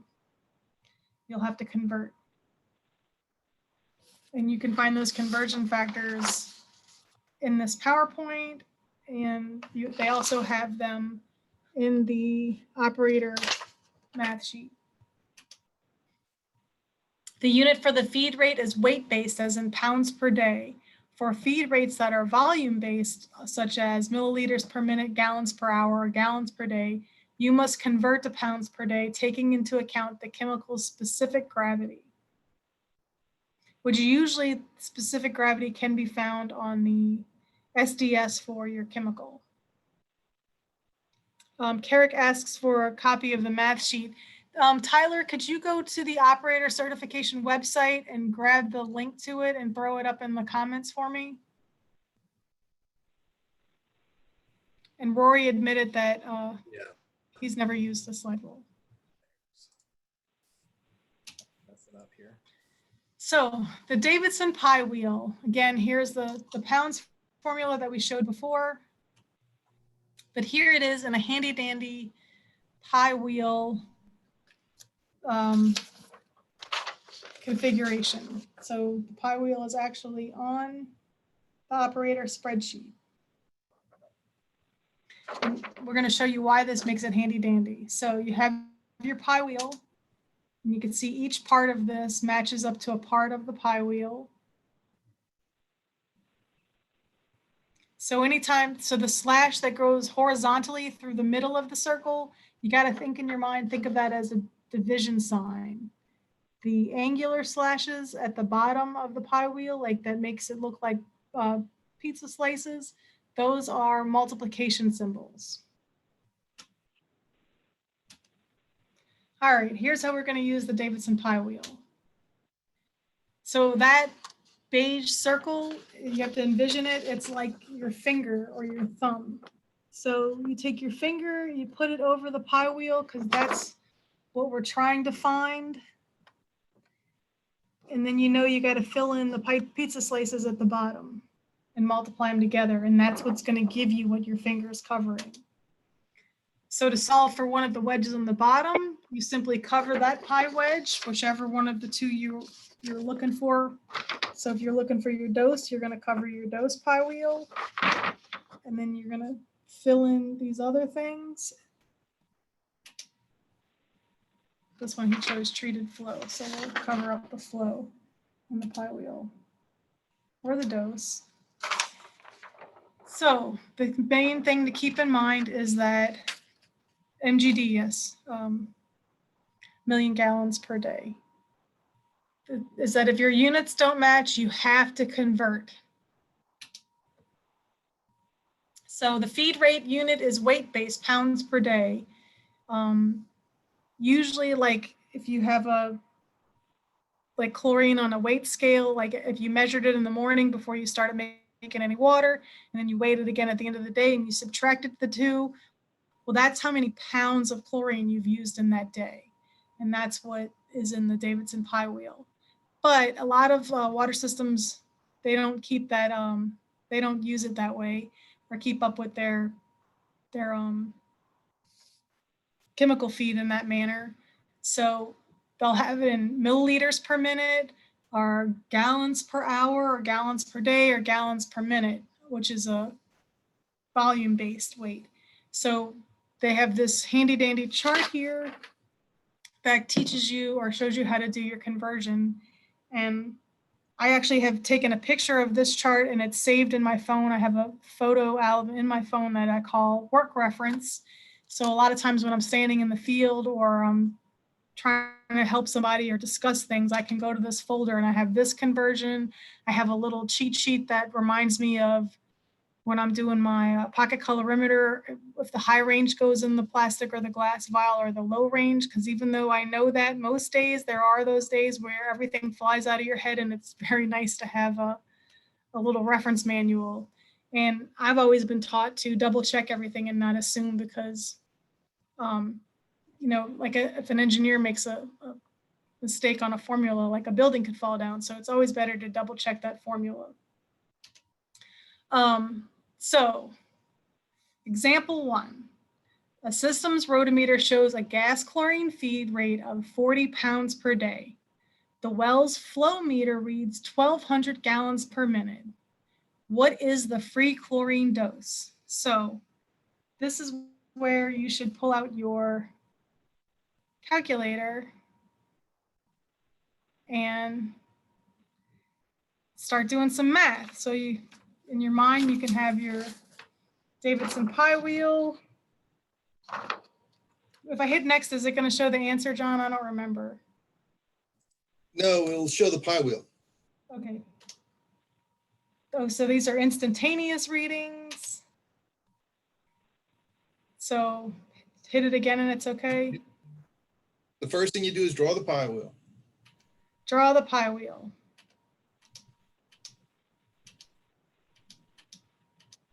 All right. Check your units. So should this be the moment where I let everybody do the math, or should we go all the way through the first example? However you want to do it. If they look, I see a bunch of heads down and it looks like I do. I would say let them do it and let's see what we get.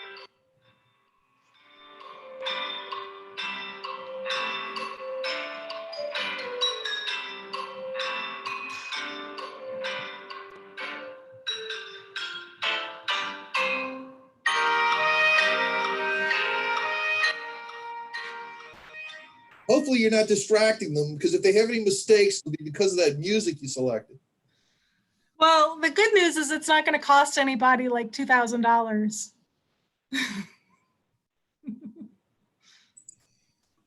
I thought it was a nice touch, actually. Stressful, but nice. So has anybody come up with an answer? That's in memory of Alex Trebek. Rest in peace.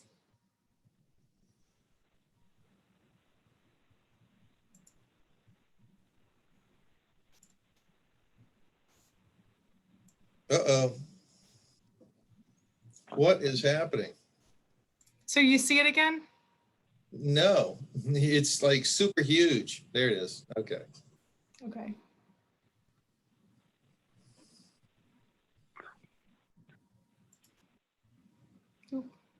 All right, so. What you think? If y'all are ready to go, give us a thumbs up sign. It says it's paused. I wonder why it's paused.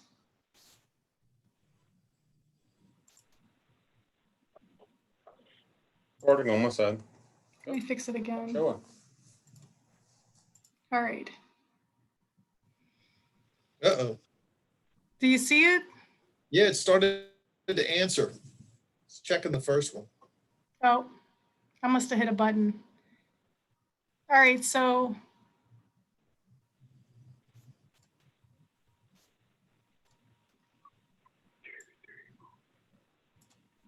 So somebody volunteer and give us what they think the answer is. And there's no reason to be shy. A lot of people get it wrong in the first try.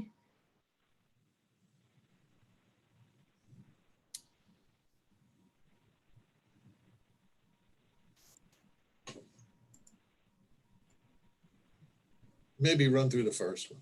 All right, let's run through the first one. All right, I'm going to run through the first one, but the next one, somebody's got to give us the answer. All right, so what we know is that the chlorine gas feed rate is 40 pounds per day. So we're going to put that in the top of our pie. We know the treated flow rate is 1,200 gallons per minute, but that's not in gallons per day, million gallons per day. Oh, okay, I got a couple people who gave answers. So Mariana Copen says that it's 2.78 milligrams per liter. Charles Crochet said 2.85, and Amy Schlesinger said 3,996. So let's see who was right. All right, so let's throw the 200 gallons per minute into this one, but we need to convert first. So we're going to multiply 1,200 times 0.00144. And that's going to give us 1.73 million gallons per day. So we're going to go ahead and put that into the pie like that. So everything is filled in except for dose, which is where is what we have our thumb over. So we're solving for dose. So in order to do that, we're going to take 1.73 and multiply it by 8.34, which I just put my calculator up. 1.73 times 8.34, that gives us 14.42 or 14.43 if you want to round properly. So Amy said she realized she did gallons per day. So then we take 40 and we divide it by the answer we just came up with. And that's how we come up with 2.77 or round it up to 2.8. So is there any questions about what we just did? Did everybody get it? So I think Scott and Charles basically got the same answer because, you know, for rounding errors, which happens. All right.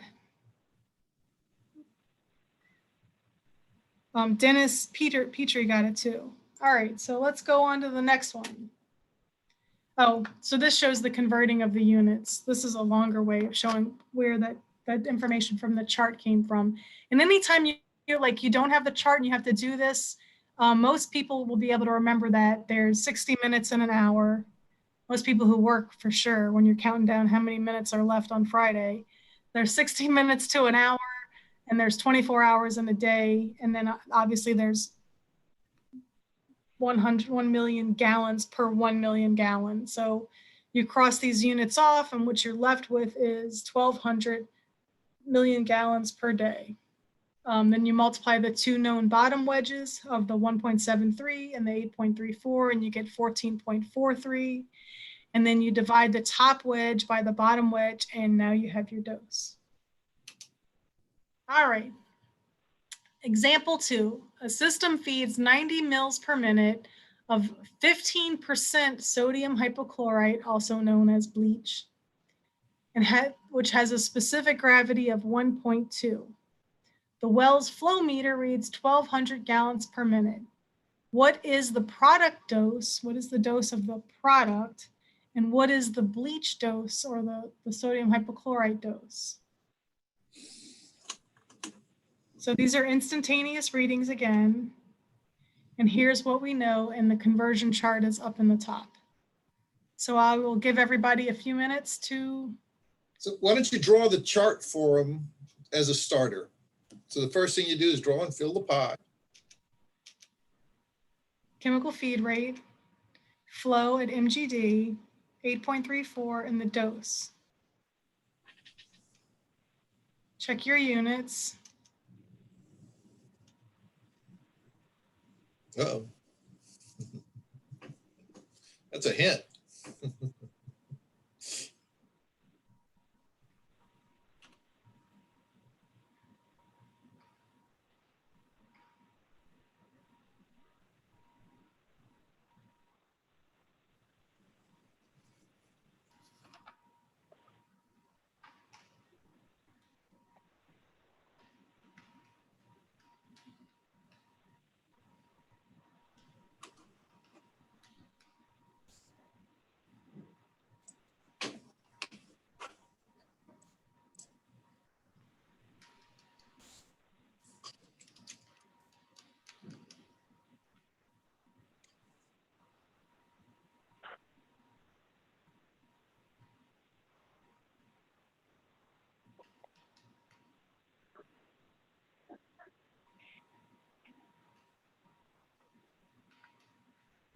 So we didn't define what specific gravity is, but I'll just throw it out there.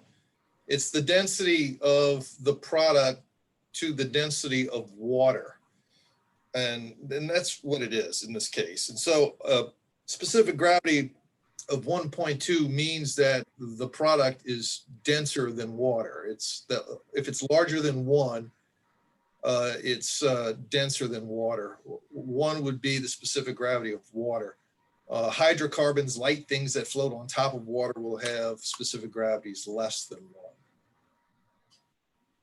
And it's a unitless measurement. It's just really like a ratio or a comparison to the density of water. Yeah, it's a ratio.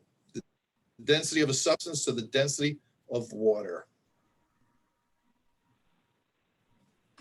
Mercury, by the way, is around 13 point something. So it's very heavy. It's also a liquid metal, right? So.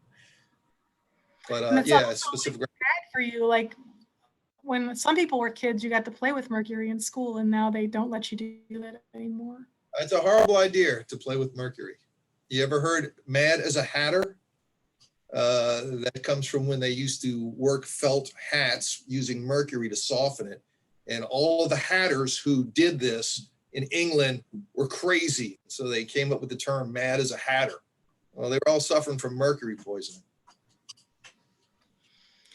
So Wade and Mariana gave very similar answers, and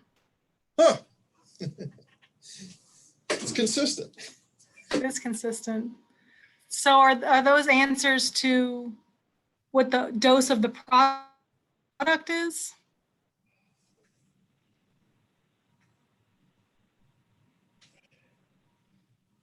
Yes, okay. Have y'all figured out what the dose of the chlorine, the sodium hypochlorite specifically is?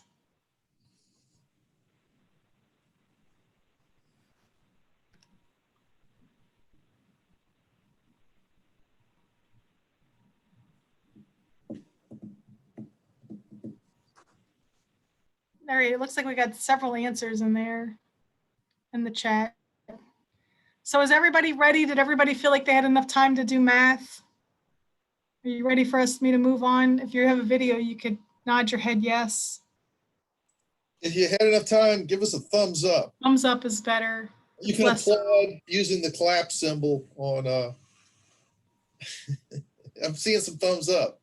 I'm seeing some thumbs up. Kate gave us a thumbs up. Okay, well, let's go ahead. Are you ready? So obviously this is in milliliters per minute. We need to convert. We're going to use the top of this chart to convert. So that gives us 343 pounds per day.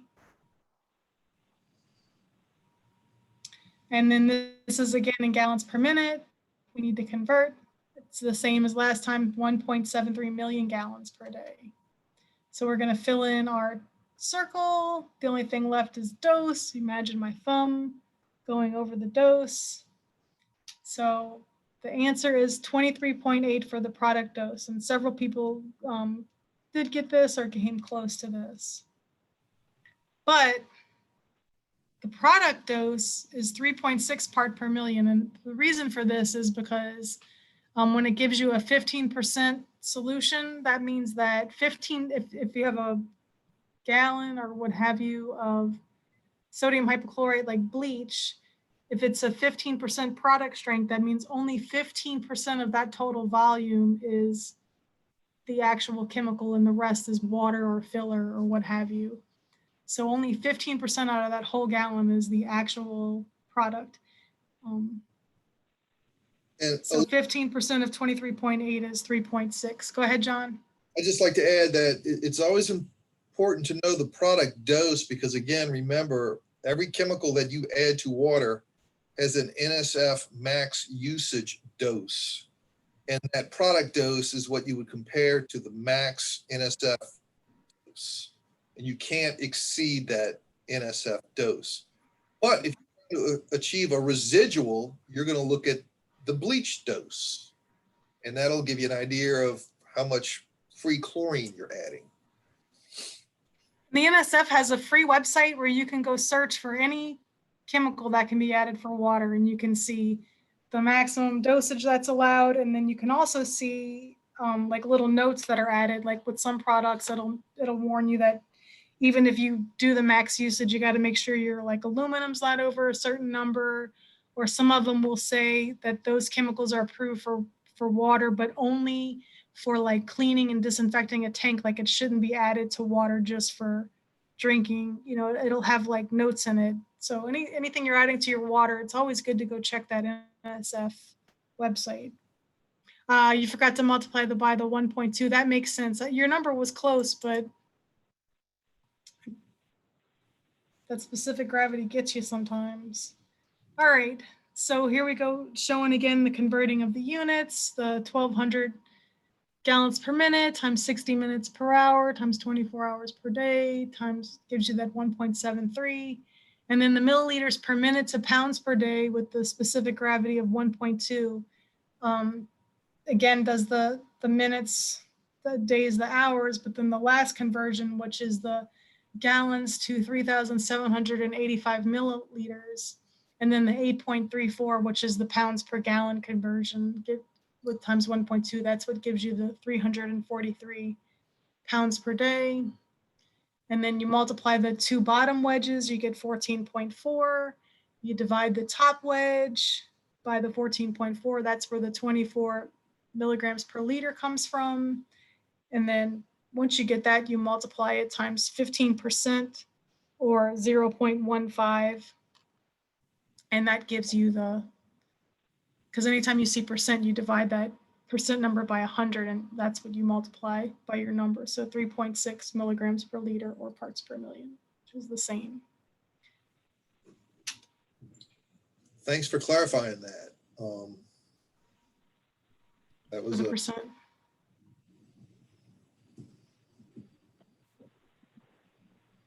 The 8.3 conversion is for your pounds per gallon. for water. For water. Yeah, and that's why we need to use the 1.2. Because obviously, or not obviously, but the product would weigh more than water. And Clark put in the NSF website for us. So adding ammonia, there's three types of ammonia that are typically added to water systems. The first one is anhydrous ammonia, which is a gas. So this is going to have 100% product strength when it gets added. Just like with chlorine gas, the feed is going to be weight based. It's going to be in pounds per day. And then this is I don't know if it's commonly used in groundwater systems, but a lot of my larger systems, because I'm in the New Orleans area, do use anhydrous ammonia. The next one is ammonium sulfate. That's a 40% liquid. It's 40% liquid ammonium sulfate. So the ammonia strength for this is going to be 10.32%, and its specific gravity is going to be over 1.2, so similar to the bleach with the specific gravity. How do we get the 10.32 ammonia? The liquid ammonium sulfate is equal to that chemical written out thing that I'm not going to say, at 132.14 grams per mole. And then ammonia is at 17.031 grams per mole. The liquid ammonium sulfate has 2 nitrogens and 8 hydrogens, which can make 2 ammonia molecules. So, and there's the math of how it comes up with 25.8%. John would have to explain that because I got a little lost in there. The other one is 19% ammonium hydroxide liquid. This is going to have an ammonia strength of 19%. Its specific gravity is 0.9, so this would be less dense than water. And unlike the liquid ammonium sulfate, the strength reported for ammonium hydroxide, 19% in this case, is normally for the ammonia. This is also called aqua ammonia or just aqua. And I'm sorry, Alicia, but if you go back to that liquid ammonia sulfate, that is not really well explained, and you'd have to be a chemical engineer, I guess, or chemistry buff to really get it. But it's looking at the grams per mole, the chemistry, how it's expressed for liquid ammonia sulfate and ammonia. The 25.8%, if you multiplied 40% by 25.8%, you would get 10.32%. Okay. And that's not shown on there. So this slide is not that clear.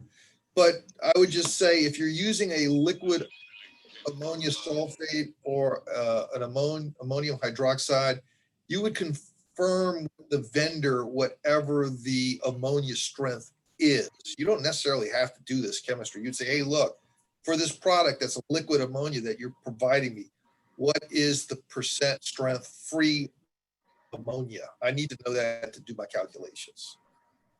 And sometimes that information is on the safety data sheet, or some vendor information sheet. But what I provide here is just common percentages. For 40% liquid ammonia sulfate, it's going to be 10.32% free ammonia. For 19% ammonia hydroxide, it's going to be 19%. That's what we find out in the field commonly.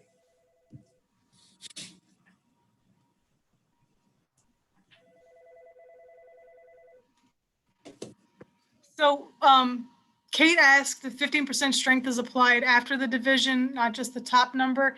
You could go either way. You could do it to the earlier in the equation, or you could just do it at the end. I find I always do it at the end just because then I keep things simpler in my mind. And she's referring to the previous question, previous example.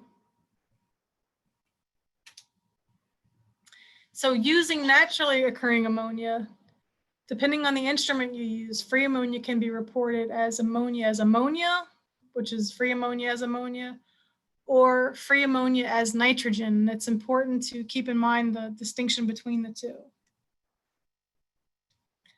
The Hawk pocket colorimeter 2 reports free ammonia as nitrogen. So to convert free ammonia as nitrogen to free ammonia as ammonia, you multiply by 1.22. To go in the opposite direction, to convert free ammonia as ammonia to free ammonia as nitrogen, you divide by 1.22. Why does this matter? Because your products are going to report free ammonia as ammonia. But then when you're using your pocket colorimeter, it's reporting it as free ammonia as nitrogen. So earlier, like when John had that trick question about what you want your ratio to be, both of those answers were correct because one was reporting it as ammonia, one was reporting it as nitrogen. So there's 2 points on this theoretical breakpoint curve where it's optimized of a 4.1 to 1 or a 5 to 1, depending on if you're looking at it as ammonia or nitrogen. And at the breakpoint, you're looking at an 8.2 to 1 or a 10 to 1, depending on if you're looking at ammonia as ammonia or ammonia as nitrogen. So for example 3, a system feeds 30 mils per minute of 40% liquid ammonium sulfate, having a specific gravity of 1.23. The well's flow meter reads 1,200 gallons per minute. What is the product dose and what is the free ammonia dose? Again, these are instantaneous readings. And what we mean by instantaneous readings is you're looking at the calibration column, and in this moment, it's feeding 30 mils per minute. That's not the same as if you, like I said before, like when you weigh your bulk storage in the morning, and then you weigh it at the end of the day, and you subtract the two, and then you know how many pounds you fed over the whole day. That's like a whole day. This is just in this moment, it's feeding 30 mils per minute. So what we know is that there's a 40% of liquid ammonium sulfate being fed at 30 mils per minute with a specific gravity of 1.23. Treated flow is 1,200. Not too far. And then I'll scroll back just as a reminder. The liquid ammonium sulfate, the strength is going to be 10.32%.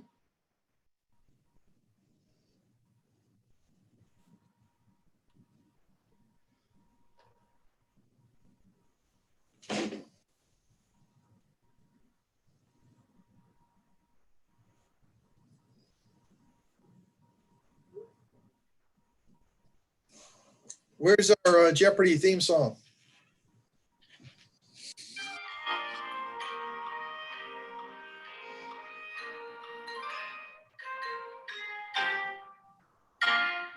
Oh, good.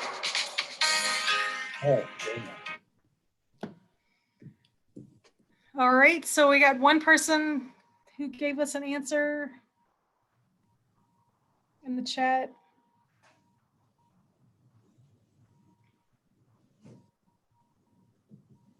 I was glad to find that I could find the actual song because I was worried that if I pulled up YouTube that it would go to a commercial.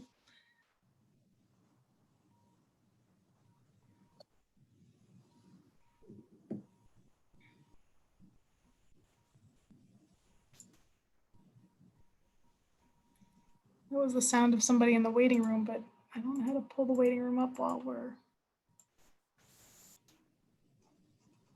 I'm presenting.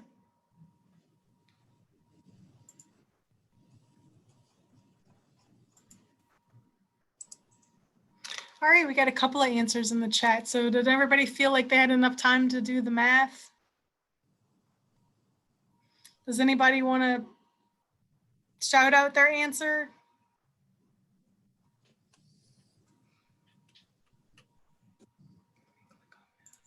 All right. So 30 mils per minute, we're going to convert it to pounds per day. There's our conversion at the top again. So it's actually 117 pounds per day. Gallons per minute, we've done that the last couple examples, 1.73 mgd. So we're plugging those into our pi, cover what we want to find with our thumb, 8.1. So Charles Crochet and Dennis and Morgan Boyette, they all got it right in the chat. So congrats. So 40% liquid ammonium sulfate contains 10% of free ammonia. So 10% of 8.1 is going to be 0.81 for the dose. I mean, for the product dose, not the product dose, the ammonia dose, free ammonia dose. And remember, this is important that this is ammonia as ammonia. If we wanted to compare it to what our pocket colorimeter would give us, then we would want to do ammonia as nitrite, nitrogen. And that would be, you would multiply the ammonia as ammonia, you would divide it by 1.22, and that's what you would compare to what your test kit would show you.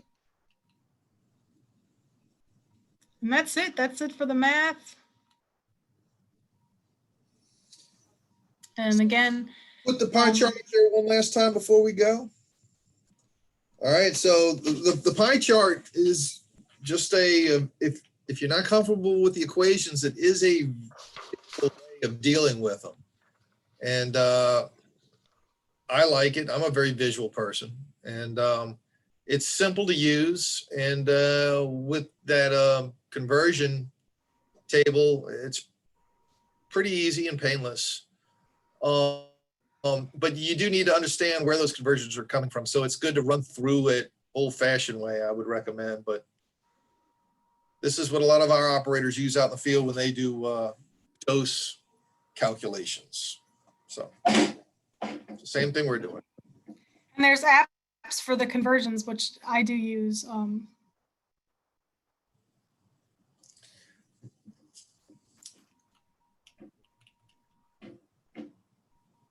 Oop, too far. Way too far. Back that up quick. No. Where are you going? I was trying to find the PowerPoint. Why? You're going to take us on a tour. I know. I'm just going to do this. There we go.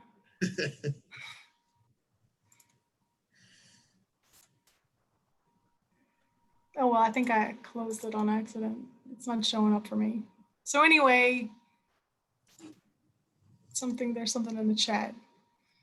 Dennis said he got 3.24 parts per million dose also, but that was multiplied times 40% and not 10%. So like we talked about a couple of slides ago, the ammonia part of that, the 40% is not really applying to the ammonia inside of that product. It's the ammonium and the sulfate together. So only 10% of it is actual ammonia. And that's why you multiply it by the 10% number and not the 40% number.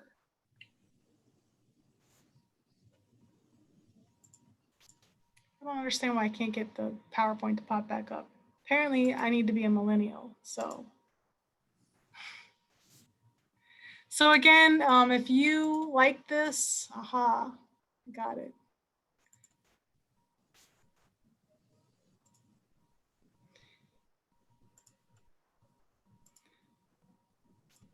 If you like this, if you are interested in being a part of AWOP or hosting an event for us, just email me. It's quick and it's painless. Just say, hey, I'm interested. Maybe mention what you might be interested in, and I'll put you on our list. And as things come up, we'll be able to contact you and see if you're still interested. Even if you email me that you're interested, like I understand certain plants have certain busy times of the year, things just don't work out, and you can always turn us down when we call you and we say, hey, can we come over in March and do a CPE? You can always say, no, March isn't good for us, but you can still be on the list for the next one. I appreciate everybody that called in today. Give us a week or two to get the certificates out. I did make a spreadsheet that I'm going to send to Tom and Raina. So hopefully they can give you your hours via that without not everybody having to email in their certificate, but keep your certificate in case, you know, you always want to keep your documentation of your hours. Dennis said, thanks to all the presenters of today's class, that it was greatly appreciated. So the next step is today I'm going to email everybody. I'm going to email them the breakpoint chlorination link from the EPA that was shared in the notes earlier. And I'm also going to email you a link to some feedback that you can just fill out. It's anonymous, but if you want to put your name on it, that's fine. I would at least ask, if you don't want to put your name on it, to at least write that you're an operator or like what your job duty is, so I could filter out you know, the LDH staff that are on here. If they fill out the feedback, I would just like to be able to distinguish between them and you know, operators who are intended audience. And we will email a copy of everybody's PowerPoint as a PDF. I will try to get that done today, but I will definitely, the feedback and the link to the Breakpoint EPA website will come as soon as I possibly can. And I will pull together the PowerPoints and mail those out possibly too. Will we be notified of any upcoming classes? I will definitely keep everybody's email, and the next time we do something like this, we will email out to all the people who have attended in the past. So thank you, and thanks to Tyler and John and Clark for taking a lot of the time out of their day to be a part of this with me and for presenting this, and thank you to everybody who attended. I really enjoyed the participation. Everybody did a great job, and nobody ran when we started doing math, so that's a win for me. Yeah, I thought it was a big success. I would just like to say, if there is a training that you would like, standalone perhaps, let us know. If there's something in particular, we're open to ideas as well. Yeah. So I hope you enjoyed our Zoom class today. Thank you all for coming. If nobody has any questions or anything else, that'll be it. All right. Thank you all, everybody. Enjoyed it. Thank you all for y'all's time. Hope you learned something fun. Great job. Thank y'all. Thank you. Thanks, everyone.